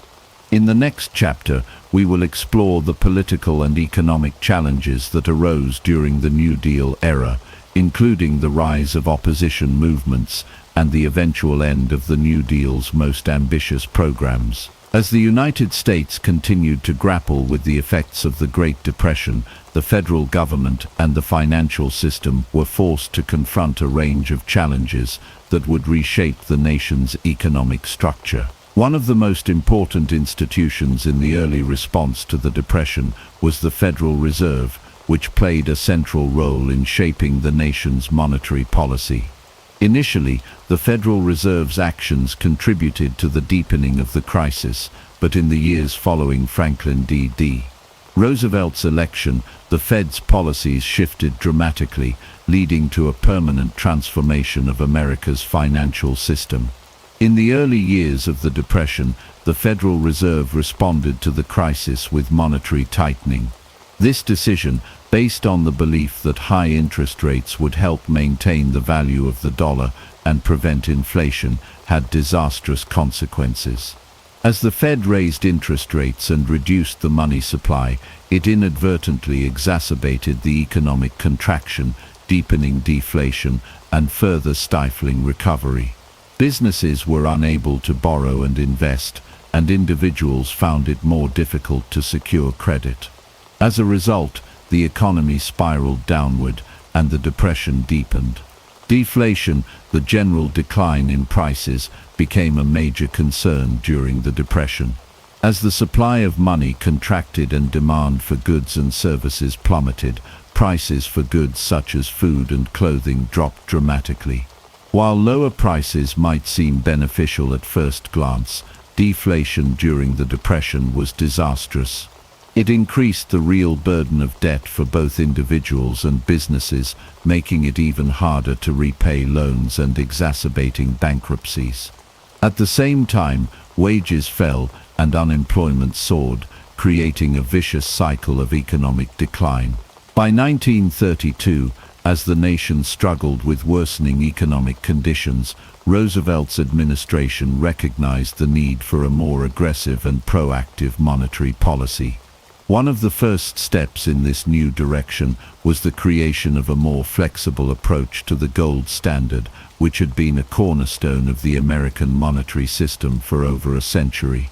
Under the gold standard, the US dollar was directly tied to a fixed amount of gold, which limited the amount of money that could be issued by the Federal Reserve. This constraint was seen as a key factor in the tight money supply and deflationary pressures that had contributed to the Depression.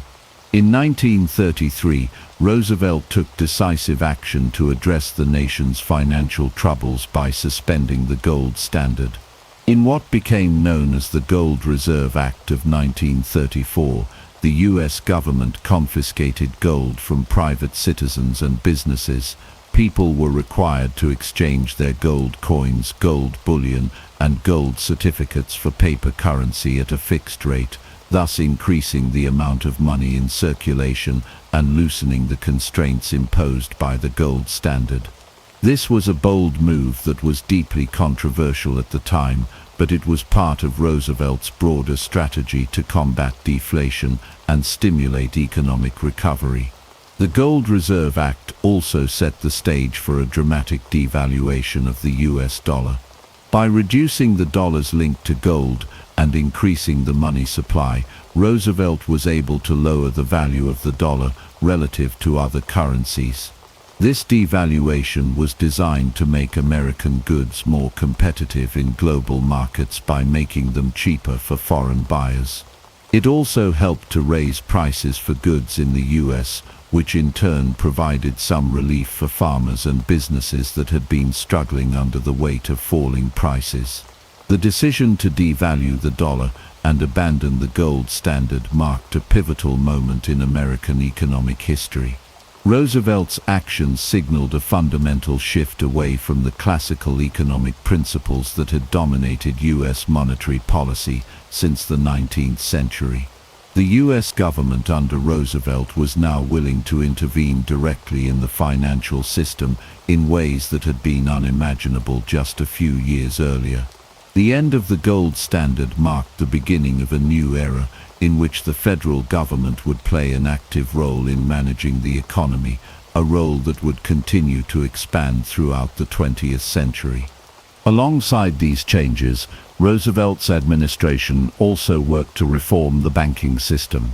The Banking Act of 1933, also known as the Glass-Steagall Act, was another key piece of New Deal legislation. This law separated commercial banking from investment banking, reducing the risks of speculative investment and protecting consumers' savings. It also established the Federal Deposit Insurance Corporation, FDIC, which provided insurance for bank deposits up to a certain amount, giving Americans greater confidence in the safety of their savings. The FDIC was a crucial step in restoring public trust in the banking system, which had been shattered by a wave of bank failures during the early years of the Depression. By insuring deposits, the FDIC helped to stabilize the banking system and reduce the fear of losing savings in the event of a bank failure. This, in turn, encouraged people to deposit money in banks rather than hoard it at home, which helped to inject liquidity back into the financial system and promote economic activity. In addition to these reforms, Roosevelt's administration also worked to stabilize the financial markets through the Securities Exchange Act of 1934. This law created the Securities and Exchange Commission, SEC, which was tasked with regulating the stock market and protecting investors from fraud and manipulation. The SEC's creation marked a shift toward more active government oversight of the financial system and laid the groundwork for modern securities regulation. By the time Roosevelt left office in 1945, the U.S. financial system had undergone a profound transformation. The policies he implemented during the New Deal, particularly those related to monetary policy and banking reform, would have lasting effects on the American economy. The abandonment of the gold standard and the devaluation of the dollar set the stage for the modern era of flexible exchange rates and greater government intervention in the economy. The establishment of the FDIC, the SEC, and the broader regulatory framework for the financial system helped to restore stability and public confidence, ensuring that the mistakes of the 1920s and early 1930s would not be repeated.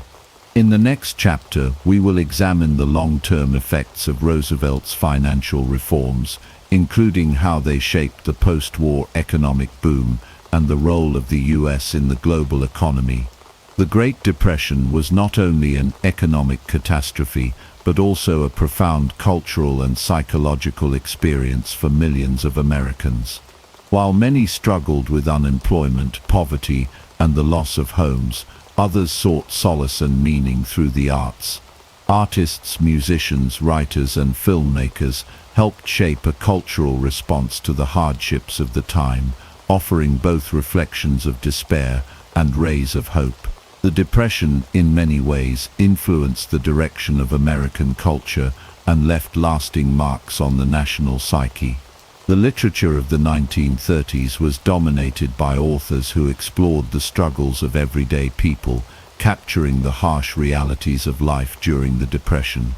One of the most iconic voices of this period was John Steinbeck, whose novels like The Grapes of Wrath and Of Mice and Men depicted the devastation experienced by farmers and migrant workers. Steinbeck's portrayal of the Joad family's journey westward in search of work highlighted the resilience of the human spirit, even in the face of overwhelming adversity. His work resonated deeply with those affected by the Depression and brought attention to the economic and social injustices faced by the poor and disenfranchised. Alongside Steinbeck's literary contributions, musicians like Woody Guthrie provided a soundtrack for the Depression. Guthrie's folk songs, such as This Land Is Your Land and Do Re Mi, expressed the struggles of the working class, particularly migrant laborers, and reflected the deep sense of injustice and hardship that many Americans were experiencing.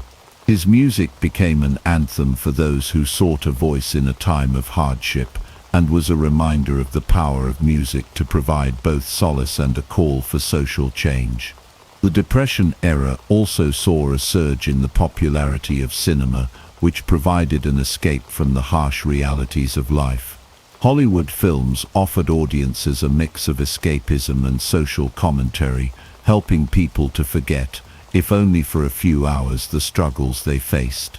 Musicals, comedies, and epic dramas flourished, offering a form of entertainment that allowed people to momentarily disconnect from their problems.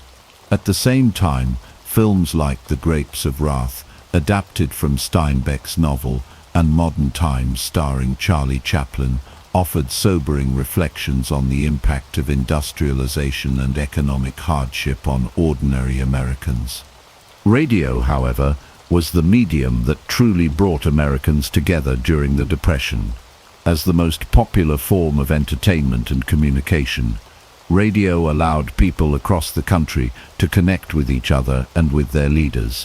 One of the most significant uses of radio during the Depression was Franklin D. Roosevelt's fireside chats. These radio broadcasts, which began in 1933, allowed Roosevelt to speak directly to the American people in a reassuring and intimate manner. In an era of widespread anxiety and uncertainty, Roosevelt's calming voice and clear explanations of his policies helped to restore a sense of hope and confidence. The fireside chats were a vital tool in building trust between the president and the public and provided a sense of unity during a time of national crisis. In addition to providing entertainment and connection, radio also served as a platform for the burgeoning labor movement. The economic hardships of the Depression spurred the growth of unions and workers' rights organizations as workers sought to secure better wages and working conditions. Radio broadcasts helped to spread the message of labor activism and unionization, as many Americans listened to programs that highlighted the struggles of workers and the importance of collective bargaining. The radio provided a voice for union leaders like John L. Bullock Lewis, head of the United Mine Workers, and other labor figures who became influential during this period. The rise of unions during the Depression was a direct response to the exploitation and mistreatment of workers by large corporations. As unemployment soared and working conditions worsened, labor unions became a powerful force in advocating for the rights of workers. The passage of the National Industrial Recovery Act, NIRA, in 1933, which aimed to establish fair labor standards and provide workers with the right to organize, marked a significant shift in the relationship between labor and management. The NIRA and other New Deal legislation provided a legal framework for labor unions to gain strength and influence. During the Depression, there was a growing recognition of the need to protect workers and ensure their rights in the workplace.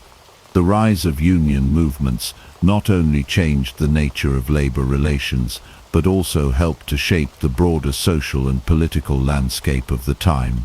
Unionization efforts during the Depression were a critical part of the struggle for economic justice and equality in the United States. The cultural shifts brought about by the Depression were not just limited to the arts and labor movements. The national psyche was also deeply impacted by the prolonged economic struggle. The Depression eroded the sense of optimism that had characterized the previous decade, replacing it with a sense of caution and resilience. People learned to live with less, and many embraced a culture of thrift and self-reliance. Yet, at the same time, the Depression sparked a collective sense of solidarity as Americans looked to each other for support and found strength in their shared experiences. In the years following the Depression, the cultural impact of this period would continue to shape American life.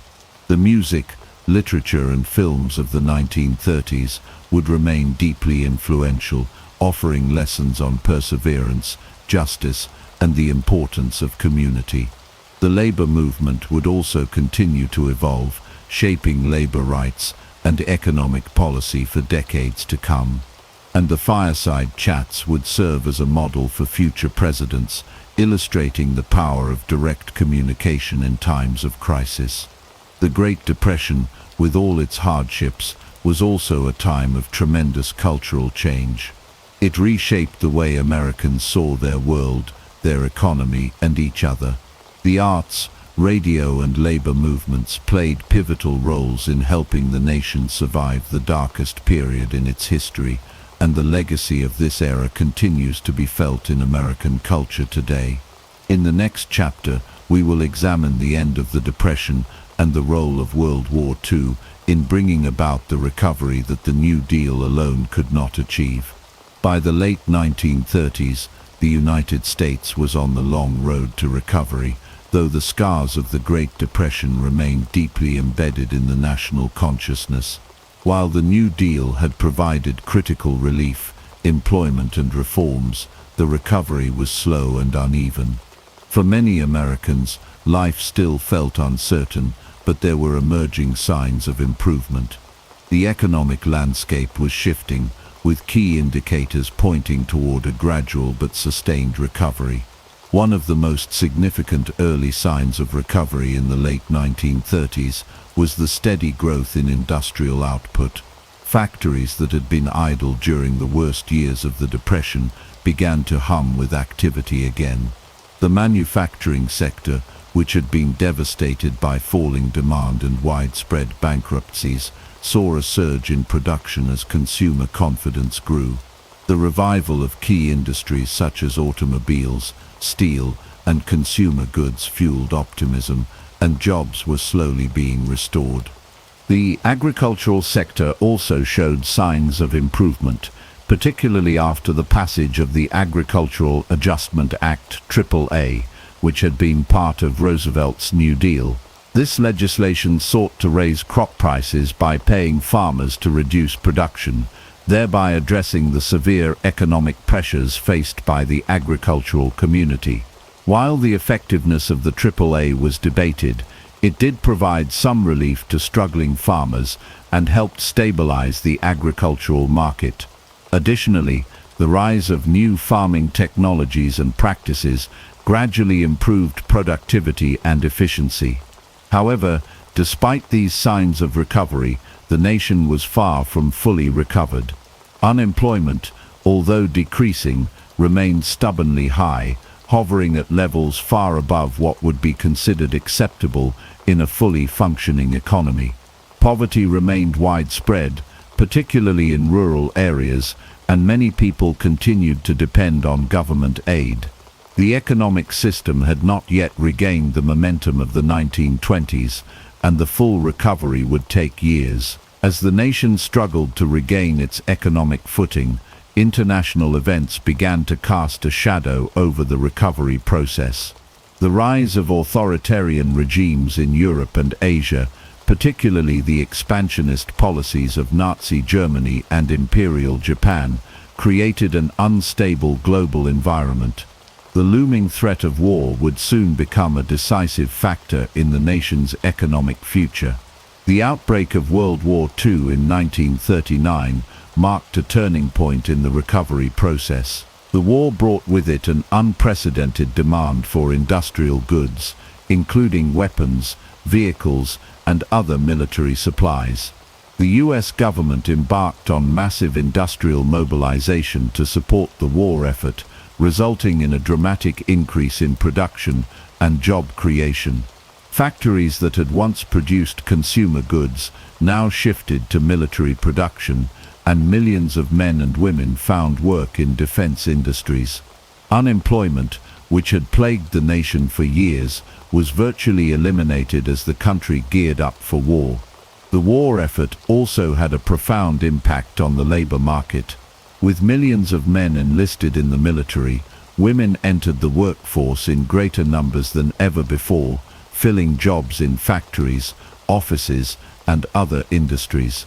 The iconic image of Rosie the Riveter symbolized the crucial role that women played in the wartime economy.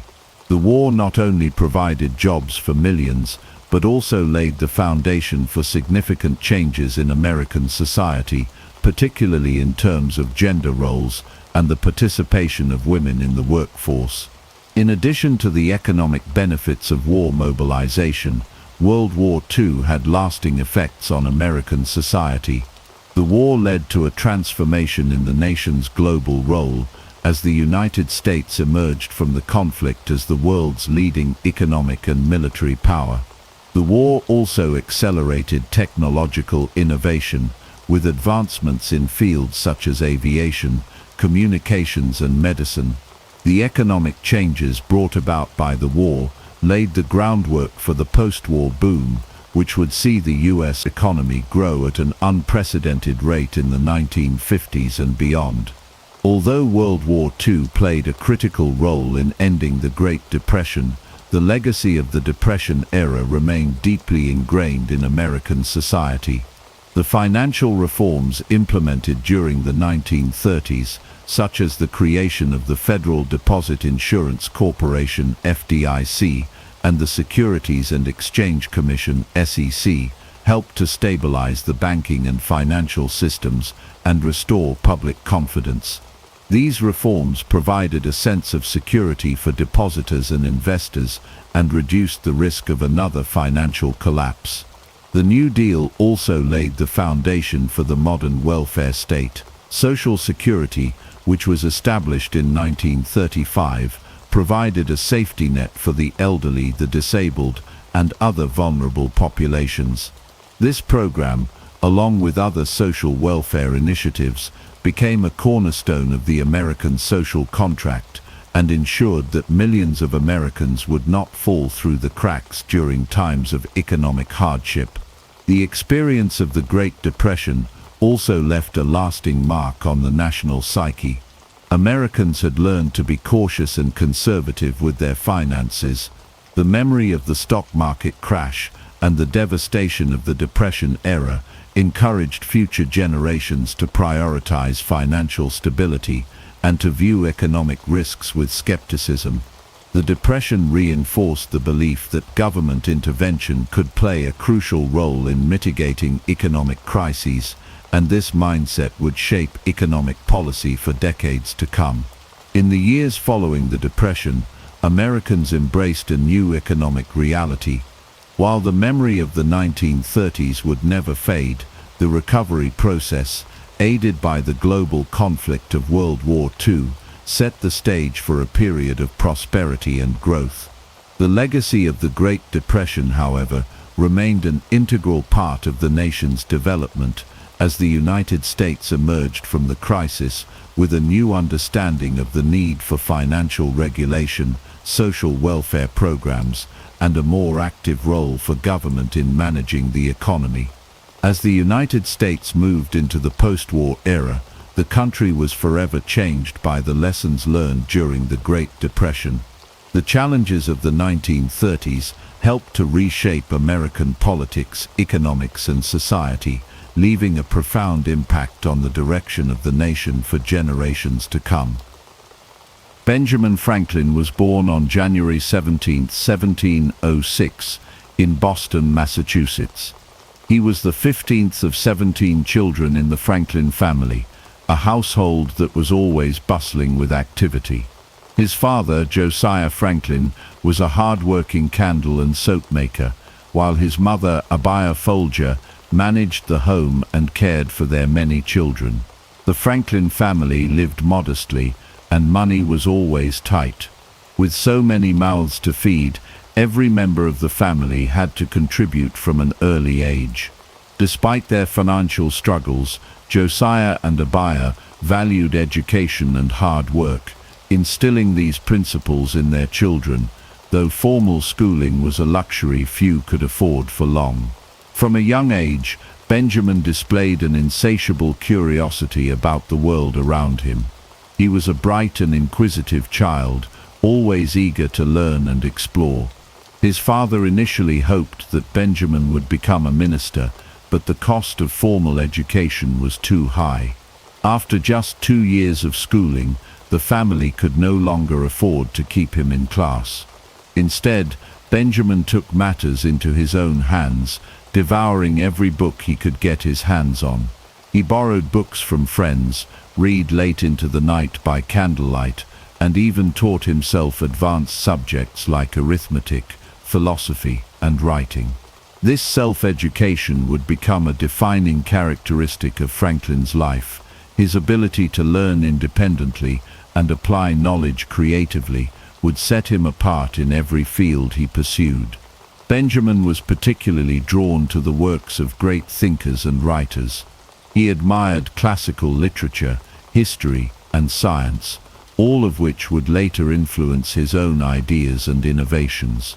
His love for reading and learning set him apart from his siblings, most of whom followed more traditional trades. However, in a family of practical workers, there was little patience for a child who preferred books over labor. To his father, the idea of Benjamin spending so much time reading instead of working with his hands was impractical. This led to frequent discussions about Benjamin's future and what path he should take. At the age of 12, Benjamin was apprenticed to his older brother James, who owned a printing press in Boston. This was a turning point in his life. Working in the printing shop exposed Benjamin to the power of the written word. He learned how newspapers were made, how ideas were spread, and how information could shape public opinion. The experience also gave him access to more books, further fueling his hunger for knowledge. As an apprentice, he was expected to perform tedious tasks, such as setting type, mixing ink, and running errands. Yet, even in these menial tasks, he saw an opportunity to learn, absorbing everything he could about the printing business. However, his relationship with James was difficult. James was strict and often harsh, treating Benjamin as little more than a lowly apprentice rather than a younger brother. This harsh treatment only strengthened Benjamin's independent spirit. He longed for more freedom and dreamed of making a name for himself beyond the confines of Boston. To express his thoughts, Franklin began writing under the pseudonym Silence Do Good, submitting letters to his brother's newspaper, the New England Courant. These letters, written from the perspective of a witty and observant widow, became widely popular. When James discovered that his anonymous contributor was in fact his younger brother, he was furious. Their already strained relationship deteriorated further, pushing Benjamin closer to the idea of forging his own path. Even in his early years, Franklin's intelligence and determination were evident. He was not content with the life laid out before him and sought opportunities to expand his knowledge and skills. His early struggles shaped his character, teaching him resilience, self-reliance, and the value of education. He was already developing the traits that would define him as an inventor, writer, and statesman. His ability to question the status quo, think critically, and take bold action when necessary. He understood that, in order to achieve greatness, he needed to take control of his own destiny, even if it meant leaving everything behind. As tensions with his brother continued to rise, Franklin began formulating a plan to escape his apprenticeship and start anew elsewhere. At just 17 years old, he would make a daring decision to leave Boston behind and seek new opportunities in Philadelphia. It was a choice that would change the course of his life forever and set him on a path toward becoming one of the most influential figures in American history. This was just the beginning of Franklin's incredible journey. In the next chapter, we will explore his bold move to Philadelphia, his early struggles in a new city, and how he would rise from an unknown runaway to one of the most respected printers and thinkers of his time. By the time Benjamin Franklin was 12 years old, he had already displayed an unquenchable desire to learn. But his education was cut short due to financial constraints, and instead of studying in a formal setting, he was sent to apprentice under his older brother James Franklin, a printer in Boston.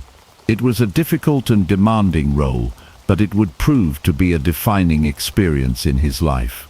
Working in the printing shop gave young Franklin access to a world of information. He read extensively, learned the mechanics of the trade, and discovered how ideas could be shaped and spread through the power of the written word. However, James was a strict and often harsh master.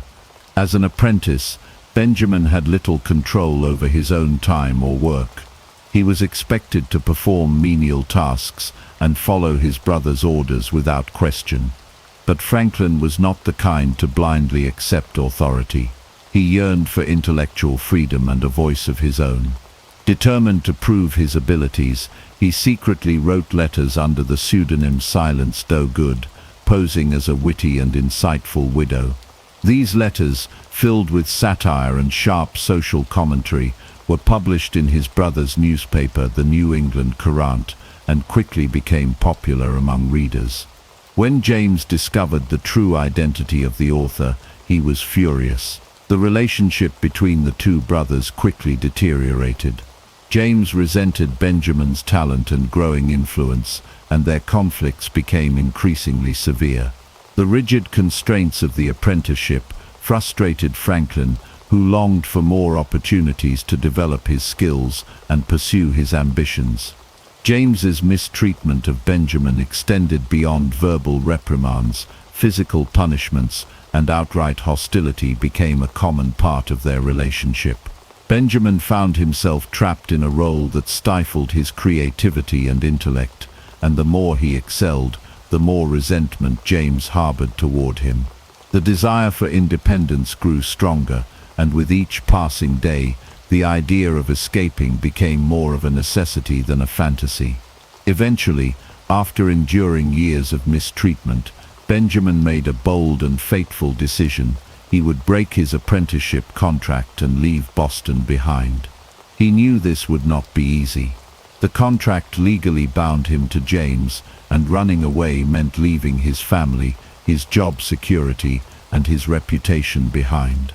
The consequences of being caught were severe, and the fear of what might happen loomed over him. But Franklin's resolve was unshakable. He knew that staying under his brother's control would stifle his potential and rob him of a future where he could think, write, and create freely. With careful planning, Franklin managed to slip away from Boston in 1723 at just 17 years old. His departure was secretive, as he could not afford to be discovered before he had fully escaped. He traveled by boat to New York, where he hoped to find work as a printer. The journey was difficult. He had little money, no letters of recommendation, and no immediate connections to rely on. When he arrived in New York, he quickly realized that his prospects were bleak.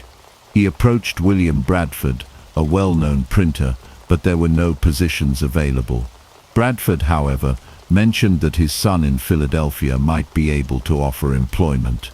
Determined not to return to Boston, Franklin took this as a sign and made the arduous journey to Philadelphia. He first traveled to New Jersey, enduring rough weather, hunger, and exhaustion along the way.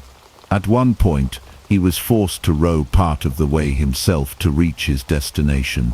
When he finally arrived in Philadelphia, he was disheveled, tired, and nearly penniless. He famously bought 3 rolls of bread with the little money he had left and walked through the streets of Philadelphia, eating them, an image that would later become symbolic of his humble beginnings in the city that would eventually define his legacy. Philadelphia was a world unlike Boston. It was growing rapidly, filled with opportunity, and home to a thriving intellectual community. But Franklin's journey was far from over. He still needed to establish himself, find work, and prove his worth. This bold escape marked a turning point in his life, setting him on a path that would ultimately lead him to become one of the most influential figures of his time. When Benjamin Franklin arrived in Philadelphia in 1723, he was just 17 years old, nearly penniless, and had no connections. Yet, this city would prove to be the perfect place for him to build his future. Unlike Boston, where Puritan traditions often stifled free thought, Philadelphia was a bustling and diverse city, open to new ideas and entrepreneurship. Its growing economy and thriving print industry provided Franklin with opportunities he could not have found elsewhere. Though his arrival was humble, famously walking through the streets with bread in his pockets, his ambition and intellect would soon set him apart. Franklin's first step toward stability was finding employment. He sought work as a printer and was eventually hired by Samuel Keimer, the owner of a struggling print shop. While Keimer was an eccentric and less than skilled businessman, he recognized Franklin's talent and put him to work. It did not take long for Franklin to gain a reputation as an industrious and highly skilled printer. He quickly befriended other young intellectuals and businessmen, including the merchant Thomas Denham, who saw great potential in him. Keenly aware of the power of networking, Franklin made efforts to connect with influential figures in Philadelphia. His intelligence, charm, and wit helped him form relationships with members of the city's elite, including Governor William Keith. Keith, impressed by Franklin's abilities, proposed that he travel to London to procure equipment and supplies to start his own printing business. The offer was enticing, and Franklin, eager for success, agreed. However, upon arriving in London, he discovered that Keith had not followed through on his promises. Stranded without financial support, Franklin was forced to find work as a printer in London, where he further refined his craft and expanded his knowledge of the printing industry.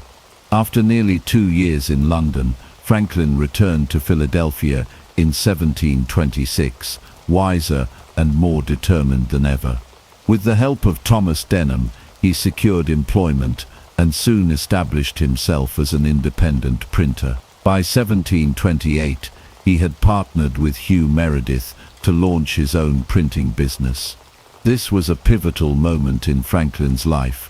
He was no longer just an employee but an entrepreneur. His printing shop quickly gained traction thanks to his meticulous attention to detail, commitment to high-quality work, and innovative approach to business. Understanding the value of community and intellectual discourse, Franklin founded the Junto, a club for aspiring businessmen and thinkers to share ideas, discuss philosophy, and collaborate on projects. This group would later serve as the foundation for many of Franklin's civic initiatives, reinforcing his belief that knowledge and cooperation could improve society. As Franklin's printing business flourished, so did his influence in Philadelphia. He secured contracts for government printing work and began publishing the Pennsylvania Gazette, which would become one of the most successful newspapers in the colonies. His sharp wit and insightful commentary made the paper widely read, further cementing his status as a thought leader. Despite his growing success, Franklin never rested on his achievements. He constantly sought ways to expand his business and contribute to society, setting the stage for the many scientific, political, and social contributions he would make in the years to come. His rise from a penniless runaway to a respected businessman was just the beginning of an extraordinary journey that would shape the future of America. By the early 1730s, Benjamin Franklin had firmly established himself as a successful printer and businessman in Philadelphia. However, he was not content with simply running a printing press. He wanted to create something lasting that would both educate and entertain the public. This ambition led him to launch one of his most famous and enduring works, Poor Richard's Almanac. First published in 1732 under the pseudonym Richard Saunders, the almanac was a yearly publication filled with useful information such as weather forecasts, agricultural tips, and practical advice. However, what truly set it apart were Franklin's witty aphorisms and philosophical reflections. These sayings, often humorous yet deeply insightful, provided readers with guidance on frugality, hard work, and wisdom. Many of his maxims, such as early to bed and early to rise, makes a man healthy, wealthy, and wise, and a penny saved is a penny earned, became ingrained in American culture and remain well known today.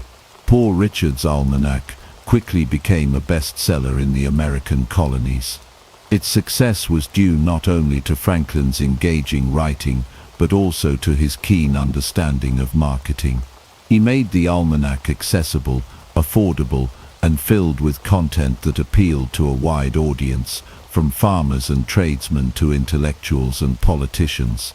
Franklin's use of humor, satire, and moral lessons made it both entertaining and educational, ensuring its continued popularity year after year. The financial success of the almanac played a crucial role in Franklin's rise as a businessman. The steady income it generated allowed him to invest in other ventures, expand his printing business, and pursue various civic projects. More importantly, it solidified his reputation as a wise and practical thinker. The persona of Poor Richard, a humble yet intelligent observer of life, helped Franklin cultivate an image of reliability and wisdom, making him one of the most respected figures in the colonies. Through Poor Richard's Almanac, Franklin not only achieved financial prosperity, but also influenced generations of Americans with his philosophy of self-improvement, industry, and virtue. His ability to blend humor with practical wisdom made the Almanac one of the most significant publications of its time, shaping both his legacy and the values of a growing nation. Benjamin Franklin was not just a statesman, writer, and businessman. He was also one of the greatest inventors of his time. His natural curiosity and relentless pursuit of knowledge led him to develop innovations that would change the world. Unlike many inventors, Franklin did not seek patents for his creations. Instead, he believed that knowledge should be freely shared for the benefit of society, stating that as we enjoy great advantages from the inventions of others, we should be glad of an opportunity to serve others by any invention of ours. One of Franklin's most famous inventions was the lightning rod. During the 18th century, lightning strikes were a major hazard, often causing devastating fires, especially to churches and large buildings. Franklin, fascinated by electricity, conducted his famous kite experiment in 1752, proving that lightning was a form of electricity. This discovery led him to design the lightning rod, which safely directed lightning into the ground, preventing buildings from catching fire. This simple yet revolutionary device saved countless lives and changed how people understood and harnessed electricity. Soon lightning rods were installed on buildings across the colonies and Europe, making Franklin's innovation one of the most impactful safety measures of the time. Another of Franklin's practical inventions was the bifocal lens. As he aged, he found himself constantly switching between two pairs of glasses, one for reading and one for distance. To solve this inconvenience, he devised bifocals, which combined two lenses in a single frame, allowing for clear vision both up close and far away. This innovation remains widely used today and continues to improve the quality of life for millions, especially those who rely on glasses for both near and distant vision. Franklin's ability to take a simple problem from everyday life and find a lasting solution showcases his ingenuity and problem-solving skills. Franklin also sought to improve everyday living conditions with his invention of the Franklin stove. Traditional fireplaces were inefficient, producing more smoke than heat. Franklin's design improved airflow and increased heating efficiency while using less fuel. Unlike traditional open fireplaces, the Franklin stove used a baffle system to improve heat retention, making homes warmer and safer. Though Franklin never patented the design, it inspired numerous later improvements in home heating technology. The Franklin stove became a popular household fixture, reducing energy waste and making homes more comfortable during the cold months. Beyond these famous inventions, Franklin also made advancements in medical science. He invented a flexible urinary catheter to aid those suffering from bladder issues, demonstrating his commitment to improving health and quality of life. He also proposed daylight saving time, recognizing the benefits of adjusting clocks to maximize daylight hours and conserve energy. Despite the potential for profit, Franklin refused to patent his inventions. He believed that knowledge should be a shared resource, accessible to all who could benefit from it. His philosophy of open innovation helped spread his ideas rapidly, ensuring they reached and improved as many lives as possible. Franklin's refusal to patent his inventions stemmed from his deep belief in civic duty and his commitment to serving humanity rather than seeking personal wealth. Franklin's contributions to science and technology went beyond individual inventions. He conducted groundbreaking research on electricity, coined terms such as battery, conductor, and positive and negative charges, and laid the foundation for future advancements in electrical engineering. His work influenced generations of scientists and engineers, proving that intellectual curiosity and a dedication to the common good could drive progress. In recognition of his contributions, he became one of the most respected scientific minds of his time, corresponding with leading intellectuals across Europe, including members of the Royal Society in London, which eventually awarded him the prestigious Copley Medal for his electrical experiments. Through his inventive genius, Franklin not only changed the way people lived, but also shaped the future of scientific discovery. His legacy as an innovator endures, demonstrating that true progress comes not from personal gain, but from a commitment to the greater good.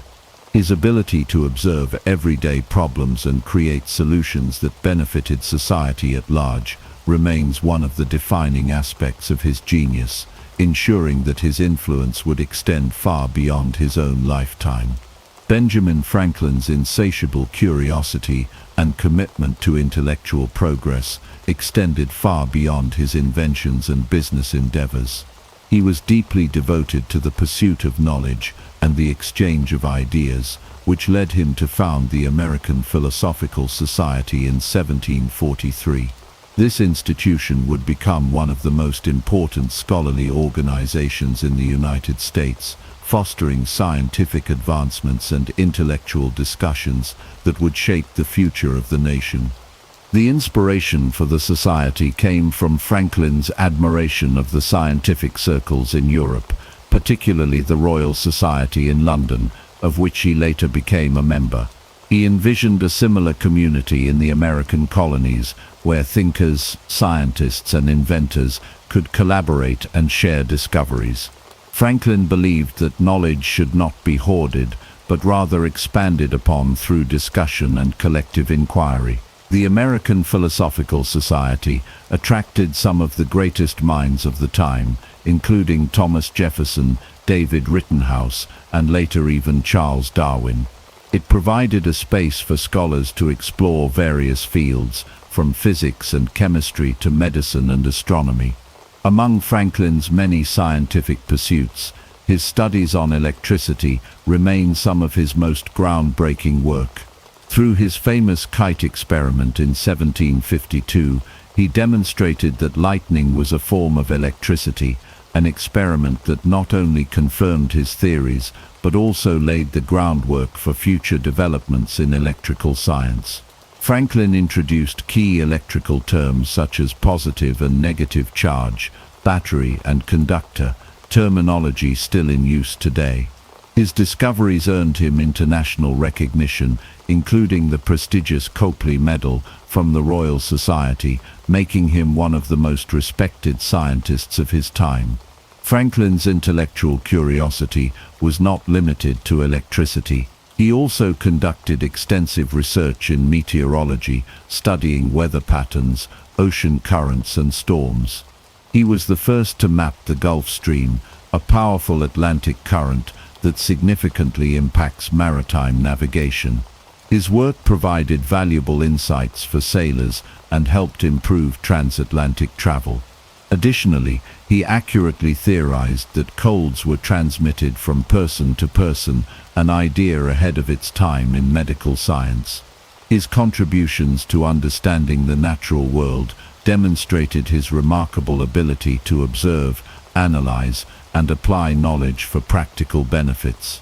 Education was another passion of Franklin's, as he strongly believed that an informed and educated public was essential for a successful society.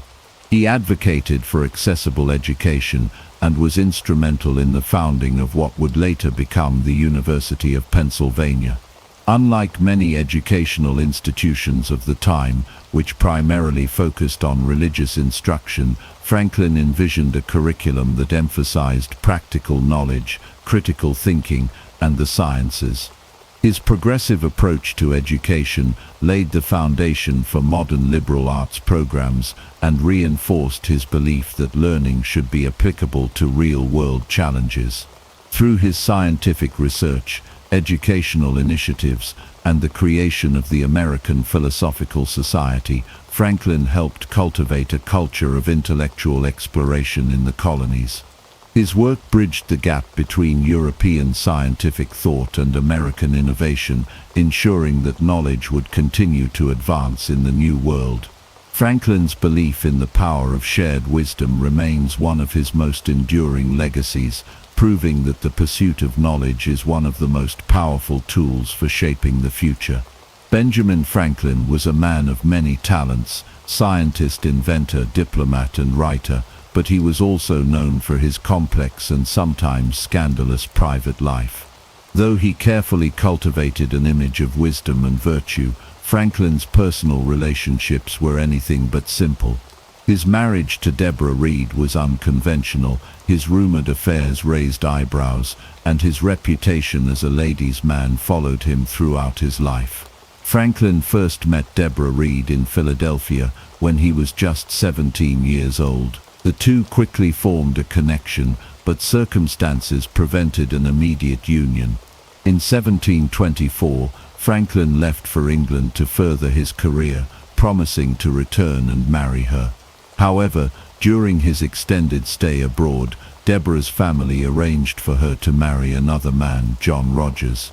The marriage proved disastrous, as Rogers was unreliable and soon disappeared, leaving Deborah unable to remarry due to the strict laws regarding deserted spouses. When Franklin finally returned, the two entered into a common-law marriage in 1730, as Deborah was legally still married to Rogers. Despite their long partnership, Franklin and Deborah's relationship was strained. Deborah never traveled with Franklin on his many diplomatic missions to Europe, partly due to her fear of ocean travel, but also because their marriage lacked the deep emotional connection that Franklin seemed to seek elsewhere. Their correspondence became less frequent over the years, and when Franklin spent extended periods in London and Paris, he surrounded himself with intelligent and attractive women, leading to speculation about his fidelity. Rumors of Franklin's affairs were widespread, and while some were likely exaggerated, there is evidence that he engaged in romantic relationships outside his marriage. One of the most persistent mysteries of Franklin's life was the identity of the mother of his illegitimate son, William Franklin. Born around 1730, William was raised in Franklin's household, but Franklin never publicly named his mother. Some historians believe she may have been a Philadelphia woman Franklin had a brief relationship with before marrying Deborah, while others suggest she was a servant in his home.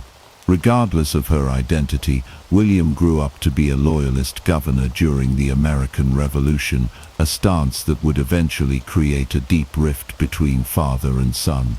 Franklin's time in Europe, particularly in France, solidified his reputation as a charming and flirtatious man. The French adored him, not just for his intellect and diplomatic skills, but also for his wit and charisma. He was especially popular among the ladies of French high society, who admired his wisdom and humor. One of his most well-documented friendships was with Madame Briard, a married French woman, with whom he exchanged affectionate letters filled with playful flirtation. Though their relationship may not have been physically intimate, it demonstrated Franklin's ability to forge deep emotional connections outside of his marriage. Even in his later years, Franklin maintained an appreciation for female companionship. He wrote extensively about love, relationships, and even offered humorous advice on choosing mistresses in a famous letter to a friend. His views on women were progressive for his time. He valued their intelligence and believed in their ability to contribute meaningfully to society. Yet his personal relationships often reflected the contradictions of an era when women's roles were still largely confined to the domestic sphere. While Franklin's personal life was filled with complexities, his charisma and charm made him one of the most fascinating figures of his time. His ability to navigate both the intellectual and social worlds with ease ensured that, despite any scandals or rumors, his legacy as a great thinker and statesman would endure. His private life, much like his public one, was marked by curiosity, passion, and an undeniable magnetism that captivated those around him. Benjamin Franklin was a man of many roles: scientist, diplomat, inventor, and philosopher, but one of his lesser-known yet significant affiliations was with the Freemasons. Franklin's connection to Freemasonry was not just a casual association, it played a crucial role in shaping his network, influence, and philosophical outlook. The organization, often shrouded in secrecy and mystery, provided Franklin with valuable connections that aided his career and allowed him to engage with some of the most influential minds of his time. Franklin was initiated into Freemasonry in 1731, at the age of 25, joining the Masonic Lodge of St. John in Philadelphia. Within a few years, his intelligence, leadership skills, and dedication propelled him to a position of prominence within the fraternity. By 1734, he was elected Grand Master of the Pennsylvania Lodge, making him one of the most influential Freemasons in the American colonies. That same year, Franklin published the first Masonic book in the Americas, an edition of the Constitutions of the Freemasons, further cementing his role in spreading the principles and influence of the organization. Freemasonry, at its core, was built upon values of enlightenment, self-improvement, and fraternity. These ideals aligned closely with Franklin's own beliefs in reason, education, and civic duty. The Freemasons advocated for moral integrity, philanthropy, and the pursuit of knowledge, all of which were deeply ingrained in Franklin's life work. As a member, he engaged in discussions on philosophy, politics, and science, refining ideas that would later influence his contributions to the American Revolution and the drafting of the U.S. Constitution. Despite the fraternity's stated goals of intellectual and moral enlightenment, Freemasonry has long been the subject of speculation and conspiracy theories. Some claimed that the organization wielded immense secret power, influencing governments and shaping historical events from behind the scenes. Given Franklin's close involvement, rumors swirled about his participation in hidden agendas or clandestine operations. However, no concrete evidence supports these theories. Franklin's own writings suggest he saw Freemasonry as a force for good, providing structure and fraternity rather than a means of control. What is undeniable, however, is that Franklin's Masonic connections greatly benefited his career. The fraternity created an extensive network of like-minded men, many of whom held significant positions in politics, business, and academia.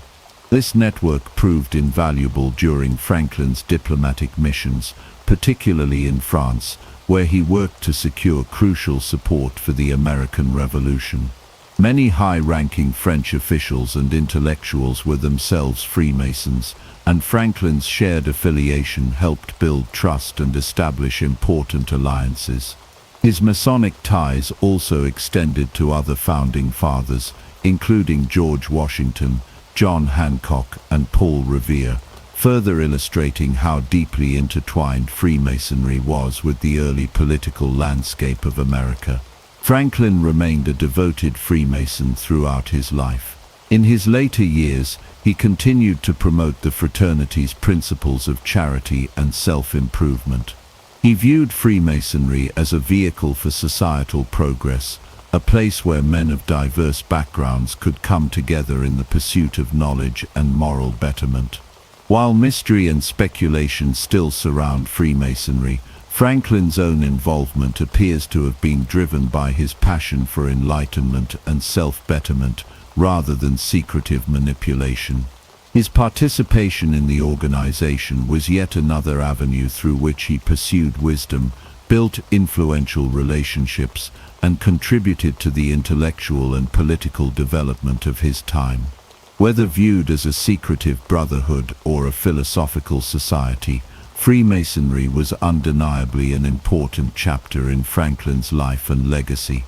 Benjamin Franklin's journey from a successful businessman to a respected statesman was a natural progression driven by his keen interest in public service and governance.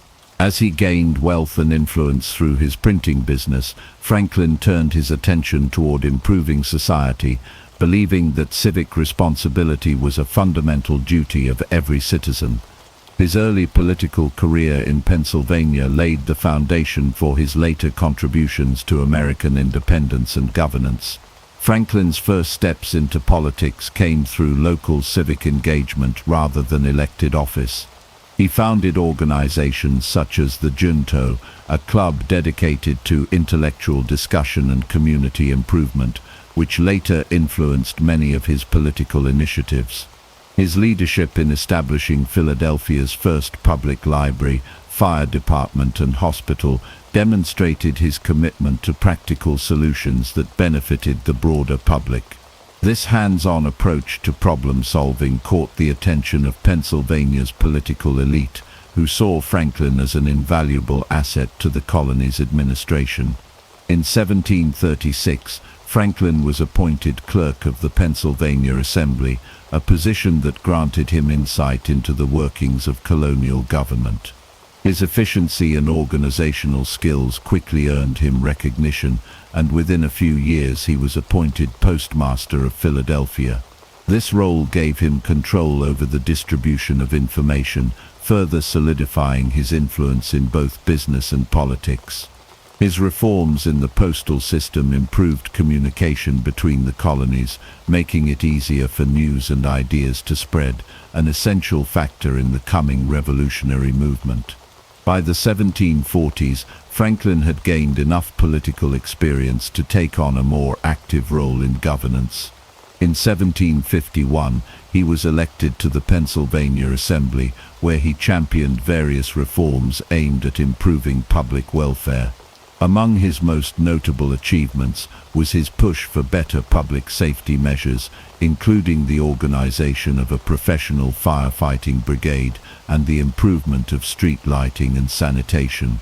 Franklin also advocated for fairer taxation policies and the expansion of educational opportunities, which ultimately led to the establishment of the Academy of Philadelphia, later known as the University of Pennsylvania. One of Franklin's most significant political battles came in the 1750s when he clashed with the Penn family, the proprietary governors of Pennsylvania. The Penns controlled much of the colony's land and wielded significant political power, often refusing to fairly tax their vast estates.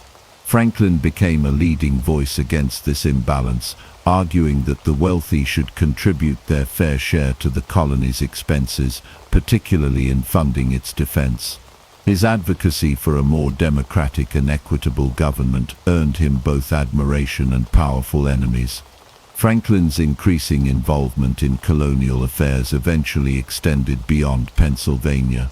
In 1754, he proposed the Albany Plan of Union, an ambitious but ultimately unsuccessful attempt to unite the colonies under a central government for mutual defense against French and Native American threats. Though the plan was rejected, it foreshadowed the later push for American independence and demonstrated Franklin's visionary thinking in matters of governance. His political career in Pennsylvania showcased his talent for leadership and pragmatic problem-solving. Whether reforming local infrastructure, challenging the dominance of elite landowners, or laying the groundwork for colonial unity, Franklin's time as a statesman in Pennsylvania was a crucial stepping stone to his later role as a revolutionary leader. His ability to blend business acumen with public service made him a unique figure in American history, one who not only shaped policy but also set an example of civic responsibility that would inspire generations to come. Benjamin Franklin's journey to London in 1757 marked a significant chapter in his life and in the tense relationship between the American colonies and the British Crown. Sent as a representative of the Pennsylvania Assembly, his mission was initially focused on resolving local disputes over taxation and governance. However, his role soon expanded as tensions between Britain and its American colonies grew, positioning him as a crucial intermediary in what would become the prelude to the American Revolution. Franklin's primary reason for traveling to England was to address the ongoing conflict between the Pennsylvania Assembly and the Penn family, the colony's proprietors. The Penns refused to allow their vast land holdings to be taxed fairly, putting the financial burden on ordinary citizens. Franklin, armed with his diplomatic skills and deep knowledge of politics, hoped to persuade the British government to intervene and enforce a more just system. While in London, he lobbied Parliament and engaged in numerous discussions with influential politicians, making a strong case for colonial rights and fair taxation. During his stay, Franklin also acted as an unofficial spokesperson for broader colonial concerns. He became a respected figure in British intellectual circles, joining the Royal Society and engaging with some of the greatest thinkers of the time. His reputation as a scientist and inventor gave him credibility, allowing him to interact with both politicians and scholars. Franklin's essays and letters during this period argued for greater colonial autonomy while still maintaining loyalty to the Crown, reflecting his initial hope that the colonies could reach a fair and peaceful agreement with Britain. However, Franklin's optimism was gradually eroded by the arrogance and indifference he encountered among British officials. The prevailing attitude in London was that the American colonies existed solely for the benefit of the Empire, and their demands for fair treatment were met with condescension. The British government viewed colonial resistance as an inconvenience rather than a legitimate concern, dismissing Franklin's efforts to mediate. The situation worsened with the passage of the Stamp Act in 1765, a direct tax imposed on the colonies without their consent. Franklin initially sought compromise, advising colonial leaders to accept the tax while negotiating for greater representation. However, when the backlash in America turned fierce, with widespread protests and economic boycotts, Franklin changed his stance. He testified before Parliament in 1766, delivering a powerful argument against the tax and warning of the growing unrest in the colonies. His testimony played a key role in the eventual repeal of the Stamp Act, earning him both admiration and suspicion from different factions within Britain. Despite this victory, Franklin became increasingly disillusioned with British rule. He witnessed firsthand the corruption and disdain that many British officials had for the American colonies. The final blow came in 1774 with the Hutchinson affair, when Franklin leaked private letters from Massachusetts Governor Thomas Hutchinson, revealing British plans to impose harsher control over the colonies. Instead of acknowledging the wrongdoing exposed by the letters, the British government retaliated by publicly humiliating Franklin in a hearing before the Privy Council. He was stripped of his position as Deputy Postmaster General of North America, marking a turning point in his political allegiance. Disillusioned and outraged, Franklin realized that reconciliation was no longer possible. In 1775, after nearly 2 decades in London, he returned to America with a clear vision. Independence was the only viable path forward. His experiences in Britain had transformed him from a mediator seeking compromise into a revolutionary leader determined to help forge a new nation free from British rule. His diplomatic failures in London would ultimately pave the way for his greatest successes, rallying international support for American independence and shaping the future of the United States. Benjamin Franklin's transformation from a loyal British subject to a fervent supporter of American independence was neither sudden nor easy. For much of his life, Franklin believed in the possibility of reconciliation between Britain and its American colonies. However, as tensions escalated and British policies became increasingly oppressive, he came to the painful realization that independence was the only path forward. The root of Franklin's disillusionment lay in Britain's taxation policies. Following the costly 7 Years' War, the British government sought to recover its financial losses by imposing new taxes on its American colonies. The Sugar Act of 1764 and the Stamp Act of 1765 were among the first measures that angered colonists who protested against taxation without representation. Franklin, still hopeful for a diplomatic resolution, initially advised Americans to comply while working within the system for change. However, as colonial resistance grew, he shifted his stance, recognizing the fundamental injustice of Britain's actions. Franklin's famous 1766 testimony before the British Parliament played a crucial role in the repeal of the Stamp Act. He eloquently argued that the American colonies had always taxed themselves through their own legislatures and that Britain's unilateral taxation was a dangerous overreach. His words carried weight, and the Stamp Act was repealed. However, this victory was short-lived.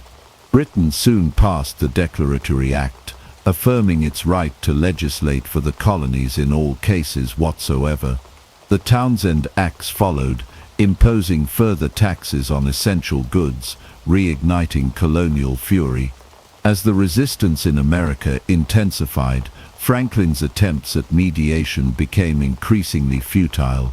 His breaking point came in 1774 with the Hutchinson Affair. Franklin had acquired and leaked private letters written by Massachusetts Governor Thomas Hutchinson, which revealed British intentions to suppress colonial liberties. Rather than addressing the concerns exposed by the letters, British officials turned their wrath on Franklin. He was summoned before the Privy Council in a humiliating public hearing, where he was accused of treasonous behavior and ridiculed by British leaders. This moment marked a profound personal and political shift for Franklin. Stripped of his position as Deputy Postmaster General and branded a traitor in British circles, he saw clearly that the British government had no intention of treating the colonies fairly. In 1775, Franklin returned to America, fully convinced that reconciliation was impossible. By this time, the first shots of the American Revolution had been fired at Lexington and Concord, and the colonies were moving toward full-scale rebellion. Franklin wasted no time in aligning himself with the revolutionary cause. He was appointed to the Second Continental Congress, where he played a key role in drafting the Declaration of Independence.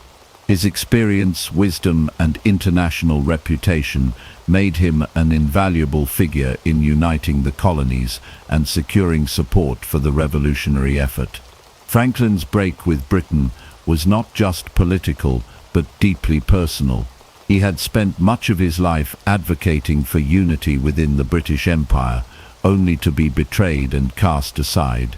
Even his relationship with his own son, William Franklin, the Loyalist governor of New Jersey, was torn apart by the revolution. Franklin's decision to support independence came at great personal cost, but he believed it was necessary to ensure the future freedom of the American people.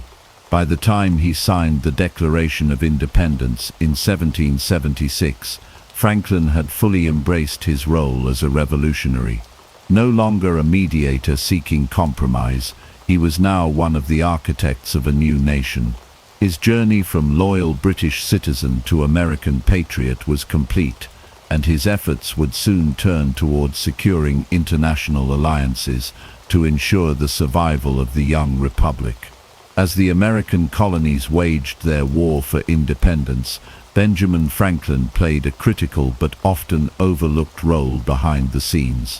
While battles raged on American soil, Franklin was engaged in a different kind of warfare, one fought with diplomacy, persuasion, and strategic alliances.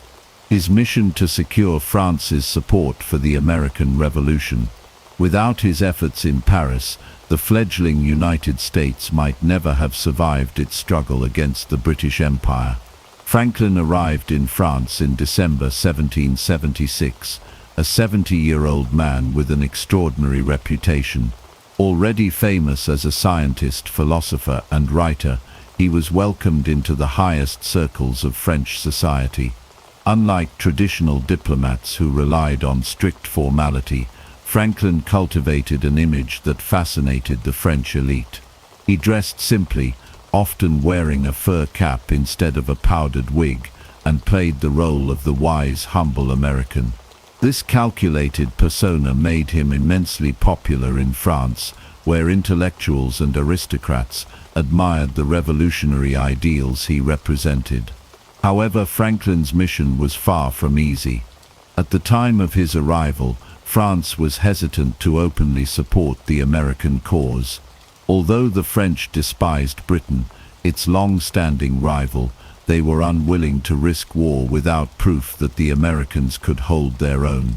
Franklin's first task was to convince the French government that the American Revolution was not a doomed rebellion, but a legitimate fight for independence. To achieve this, Franklin and his fellow commissioners, Silas Deane and Arthur Lee, worked tirelessly to cultivate relationships with French officials and financiers. They secretly arranged for shipments of arms, ammunition, and supplies to be sent to the American rebels. French merchants, encouraged by Franklin's assurances, provided loans and resources that sustained the Continental Army in its early desperate years. Meanwhile, Franklin engaged in covert negotiations with France's foreign minister, the Comte de Vergennes, laying the groundwork for a formal alliance. The turning point came in October 1777, with the stunning American victory at the Battle of Saratoga. This triumph proved to the French that the Americans were capable of defeating British forces. Franklin seized the opportunity, using his diplomatic skill to persuade France that now was the time to act. His efforts paid off. In February 1778, France officially recognized the United States and signed the Treaty of Alliance, committing military and financial support to the American war effort. This alliance was a game-changer. French troops, warships, and supplies began pouring into the conflict, shifting the balance of power. The French Navy played a decisive role in key battles, most notably the Siege of Yorktown in 1781, where French ships blockaded British forces, leading to their surrender. Franklin's negotiations had secured not just diplomatic recognition, but also the material support necessary for American victory. Beyond politics and military strategy, Franklin's time in Paris was marked by his charm and social influence. He moved effortlessly among French intellectuals, winning over philosophers, scientists, and influential figures. His wit, intelligence, and ability to navigate French society made him an unmatched diplomat, able to foster goodwill and strengthen ties between the two nations. By the time the war ended in 1783, Franklin had achieved what once seemed impossible. His diplomacy had turned the tide of the revolution, ensuring that the United States had the backing of a major European power. His work in France was one of the most crucial contributions to American independence, proving that wars are not won by battles alone, but also by the skillful hands of those who can forge alliances and sway the course of history. Benjamin Franklin was one of the most influential figures behind the Declaration of Independence, even though he was not its principal author. By 1776, Franklin was already a revered statesman, scientist, and diplomat, known for his wisdom and political acumen. However, when it came to drafting the historic document that would sever America's ties with Britain, the task was given to a younger man, Thomas Jefferson. Franklin, though, played a vital role in shaping both the content and the political strategy behind the Declaration. The decision to have Jefferson write the first draft was largely due to Franklin's declining health and his personal reluctance to take on the primary authorship. Additionally, Jefferson was known for his eloquence and ability to craft compelling prose. Franklin, along with John Adams, was part of the five-man committee appointed to draft the Declaration, and while he did not write the initial text, his influence was unmistakable.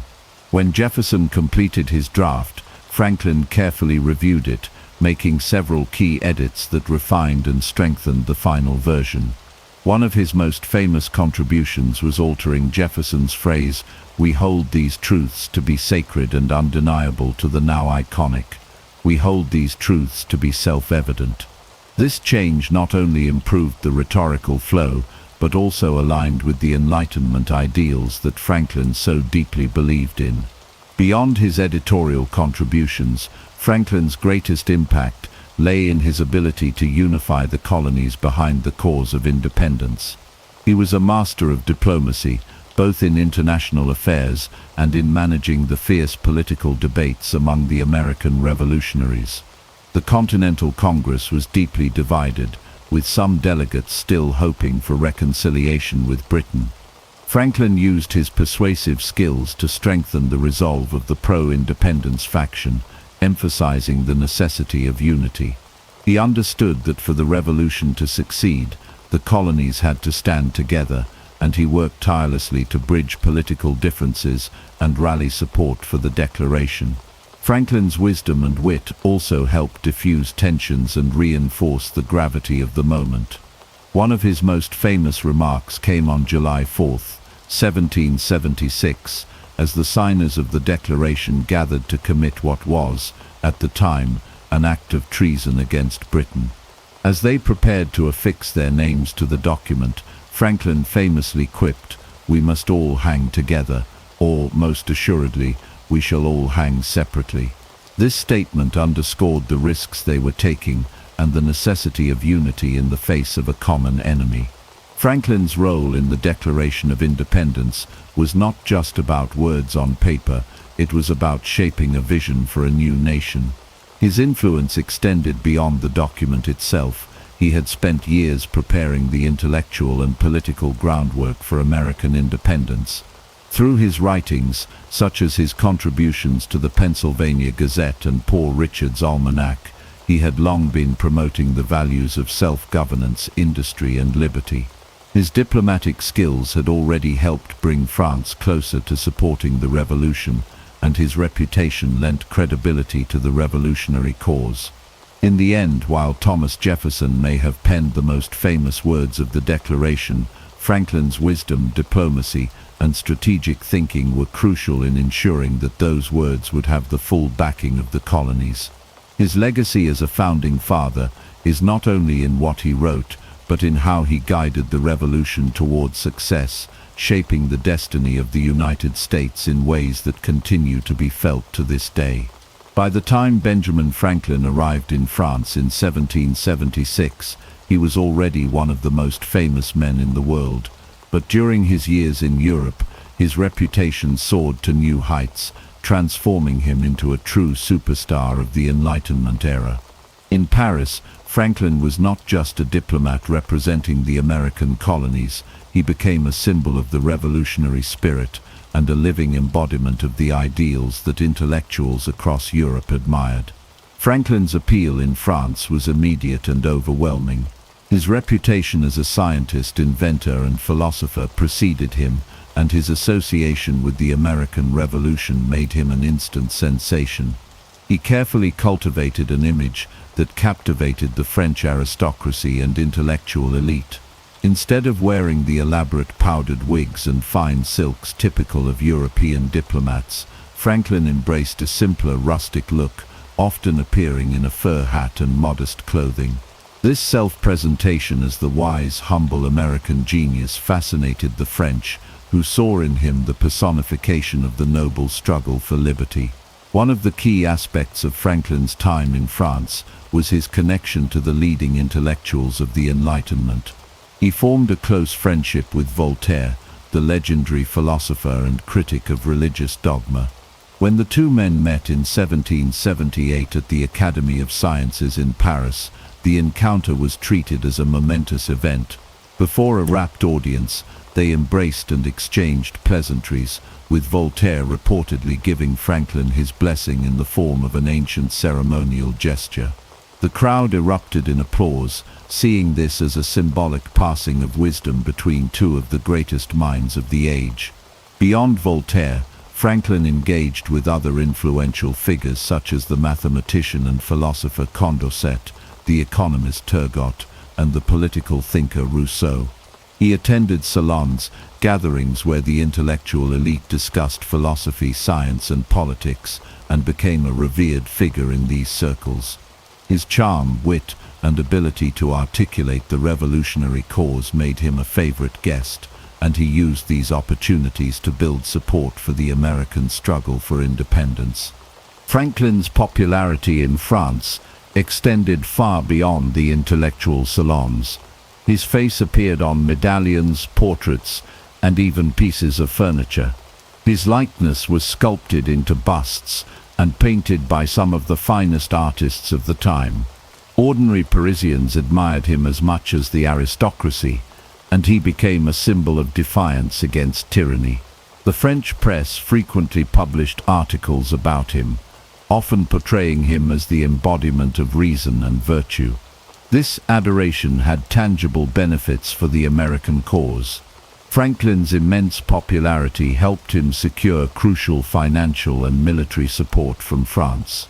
His negotiations with King Louis XVI's court led to the 1778 Treaty of Alliance, in which France formally recognized the United States and committed troops, supplies, and naval power to the war effort. This was a decisive turning point in the American Revolution, made possible in large part by Franklin's influence and diplomatic skill. Even after American independence was secured, Franklin remained one of the most celebrated figures in Europe. His contributions to science, politics, and philosophy ensured that his legacy endured long after he left France. By the time he returned to America in 1785, he was not just one of the founding fathers of the United States. He was a global icon, a man whose name had become synonymous with the pursuit of knowledge, freedom, and progress. His time in France had cemented him as the most famous American of his era, a status that endures to this day. After years of tireless diplomatic efforts in Europe, Benjamin Franklin played a crucial role in bringing the American Revolutionary War to an official end. By 1781, with the British surrender at Yorktown, it was clear that the war was nearing its conclusion. However, negotiating peace with Britain would prove to be just as challenging as securing support for the war itself.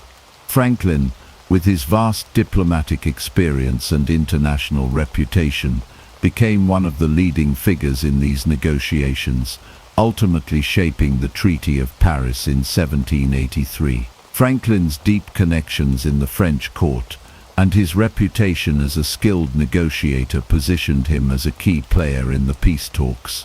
Alongside John Adams, John Jay, and Henry Lawrence, Franklin was part of the American delegation tasked with negotiating the terms of peace with Britain. The British government, exhausted by years of war and mounting debts, was ready to negotiate, but they hoped to divide the American diplomats and extract the most favorable terms possible. Franklin, however, was well aware of these tactics and worked closely with his fellow commissioners to ensure that the United States would emerge from the treaty with its sovereignty and territorial claims intact. One of Franklin's most significant achievements was securing the recognition of American independence. While this may seem like an obvious outcome, Britain was initially reluctant to grant full independence without conditions. Franklin and his fellow negotiators held firm, refusing to sign any agreement that did not explicitly recognize the United States as a free and independent nation. Through strategic patience and diplomatic skill, they succeeded in securing this recognition in the final treaty. Another major victory was the expansion of American territory. Franklin and his colleagues managed to negotiate boundaries that extended the new nation's territory westward to the Mississippi River, north to the Great Lakes and south to Florida. This was a remarkable achievement, as it provided the fledgling United States with vast lands for future expansion and economic growth. The British, eager to end the costly conflict, reluctantly agreed to these terms, solidifying America's future as a continental power. Franklin also played a role in addressing the treatment of loyalists, American colonists who had remained loyal to the British Crown. While Britain wanted strong protections for these individuals, Franklin and the American delegation ensured that the final treaty provided only minimal concessions. The agreement allowed loyalists to seek restitution for seized property, but the U.S. government was not required to enforce these claims, leaving most matters to individual states. This compromise allowed the peace process to move forward without alienating the new American government or its citizens. With the Treaty of Paris signed on September 3, 1783, Franklin had helped bring an end to a war that had defined an era.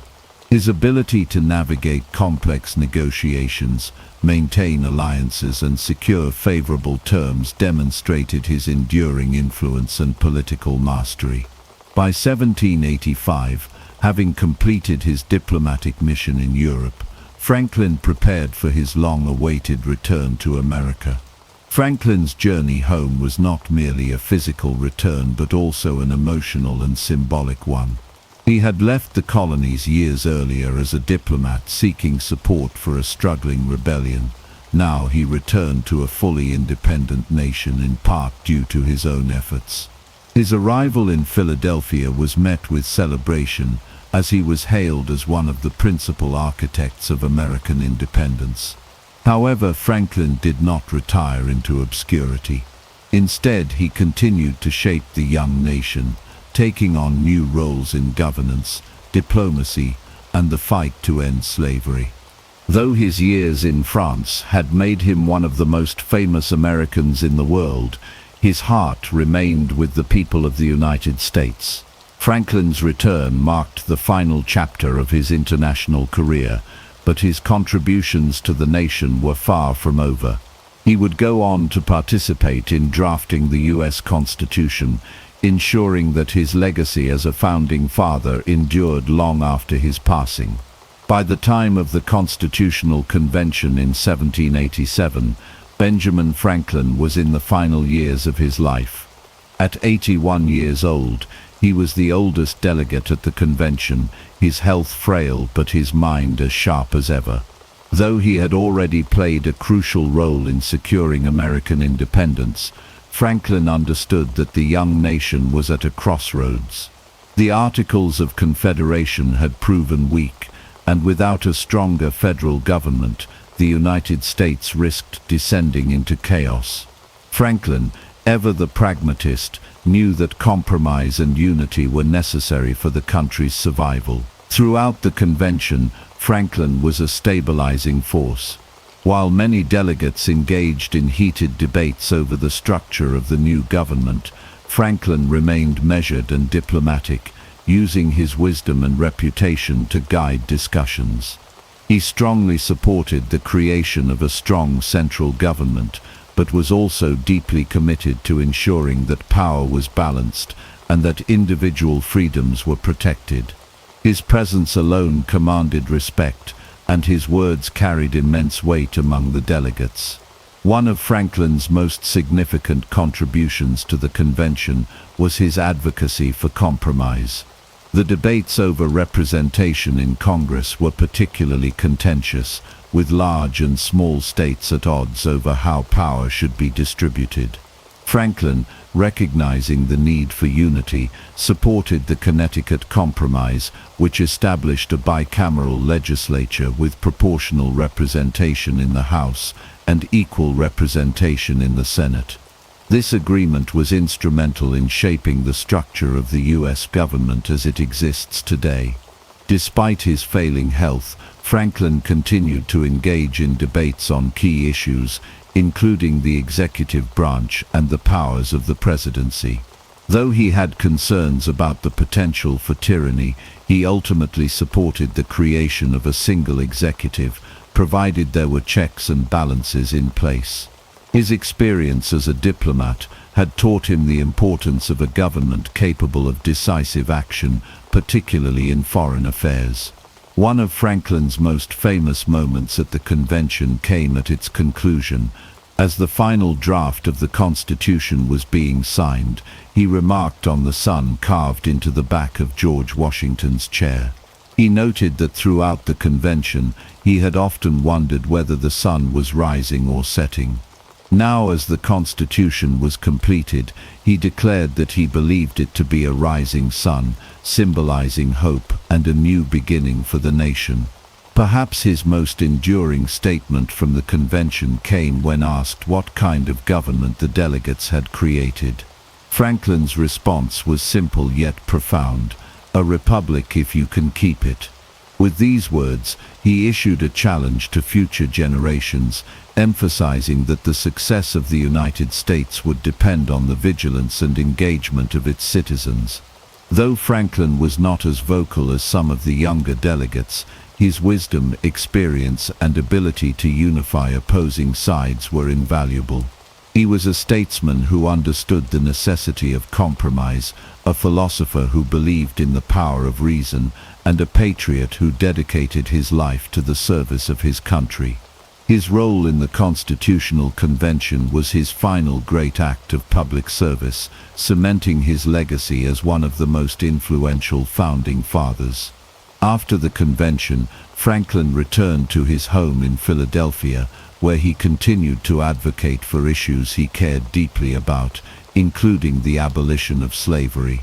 Though his health continued to decline, he remained engaged in public life until his death in 1790. His contributions to the founding of the United States extended far beyond the Revolution. He helped shape the very framework of the government that endures to this day. Benjamin Franklin's views on slavery evolved significantly over the course of his life, reflecting his broader transformation from a pragmatic businessman to a champion of Enlightenment ideals. In his early years, Franklin, like many of his contemporaries, participated in the institution of slavery. As a young entrepreneur, he owned slaves who worked in his household and printing business. He also profited from the sale of advertisements for slave auctions in his newspaper, the Pennsylvania Gazette.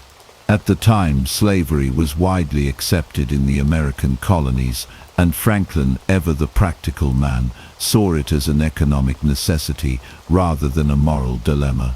However, Franklin's exposure to new ideas and his increasing involvement in intellectual and political circles began to change his perspective. As he traveled through Europe, he engaged with abolitionists and thinkers of the Enlightenment who argued against the institution of slavery on moral and philosophical grounds.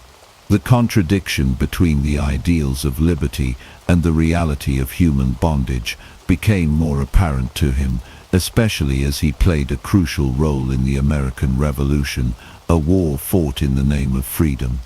By the 1760s, Franklin had begun to distance himself from slavery. He freed the few slaves he still owned and took a more active interest in the condition of free black people in America. As president of the Pennsylvania Society for Promoting the Abolition of Slavery, he pushed for gradual emancipation and the education of formerly enslaved people, believing that knowledge and opportunity were key to integrating them into society. His efforts reflected his belief in human potential and the power of education to elevate individuals, regardless of their background. One of Franklin's most significant contributions to the abolitionist movement came in the final years of his life. In 1790, just months before his death, he submitted a petition to Congress calling for the abolition of slavery and the end of the transatlantic slave trade. In this petition, Franklin argued that slavery was a moral stain on the new republic and that the ideals of the American Revolution demanded its eradication. His appeal was met with resistance from Southern politicians who saw it as a threat to their economic interests.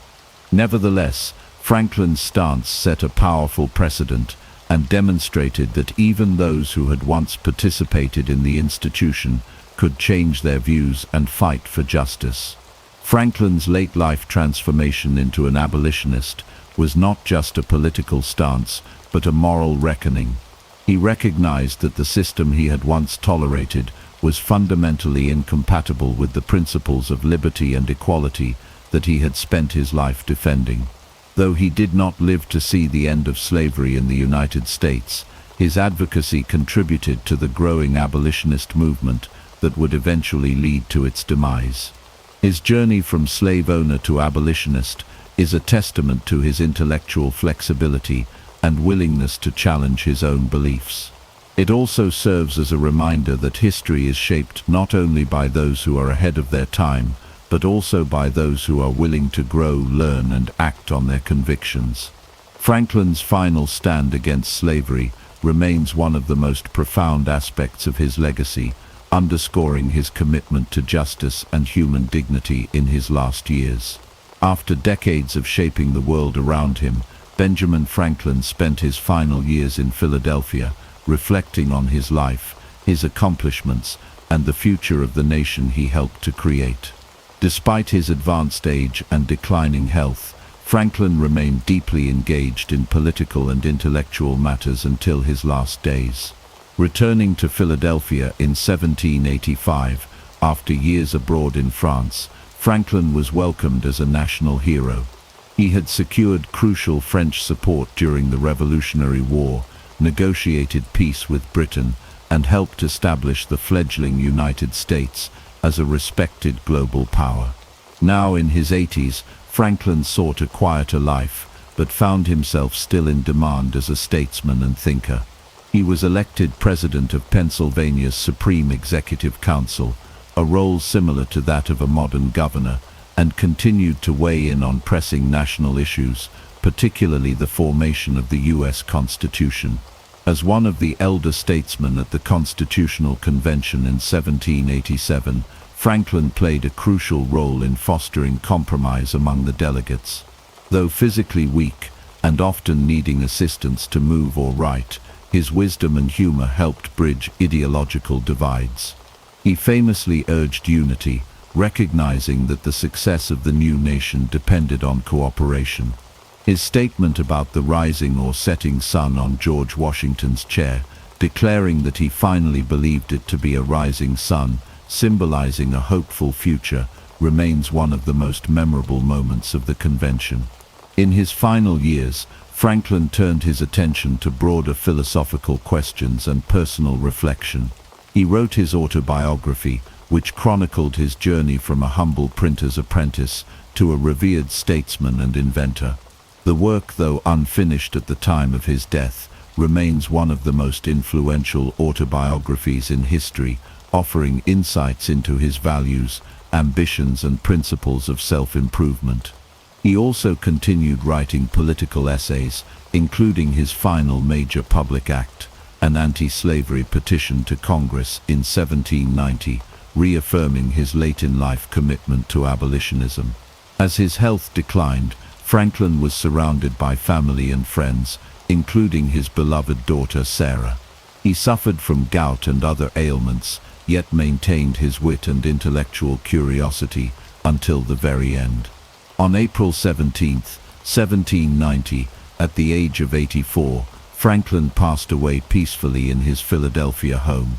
His funeral drew massive crowds, with an estimated 20,000 people gathering to pay their respects. Leaders from across the new nation and abroad mourned his passing, recognizing the profound impact he had on politics, science, and society. The question of whether Franklin was satisfied with his life remains an intriguing one. By all measures, he had achieved more than most could dream of, rising from modest beginnings to become a world-renowned figure.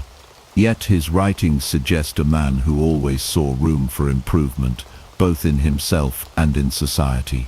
He was proud of his contributions, but remained acutely aware of the work still to be done, particularly in the realms of governance, education, and human rights. His legacy endures not just in his inventions or political achievements, but in the values he championed: reason, curiosity, and the relentless pursuit of progress. On April 17, 1790, Benjamin Franklin, one of the most influential figures in American history, passed away at the age of 84 in his home in Philadelphia. His death marked the end of an era, as the last of the great founding fathers who had shaped the United States from its very inception. Despite years of illness, Franklin remained mentally sharp until his final days, continuing to correspond with political figures and intellectuals alike. His passing was met with an outpouring of grief, not only in the newly formed United States, but also across Europe, where he had been revered as a champion of liberty, science, and diplomacy. News of Franklin's death spread rapidly, and Philadelphia prepared for what would become the largest funeral the city had ever seen. An estimated 20,000 mourners gathered to pay their final respects, a staggering number considering the city's population at the time. The funeral procession was attended by citizens of all walks of life, from prominent politicians to working-class laborers, all of whom recognized Franklin's immense contributions to the nation and the world. His coffin was carried through the streets in a somber yet dignified ceremony, accompanied by members of various civic and fraternal organizations, including the Freemasons, of which Franklin had been a proud member. Franklin's will, carefully crafted in his final years, reflected both his generosity and his deep commitment to public service. He left substantial sums to the cities of Boston and Philadelphia to fund educational and public works projects, a final testament to his belief in self-improvement and societal progress. He also made provisions for his family, though his relationship with his son William, a loyalist during the Revolution, remained strained until the end. Among the many tributes paid to Franklin, some of the most notable came from his fellow founding fathers. George Washington, then serving as the first President of the United States, publicly mourned Franklin's death, calling him one of the greatest men America had ever produced. Thomas Jefferson, who had worked closely with Franklin in drafting the Declaration of Independence, praised him as a beacon of wisdom and ingenuity, acknowledging his vast contributions to both science and statecraft. James Madison, often called the father of the Constitution, recognized Franklin's ability to unite diverse political factions and promote compromise, a quality that proved instrumental in shaping the fledgling nation. Beyond the United States, Franklin's death was widely mourned in Europe, particularly in France, where he had been celebrated as a hero of the Enlightenment and a key figure in securing French support during the American Revolution. The French National Assembly observed a period of mourning in his honor, a rare tribute for a foreign statesman. His close friend and fellow philosopher Voltaire had passed away over a decade earlier, but many in France saw Franklin as one of the last great Enlightenment thinkers, a man who had bridged the gap between science and politics. Franklin's legacy was cemented not only through the institutions and inventions he left behind, but also through the values he championed: rational thought, civic responsibility, and the pursuit of knowledge. His famous epitaph, written in his own words years before his death, compared his body to an old book, worn and tattered but awaiting a new edition. His passing was not just the end of a remarkable life, but the beginning of a legend that would endure for centuries to come. Even today, Franklin's influence can be seen in the principles of American democracy, the pursuit of scientific discovery, and the spirit of innovation that defines the modern world. Benjamin Franklin's impact on the United States and the world is so profound that many historians consider him the true architect of America. While figures like George Washington, Thomas Jefferson, and James Madison played vital roles in the nation's founding, Franklin's influence spanned far beyond politics. He shaped the nation's identity through his contributions to science, education, diplomacy, and moral philosophy, leaving a legacy that still resonates today. One of the reasons Franklin is often regarded as the most important founding father is his unparalleled versatility. He was not just a politician but also a scientist, inventor, writer, and philosopher. His role in drafting the Declaration of Independence and the U.S. Constitution positioned him at the very heart of the nation's birth. Unlike other founders, Franklin was a self-made man, embodying the American dream centuries before the term was coined. His life story, from an apprentice printer to a statesman who conversed with kings, inspired generations of Americans to strive for self-improvement and innovation. Education was one of Franklin's greatest passions. He believed in the power of knowledge and its ability to uplift individuals and society. He founded institutions that endure to this day, such as the University of Pennsylvania and the American Philosophical Society. His emphasis on practical knowledge over rote learning helped shape the American education system, fostering a culture of curiosity and problem-solving that remains central to the country's ethos. His widely read publication, Poor Richard's Almanac, disseminated wisdom in the form of witty and practical maxims, many of which are still quoted today. In the realm of science, Franklin's experiments with electricity, most famously his kite experiment, revolutionized our understanding of the natural world. His discoveries led to the invention of the lightning rod, a device that saved countless buildings and lives. Unlike many inventors, Franklin chose not to patent his creations, believing that innovation should serve humanity rather than personal gain. His scientific contributions went beyond electricity.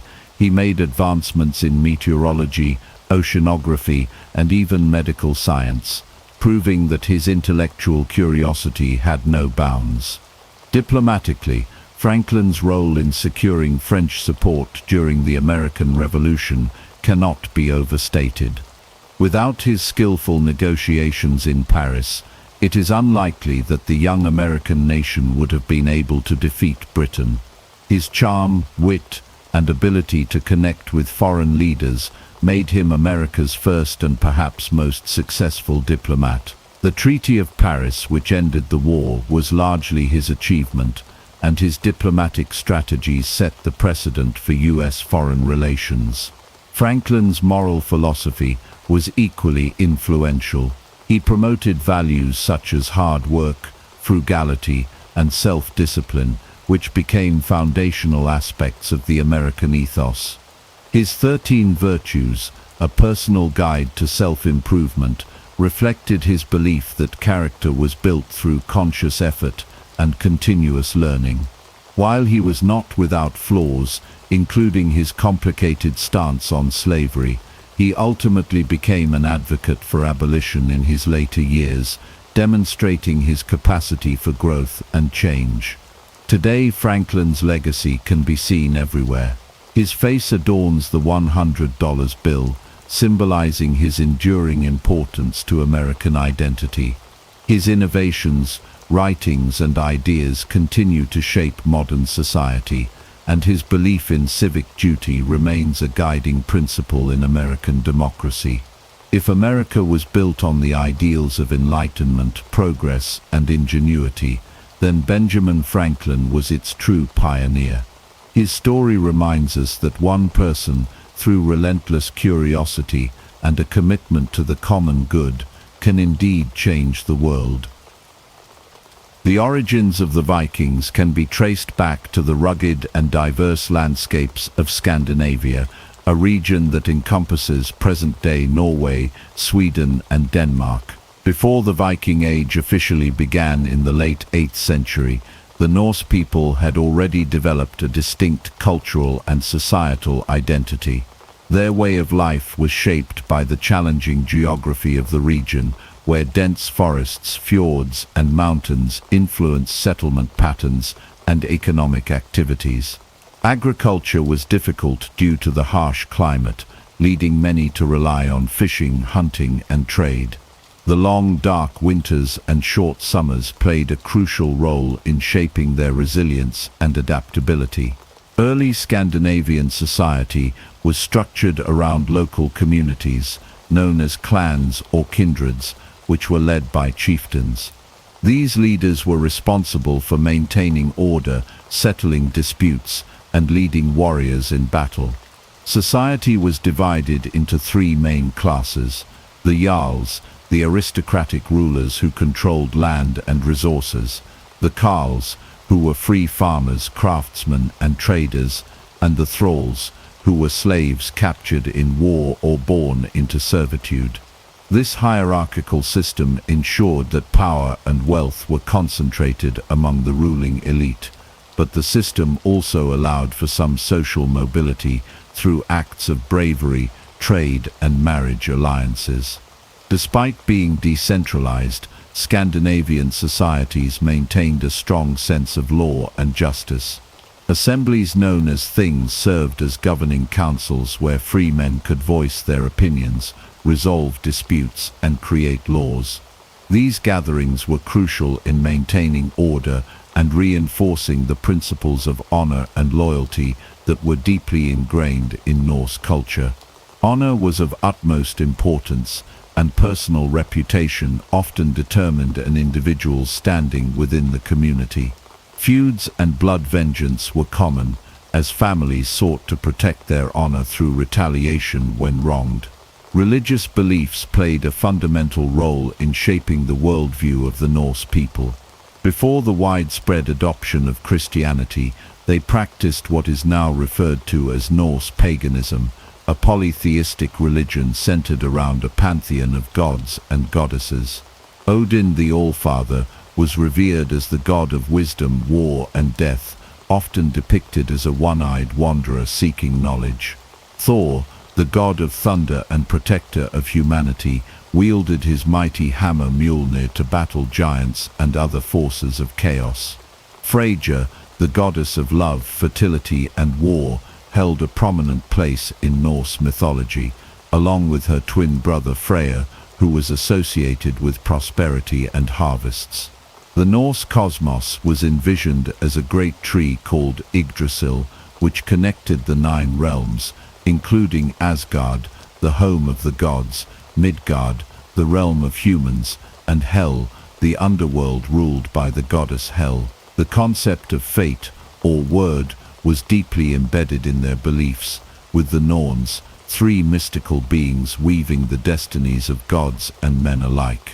The afterlife was a crucial aspect of Norse mythology, with warriors who died bravely in battle being chosen by the Valkyries to reside in Valhalla, Odin's great hall, where they would prepare for Ragnarok, the prophesied end of the world.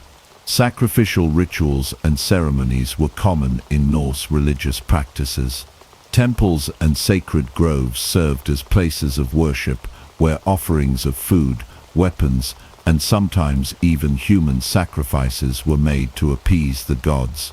Seasonal festivals marked important events, such as the winter solstice, which was celebrated as Yule, a time of feasting and honoring the gods.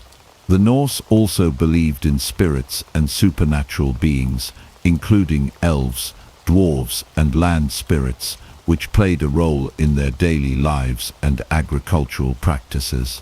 By the time the Viking Age began, the Norse people had developed a robust and dynamic society shaped by their environment, traditions, and religious beliefs. Their warrior culture, seafaring expertise, and trading networks set the stage for the expansion that would define the Viking Age. The values of honor, loyalty, and resilience remained at the core of their identity, influencing their interactions with the wider world in the centuries to come. The Viking Age officially began with one of the most infamous raids in European history. On June 8, 793 AD, a fleet of Viking longships appeared off the coast of Northumbria, heading for Lindisfarne, a small island home to a wealthy monastery. The monks who lived there had little warning before the Norse warriors stormed the island, looting its treasures, burning its buildings, and slaughtering or enslaving many of its inhabitants. The attack on Lindisfarne shocked the Christian world, marking the beginning of what would become centuries of Viking raids across Europe. The brutality of the attack left a lasting impression, as the sacred site was reduced to ruins, and survivors spread word of the northern invaders who showed no regard for the Christian faith or its places of worship. The reasons behind the sudden Viking expansion are complex and rooted in a combination of economic, political, and environmental factors. One of the primary motivations was the search for wealth. The Vikings came from societies that relied heavily on trade, and they knew that monasteries and towns across Europe were rich in gold, silver, and valuable goods. The fragmentation of political power in many parts of Europe made these targets even more vulnerable. The Carolingian Empire in France, Anglo-Saxon England, and the various kingdoms of Ireland were often engaged in internal conflicts, making it easy for small, highly mobile Viking raiding parties to strike without facing strong resistance. The lack of a centralized defensive system in many regions allowed the Vikings to exploit weaknesses and return year after year to pillage new locations. Another major factor driving Viking expansion was the growing population of Scandinavia. By the late 8th century, limited arable land and increasing competition among chieftains created pressure to seek new territories. Younger sons who had no inheritance opportunities at home often turned to raiding as a way to gain wealth and status. Some Norse groups eventually transitioned from raiding to settling in new lands, establishing long-term Viking communities in England, Ireland, and France. Over time, these settlements grew into powerful strongholds, influencing the cultural and political landscapes of the regions they occupied. Many Vikings took local wives, adopted regional customs, and integrated into existing societies, gradually shifting from plunderers to rulers. The technological superiority of the Viking longship played a crucial role in their early success. These ships were designed for speed, agility, and the ability to navigate both open seas and shallow rivers. This versatility allowed Viking raiders to strike deep into the heart of Europe, attacking inland settlements that had never faced seaborne threats before. Their hit-and-run tactics made them difficult to predict and counter. Rather than engaging in prolonged sieges or large-scale battles, Viking warriors preferred quick, brutal assaults that left little time for organized defense. Their longships could be hauled over land and used to bypass enemy fortifications, giving them a strategic advantage that few other armies possessed at the time. Early Viking raids targeted isolated monasteries, coastal villages, and unprotected trade centers. Monasteries were particularly attractive because they were not only rich but also lightly defended. The monks who lived there had no military training, and Christian doctrine discouraged armed resistance. Viking attacks on monasteries spread quickly across Europe, with similar raids occurring in Scotland, Ireland, and the Frankish territories within just a few years of Lindisfarne. The psychological impact of these raids was immense, as terrified communities fled before the Viking onslaught, abandoning their homes and wealth in the face of the seemingly unstoppable northern warriors. The success of these early raids encouraged more warriors to join the Viking expeditions. What began as small-scale plundering soon evolved into organized, large-scale campaigns involving hundreds of ships and thousands of warriors. As Viking leaders amassed wealth and power, they became more ambitious, moving beyond simple raiding to the establishment of permanent settlements and even attempts at conquest. In some cases, entire armies were formed, led by powerful warlords who sought to carve out their own kingdoms in foreign lands. Viking-controlled territories such as the Danelaw in England and the Duchy of Normandy in France emerged as a direct result of these conquests, altering the political landscape of medieval Europe. The Viking Age was only just beginning, and Europe would never be the same again. The fear and awe that the Vikings inspired would shape the policies of kings and emperors, forcing them to develop new military strategies and fortifications to protect their lands. Over the next several centuries, Viking expansion would continue, leaving a permanent mark on the history of the Western world. Their reputation as fierce warriors, skilled traders, and daring explorers would define an era, ensuring that the legacy of the Vikings would never be forgotten. As the 9th century dawned, Viking raids intensified and evolved into widespread campaigns of expansion across Europe. No longer were these Norse warriors content with isolated attacks on monasteries and coastal settlements. Instead, they launched full-scale invasions that altered the political and cultural landscapes of the regions they targeted. The British Isles, Ireland, and the Frankish territories became primary targets for Viking aggression, leading to the establishment of new settlements, trade centers, and even Viking-controlled territories. The British Isles faced some of the most relentless Viking attacks. England at the time, divided into several competing Anglo-Saxon kingdoms, struggled to mount a unified defense against the Norse incursions. The first major recorded Viking assault on England after Lindisfarne came in 835 AD, when Danish raiders targeted the Isle of Sheppey. Over the following decades, attacks became more frequent and devastating. Entire towns were sacked, churches were plundered, and rulers found themselves constantly under threat.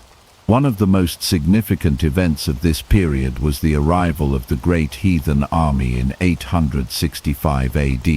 Unlike previous Viking raids, which were largely hit-and-run operations, this invasion force was a coordinated effort by several Norse warlords, including the legendary brothers Ivar the Boneless, Ubbi, and Halfdan.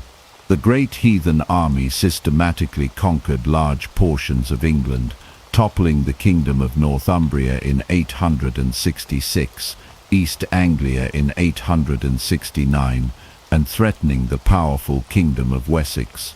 The legendary Anglo-Saxon King Alfred the Great ultimately resisted Viking domination, achieving a critical victory at the Battle of Edington in 878 AD, which led to the Treaty of Wedmore. This treaty divided England between the Anglo-Saxons and the Vikings, resulting in the establishment of the Danelaw, a vast territory in which Norse customs and laws prevailed. Ireland also became a prime target for Viking expansion. The Norse first raided the Irish coast in the early 9th century, but by the mid-800s, they had begun establishing permanent settlements. One of the most important Viking strongholds was Dublin, founded in 841 AD. Dublin quickly grew into a major center of trade and commerce, connecting Ireland to the vast Viking trade network that stretched from the North Atlantic to the Middle East. Other settlements such as Limerick, Waterford, and Cork also emerged as key Viking enclaves. The Norse integrated into Irish society to some extent, intermarrying with the local population and participating in the complex web of Irish dynastic conflicts. The Frankish Empire, ruled by the descendants of Charlemagne, was another frequent target of Viking aggression. The vast wealth of Frankish monasteries and towns made them attractive to Norse raiders. In 845 AD, a massive Viking fleet, led by the legendary chieftain Ragnar Lothbrok, sailed up the Seine and laid siege to Paris. The Frankish king Charles the Bold was forced to pay a ransom of 7,000 pounds of silver to make the Vikings withdraw. However, this only encouraged further raids, and Frankish rulers found themselves repeatedly extorted by Viking warbands demanding tribute, known as Danegeld. In an effort to stem the tide of Viking invasions, Charles the Simple struck a historic deal in 911 AD with the Viking leader Rollo. Under this agreement, Rollo was granted the region that would become Normandy in exchange for swearing fealty to the Frankish crown and defending the territory against future Viking attacks.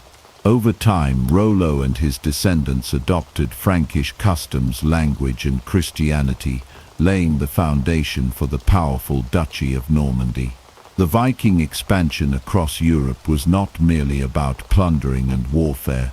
It also facilitated cultural exchange, economic growth, and the establishment of new trade routes. Viking merchants traveled as far as Byzantium and the Islamic Caliphates, bringing back goods, knowledge, and influences that would shape the societies they interacted with.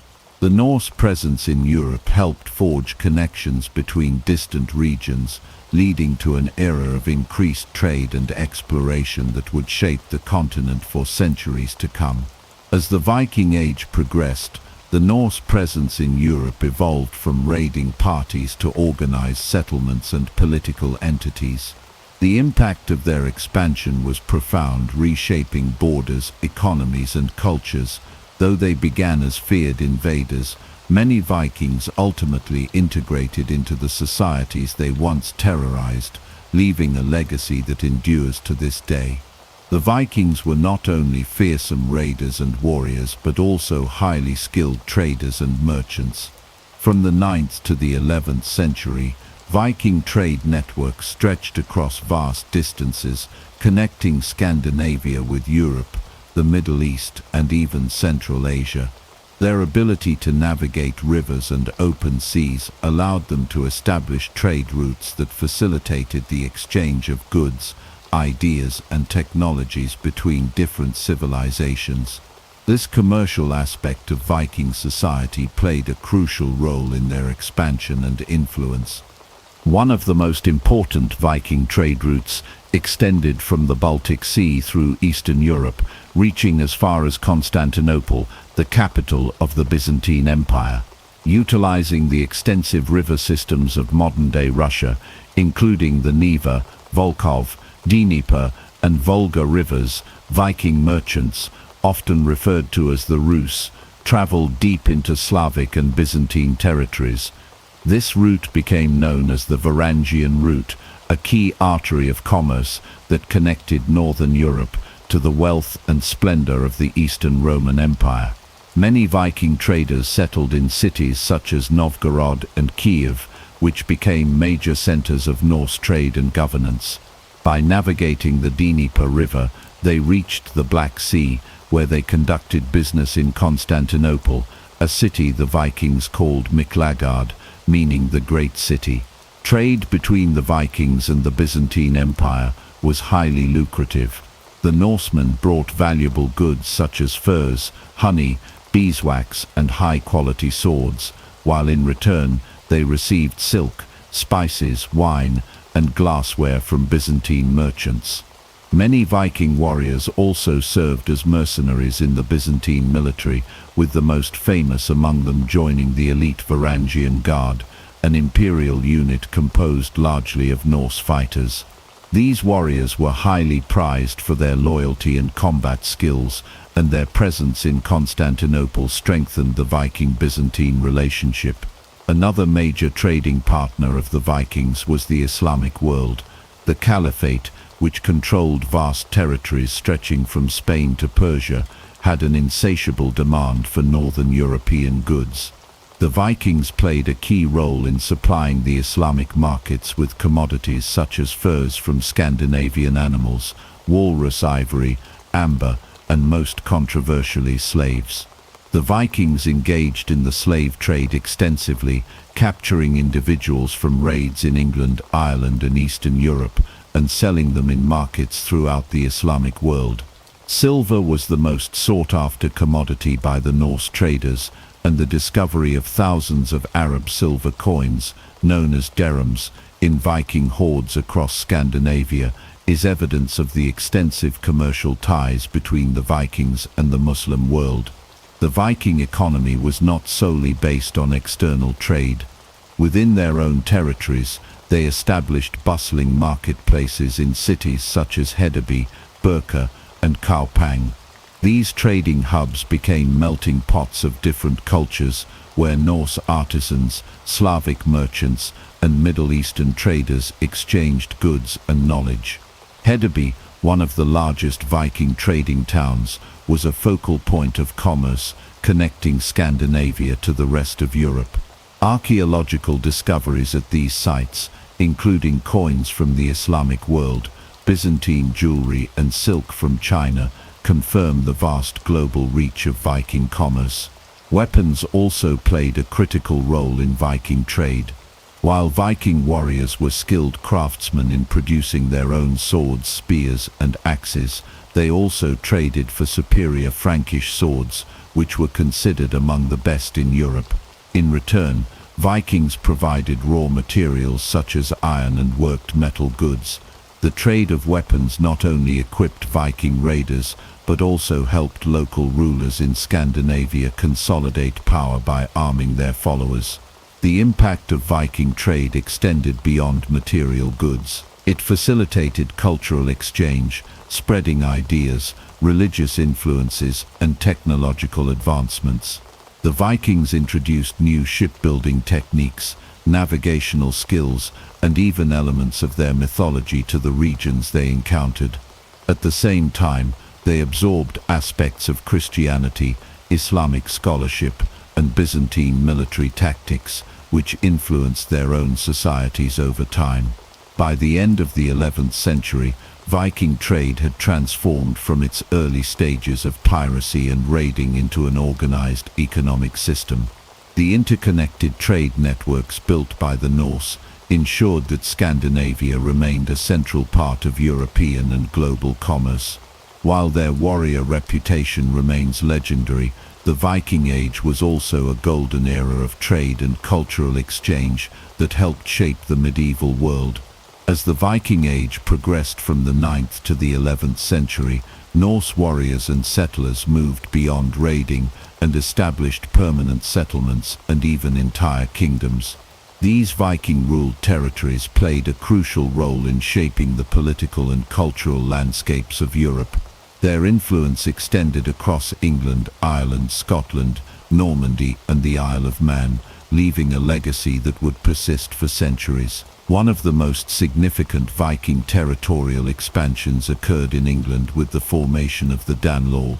The Danelaw was the name given to the region of England under Viking control, established after the successful campaigns of the Great Heathen Army in the late 9th century. This vast area encompassed much of northern and eastern England, including major cities such as York, which the Vikings captured in 866 AD and turned into a major trading and political centre. The Danelaw was governed by Norse customs and laws rather than Anglo-Saxon traditions, leading to a distinct cultural blend that influenced language, governance, and even place names. Many settlements still bear Viking-derived names, such as those ending in by, for example, Derby, Whitby, and Thorpe, for example, Scunthorpe. The Norse presence in England lasted until the early 11th century, when King Athelred the Unready and later King Canute of Denmark unified the land under a single crown. While the Danelaw in England was one of the most well-documented Viking settlements, the Norse also established a significant foothold in France. One of the most famous Viking rulers of this era was Rollo, a powerful Norse warlord who led repeated raids into Frankish territory. In 911 AD, King Charles the Simple of the West Frankish Kingdom made a strategic decision to grant Rollo and his followers land in what is now Normandy. In return, Rollo agreed to swear loyalty to the Frankish crown, convert to Christianity, and defend the territory against further Viking incursions. This agreement marked the foundation of Normandy, a region whose name itself means Land of the Northmen. Over time, Rollo's descendants adopted Frankish customs and language, merging Viking and Frankish traditions into a unique Norman identity.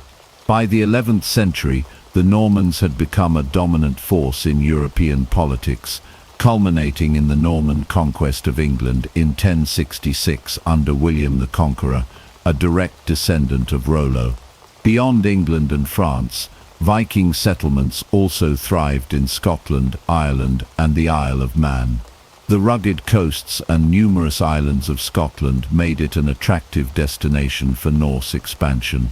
The Vikings first targeted monasteries and coastal settlements, but over time they established permanent communities, particularly in the Orkney and Shetland Islands. These northern isles became Norse strongholds, serving as important hubs for trade and further raiding expeditions. The Hebrides and parts of the Scottish mainland also fell under Viking control, with Norse earls ruling over these territories well into the Middle Ages. Viking influence in Scotland was so profound that even today, Norse cultural and linguistic elements persist in certain regions. Ireland, too, became a key area of Viking activity. Unlike in England, where the Norse established large-scale territorial control, the Viking presence in Ireland was more focused on trade and urban development. The founding of Dublin in 841 AD marked the beginning of one of the most significant Viking settlements in the British Isles. The Norse turned Dublin into a bustling trade hub, connecting Ireland to a wider network of commerce that included the British Isles, Scandinavia, and even the Mediterranean. Other cities, such as Waterford, Limerick and Cork, also developed under Viking influence, serving as centres for trade, shipbuilding and governance. Despite repeated conflicts with Irish kings, the Norse maintained a strong presence in Ireland until the late 11th century, when the local Gaelic lords eventually reclaimed control. The Isle of Man, located in the Irish Sea, became another vital Viking outpost. Due to its strategic position between Ireland, Scotland and England, the island served as a crucial link in the Viking trade and military network. The Norse established a lasting presence on the island, leaving behind significant archaeological and cultural remnants, including the famous Norse runestones that still stand today. The Viking influence on the Isle of Man persisted even after the formal end of the Viking Age, as the island continued to be ruled by Norse Gaelic kings for several centuries. Viking settlements and kingdoms did more than expand Norse influence. They contributed to the blending of cultures, languages, and traditions. The integration of Viking settlers with local populations led to the development of new hybrid societies, where Norse customs mixed with those of the Anglo-Saxons, Celts, and Franks. This cultural fusion laid the groundwork for future political changes in Europe, from the rise of Norman power to the strengthening of royal authority in England and France. By the late 11th century, the era of Viking conquests and settlements began to decline. The Christianization of Scandinavia, stronger European monarchies, and shifting political landscapes led to the gradual assimilation of Norse territories into larger kingdoms. However, the impact of the Viking settlements remained long after their decline, shaping the history and identities of the regions they once ruled. The Vikings' influence was not limited to the western regions of Europe. They also left a significant mark on the east. From the 9th to the 11th century, the Norse played a pivotal role in the formation of the Kievan Rus, a federation of Slavic and Norse tribes that would lay the foundations for the future Russian Empire. The Vikings, known as the Varangians in the east, also had extensive interactions with the Byzantine Empire, ranging from trade and diplomacy to mercenary service. These connections had lasting consequences for the political, cultural, and military landscapes of both regions. The foundation of Kievan Rus is traditionally attributed to the Varangians, who were invited by the Slavic tribes to rule over them and bring stability. In the 9th century, the Eastern Slavs were living in a fragmented and tumultuous region, often plagued by infighting and external threats. According to the primary chronicle, a key historical source from the period, the Slavic tribes sent out emissaries to find a ruler who could unite them. The emissaries eventually found a suitable leader in Rurik, a Varangian prince from the Norse homeland. Rurik and his successors established the Rurikid dynasty, which ruled Kievan Rus for several centuries. Rurik's rule was followed by his successors, including Oleg of Novgorod, who expanded the influence of the Varangians in the region. Oleg's conquest of Kiev in 882 AD marked the establishment of the Kievan Rus as a political entity. Under Oleg and his successors, the Kievan Rus began to grow into a powerful state, with the city of Kiev becoming the capital. The Varangians contributed not only to the military prowess of Kievan Rus, but also to its cultural and economic development. They integrated with the local Slavic population, intermarrying and adopting many Slavic customs while retaining their Norse traditions and governing structures. Trade was one of the main factors behind the prosperity of Kievan Rus. The Varangians had established extensive trade routes connecting the Baltic Sea to the Black Sea, passing through important river systems such as the Dnieper, Volga, and Don. These trade routes connected the Vikings with the Byzantine Empire, the Islamic caliphates, and other distant regions. Kievan Rus became a crucial node in the east-west trade network, with goods such as furs, honey, wax, and slaves being exchanged for luxury items like silks, spices, and coins. This trade helped establish Kievan Rus as an influential power in the east, and the wealth generated from commerce allowed the Varangian rulers to consolidate their power. The Vikings' relationship with the Byzantine Empire was complex, involving both trade and warfare. The Byzantines were well aware of the Vikings' growing power, and they sought to establish diplomatic and commercial ties with the Norsemen. The most famous example of this relationship is the Varangian Guard, a group of elite Viking mercenaries who served as the personal bodyguards of the Byzantine emperors. The Varangian Guard was formed in the 10th century, initially composed of Norse warriors from Kievan Rus, but later expanding to include other Viking groups. The Guard became legendary for their loyalty and martial prowess, often serving as the Byzantine emperor's most trusted soldiers. In return for their service, the Varangians were paid well, granted land, and given significant political influence within the Byzantine Empire. The Varangian Guard played a key role in several major military campaigns, including the defense of Constantinople from invasions and internal revolts. The Guard's reputation for fierce loyalty and combat ability made them invaluable to the Byzantine emperors, and many Varangians were eager to join the elite unit.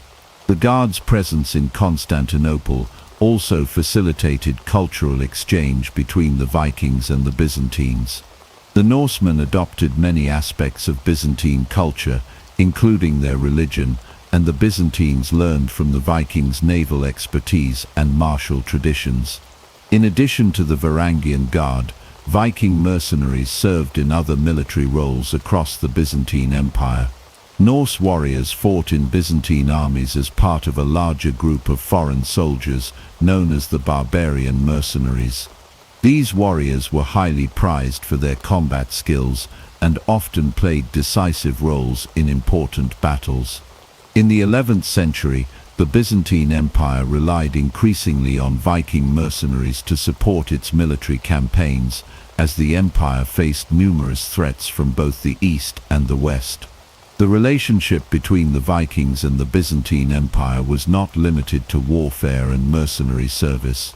Trade between the two powers flourished, with the Vikings sending furs, timber, and slaves in exchange for Byzantine luxury goods.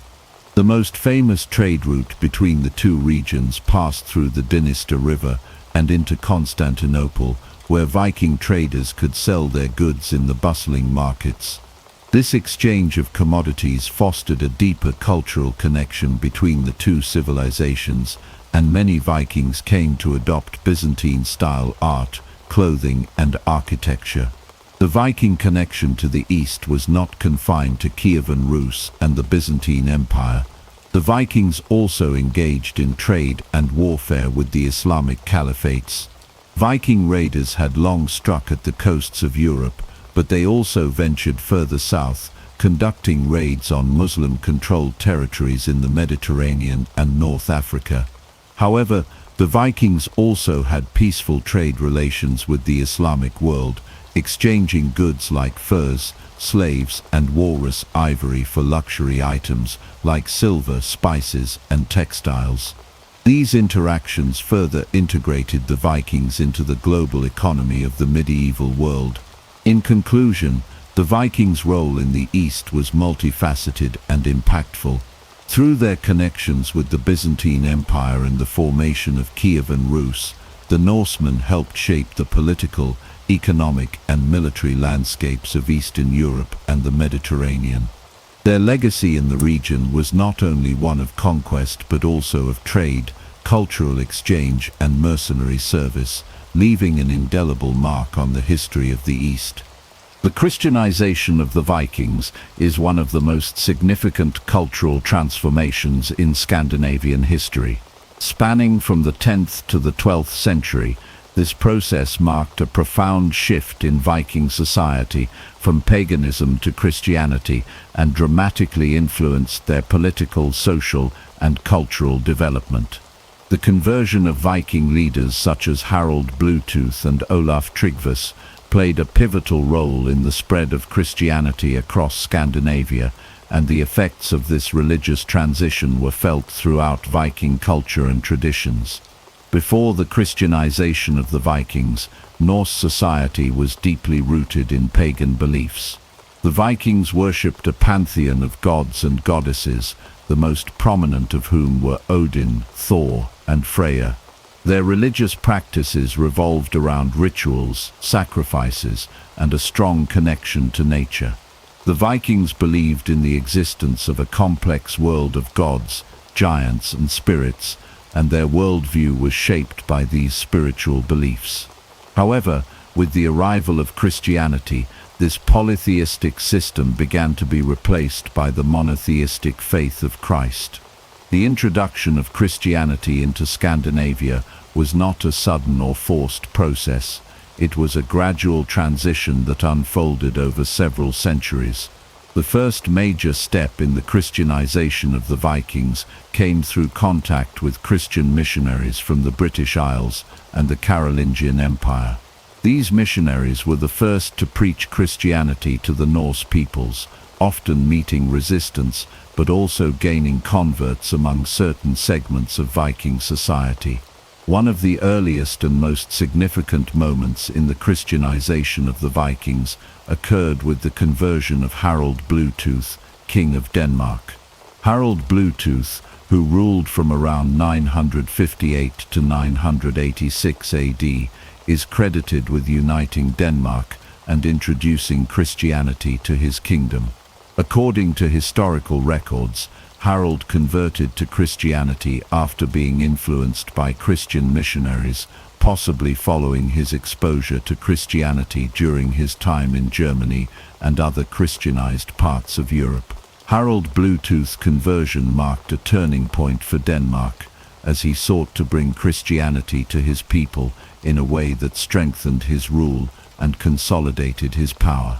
Harald Bluetooth's conversion was symbolized by the construction of churches and the establishment of Christian practices within Denmark. The king famously had a runestone erected, known as the Harald Stone, which commemorates his conversion and the Christianization of Denmark. Harald's efforts to spread Christianity were not without challenges, as many of his subjects remained committed to their traditional Norse beliefs. However, Harald's political power and military influence helped to secure the spread of Christianity, and by the end of his reign, Denmark was firmly on the path toward Christianization.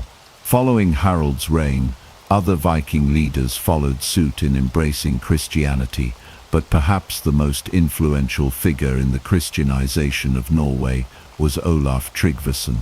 Olaf Tryggvason, who reigned from 995 to 1000 AD, is often seen as one of the most fervent advocates for Christian conversion in Scandinavia. Olaf was a staunch Christian who had converted to the faith during his travels in Europe, and he sought to impose Christianity on the Norwegian people. Olaf's conversion of Norway was marked by a series of violent campaigns against pagan resistance, including the destruction of temples and the forcible conversion of Norse chieftains and warriors. Olaf's efforts were brutal but effective, and by the end of his reign, Norway had largely embraced Christianity. The conversion of both Harald Bluetooth and Olaf Tryggvason had profound effects on Viking culture and traditions. As Christianity spread throughout Scandinavia, many of the traditional Norse gods and religious practices were abandoned or adapted to the new Christian faith. Pagan rituals and sacrifices, once central to Viking life, were increasingly replaced by Christian practices such as baptism, prayer, and the celebration of Christian holidays. The Christianization of the Vikings also led to the construction of churches and the establishment of Christian institutions in Scandinavian societies. The Vikings began to build churches in place of their former pagan temples, and Christian monasteries were founded to support religious education and missionary work. The Christianization of the Vikings also had a profound impact on Viking art and culture. As the Norse adopted Christianity, their artistic expressions began to shift. Christian themes began to appear in Viking art, such as depictions of Christ, the Virgin Mary, and biblical stories. Viking warriors, once associated with pagan symbols and iconography, began to use Christian symbols and relics, such as crosses, in their daily lives and in battle. Christian saints and religious figures were venerated, and Viking warrior elites increasingly adopted Christian values of chivalry and honor. By the 12th century, Christianity had become the dominant religion in Scandinavia.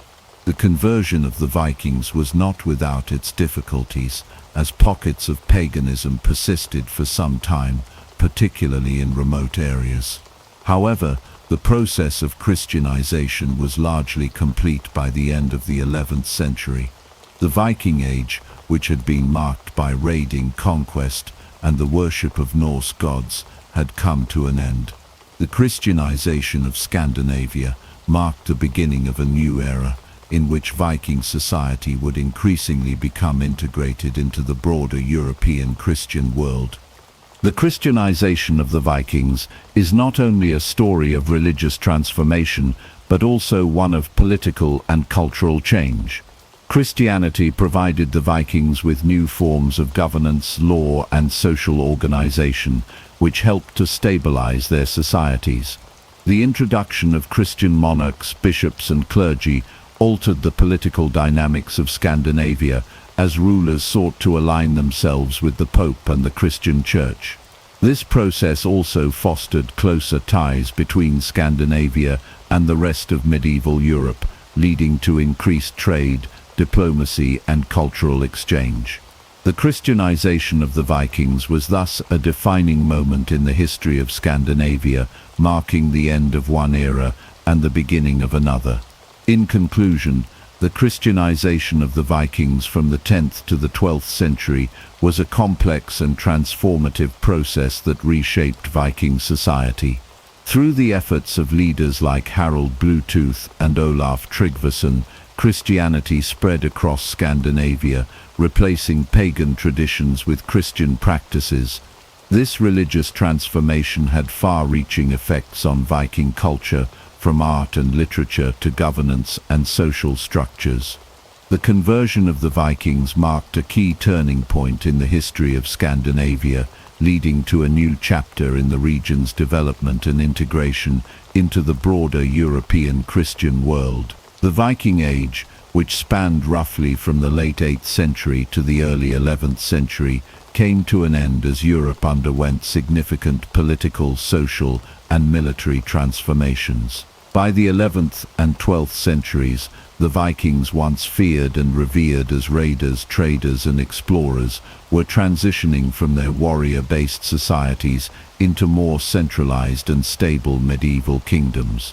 A series of key events, including the Battle of Stamford Bridge in 1066, the consolidation of Scandinavian kingdoms, and the decline of raiding culture, marked the definitive end of the Viking Age and the beginning of a new era in European history. One of the most pivotal moments in the closing chapter of the Viking Age was the Battle of Stamford Bridge, fought on September 25, 1066, in England. This battle was the culmination of a series of invasions into England by Norse leaders, most notably Harald Hardrada, the King of Norway. Hardrada, a formidable warrior with a long history of raiding and warfare, sought to claim the English throne, which had been left vulnerable after the death of King Edward the Confessor. His invasion was part of a larger struggle for control over England, with several claimants vying for the throne. Harald Hardrada's army landed in northern England, but they were met by the forces of King Harold Godwinson of England, who had recently defeated another claimant, Tostig Godwinson, Harald's brother. The Battle of Stamford Bridge was a brutal and decisive engagement, with both sides suffering heavy losses. Despite initial Viking successes, Hardrada and his forces were ultimately defeated by Harold's army. Harald Hardrada was killed in the battle, marking the end of a long era of Viking invasions into England. The battle's significance lies not only in the defeat of one of the last major Viking leaders, but also in the broader shift in the political and military balance of power in Northern Europe. The Battle of Stamford Bridge, however, was not the final conflict in the struggle for the English throne. Just days later, Harold Godwinson would face another invasion, this time from William the Conqueror of Normandy. The Battle of Hastings, fought on October 14, 1066, resulted in Harold's death and the Norman conquest of England. This marked the final chapter in the Viking attempts to conquer and influence England. While the Vikings had a lasting impact on the culture and governance of England, their days of raiding and military dominance were now over. In the aftermath of Stamford Bridge and the events of 1066, the Viking societies in Scandinavia began to undergo significant changes. The once fragmented kingdoms of Denmark, Norway, and Sweden were beginning to consolidate into centralized monarchies. This shift toward more structured and powerful kingdoms was driven in part by the need to defend against external threats, such as the Norman invasions of England and the growing influence of the Christian Church. By the late 11th century, many Viking rulers had embraced Christianity, and their reigns were increasingly characterized by attempts to modernize their societies and consolidate power. One of the most notable figures in this process was King Olaf II of Norway, also known as Saint Olaf. Olaf's reign in the early 11th century marked a turning point for Norway, as he worked to strengthen the monarchy and bring the country into line with the growing Christian kingdoms of Europe. Saint Olaf's efforts to centralize power and suppress local chieftains helped lay the groundwork for a more unified and stable Norway. However, Olaf's death in battle in 1030 at the Battle of Stiklestad did not mark the end of his influence. He became a martyr and saint, and his legacy continued to shape Norway's development, particularly in the creation of a centralized Christian kingdom. The consolidation of power in Scandinavia also saw the rise of strong monarchs who sought to create more stable and efficient kingdoms. In Denmark, King Sweyn Forkbeard, who ruled from 1018 to 1030, and his son, King Canute the Great, who ruled from 1016 to 1035, played key roles in uniting Denmark and extending their rule to England and parts of Norway. Canute's reign marked the peak of Viking influence in Europe, as he ruled over a North Sea empire that stretched from England to Denmark and Norway. However, following Canute's death, his empire fractured, and the political landscape of Scandinavia began to shift toward more localized rule and the decline of Viking-era power structures. The decline of the raiding culture that had defined the Vikings for centuries was closely linked to these political and cultural changes. As the Viking kingdoms became more centralized and Christianized, the emphasis on raiding and plundering began to diminish. The Old Norse way of life, which had been centered around warfare, conquest, and the accumulation of wealth through raids, was gradually replaced by a focus on governance, trade, and diplomacy. The establishment of Christian monarchies in Scandinavia also played a key role in diminishing the Viking raiding culture, as Christian values emphasized peace, stability, and cooperation rather than war and conquest. By the 12th century, the Viking Age had officially ended. The once feared Viking raiders had been transformed into more traditional medieval rulers, and Scandinavia had evolved into a region dominated by centralized kingdoms with a strong Christian influence. The Norse warriors who had once roamed the seas in search of treasure and glory were now more likely to be found at the courts of monarchs, serving as advisors, soldiers, or members of the growing merchant class. In conclusion, the end of the Viking Age was a complex and multifaceted process that unfolded over several decades. The Battle of Stamford Bridge in 1066 was a key turning point in this transition, marking the end of Viking military dominance in England. The consolidation of power in Scandinavia, the decline of raiding culture, and the rise of Christianized monarchies all contributed to the decline of the Viking Age. By the 12th century, the Vikings had transformed from fearsome raiders into medieval rulers and statesmen, and their once formidable naval fleets were now turned to trade and diplomacy. The Viking Age, with its raids, explorations, and conquests, had come to an end, but the legacy of the Vikings would live on in the cultural and political landscapes of Europe. The Viking legacy in modern Europe is a multifaceted and enduring one, deeply woven into the cultural, linguistic, and genetic fabric of several countries. The Vikings, who once dominated the seas and laid waste to much of Europe, left behind a lasting imprint on the lands they once raided, traded with, and settled. Their influence can still be seen in the languages, genetics, mythologies, and national identities of modern Europe. From the shores of England and France to the vast expanses of Russia, the Vikings' contributions continue to resonate today. One of the most evident legacies of the Vikings is their impact on language. The Norse language, a North Germanic tongue, left a significant mark on the English language, especially in the regions of England that were once part of the Viking-dominated Danelaw. The Old Norse language contributed many words to English, particularly in areas related to law, governance, and everyday life. Words like law, sky, egg, window, and husband all have their roots in Old Norse. Moreover, the Viking influence extended to the place names of many towns and cities in England. Locations such as York, which was originally known as Jorvik, Durham, and Grimsby, all bear the traces of Viking settlement and language. In addition to England, the Vikings also had a profound impact on the French language.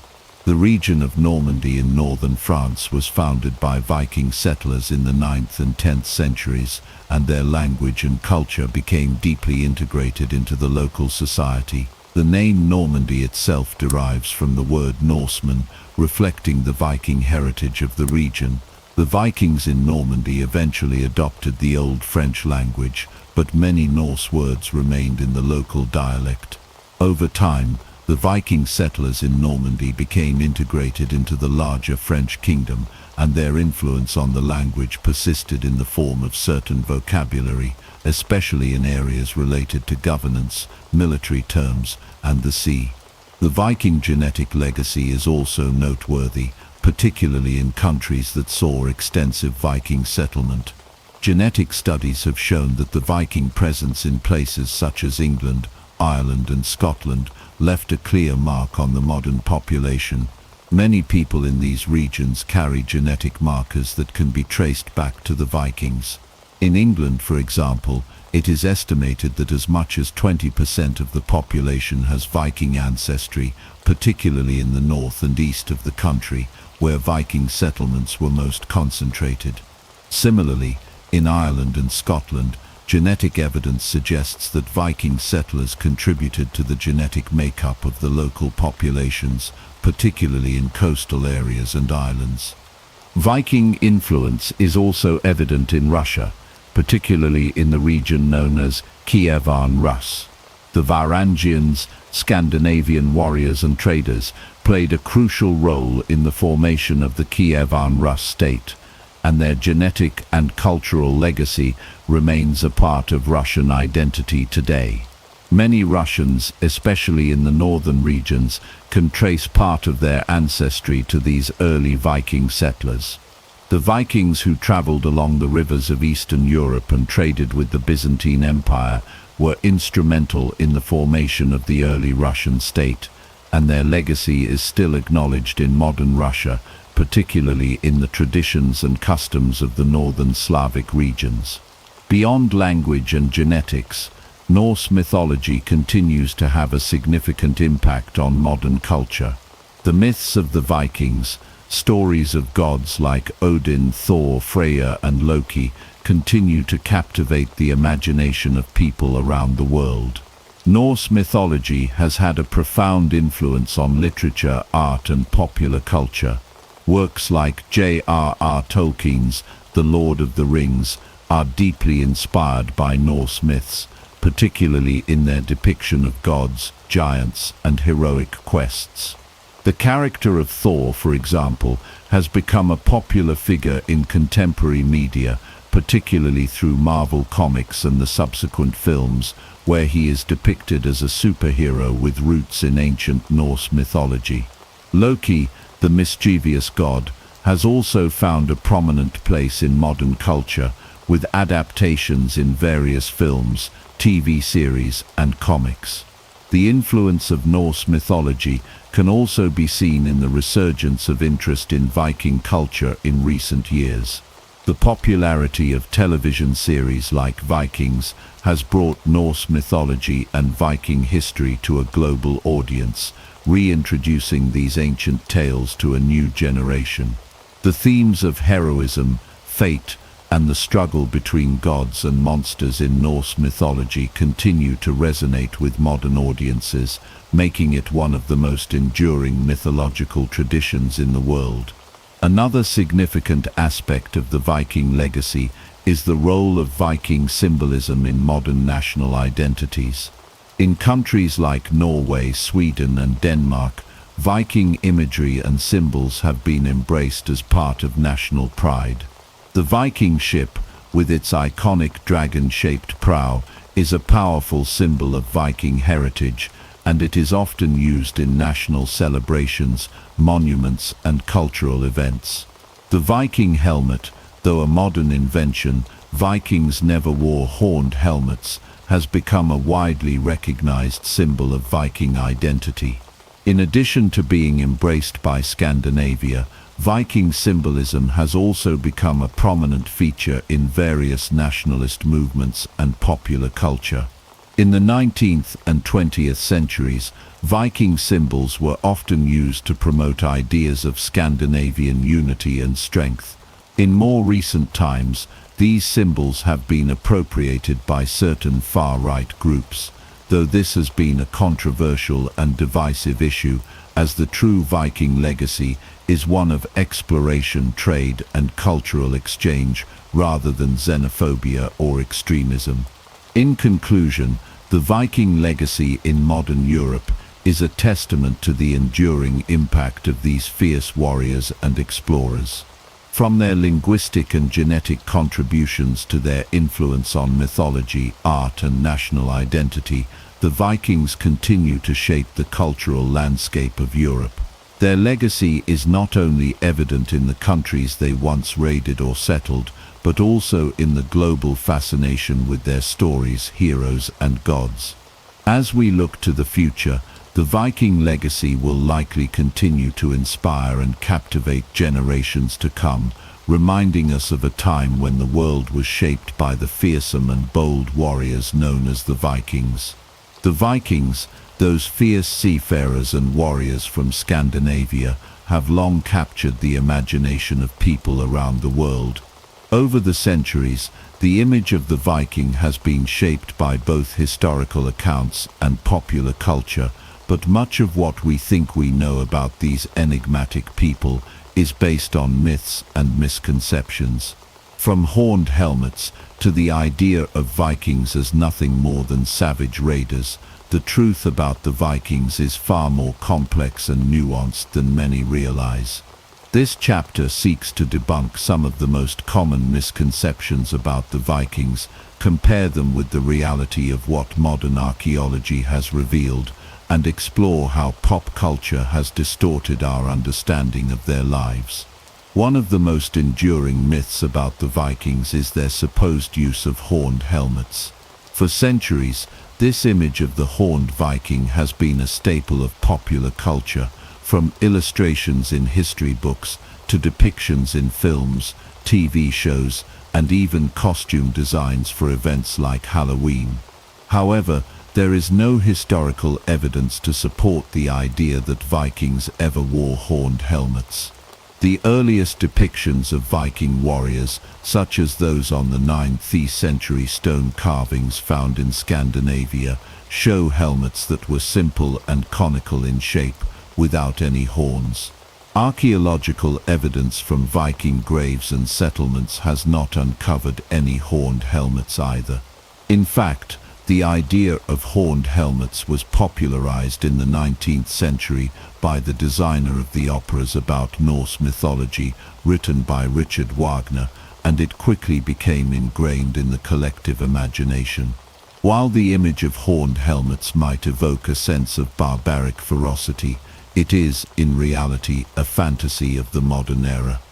Another widespread misconception is that the Vikings were nothing more than brutal and savage raiders, with little regard for civilization or culture. This stereotype has been reinforced by centuries of historical accounts that emphasize the Viking raids on monasteries and towns across Europe. While it is true that the Vikings were formidable warriors and that their raids were often brutal and destructive, this portrayal overlooks the many other aspects of Viking life that were far from savage. The Vikings were also skilled traders, explorers, and settlers, and they played a crucial role in the development of early medieval Europe. Viking societies were complex, with well-organized systems of governance, law, and trade. Many Vikings were farmers, craftsmen, and merchants, who engaged in long-distance trade with people from the Islamic world, Byzantium, and even the far reaches of North America. In fact, it was not uncommon for Vikings to establish peaceful trading relationships with the very people they had once raided. The idea of the Vikings as mindless destroyers is a gross oversimplification of their true nature. Modern archaeology has provided us with a much more nuanced understanding of Viking life. Excavations of Viking settlements, burial sites, and shipwrecks have uncovered a wealth of information about the Vikings' everyday lives, their technology, and their culture. One of the most significant discoveries in recent years has been the excavation of Viking longships, which have revealed much about the Vikings' advanced shipbuilding techniques and their prowess as sailors and explorers. The Vikings' longships were not only designed for speed and agility on the open seas, but were also capable of navigating shallow rivers and even being carried overland. These ships were crucial to the Vikings' success as both raiders and traders, and they were a testament to the Vikings' ingenuity and skill. Archaeological evidence has also shed light on Viking settlements and the way they lived. In towns like York in England and Dublin in Ireland, excavations have uncovered the remains of Viking houses, workshops and marketplaces, providing a glimpse into the daily life of Viking communities. Far from being isolated and barbaric, these settlements were hubs of trade and cultural exchange, with evidence of Viking artisans producing intricate jewelry, tools and weapons. The Vikings were also skilled farmers, growing crops such as barley, rye and oats, and raising livestock. Their social structure, too, was more complex than many people realize. Viking society was organized into various classes, including free farmers, wealthy landowners and slaves, with a system of laws and assemblies known as the Althing in Iceland, which served as an early form of democracy. Perhaps one of the most misunderstood aspects of Viking culture is their relationship with women. Contrary to popular belief, Viking women were not simply passive figures waiting to be rescued by their male counterparts. Archaeological evidence suggests that women in Viking society had a far more active role than is often portrayed. They managed farms, participated in trade, and even served as warriors in some instances. There are accounts of women such as Lagertha, the legendary shield maiden of Norse sagas, fighting alongside male warriors. While the historical accuracy of these stories is debated, there is evidence that Viking women had greater rights and freedoms compared to women in other contemporary societies. They could own property, initiate divorce and engage in business, making them more independent than women in many other parts of medieval Europe.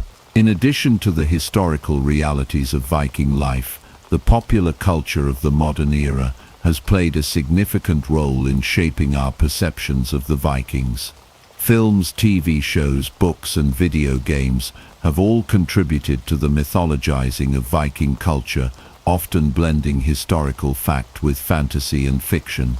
For example, the popular TV series Vikings, which aired from 2013 to 2020, is filled with dramatic liberties and historical inaccuracies, though it has undoubtedly contributed to the modern fascination with Viking culture. The show, while entertaining, focuses heavily on the violent warrior aspect of Viking life, often neglecting their roles as traders, settlers and explorers.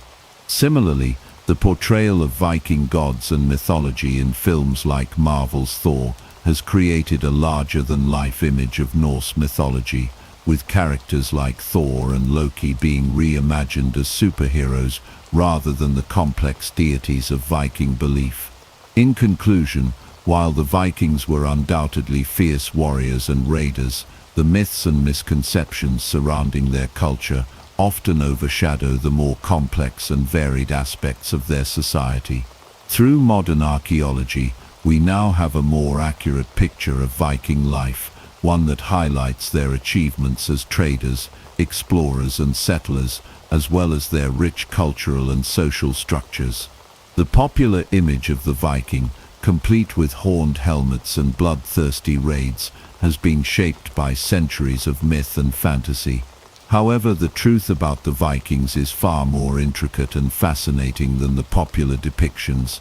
The real Vikings were innovators, skilled craftsmen and seafarers who played a crucial role in shaping the medieval world.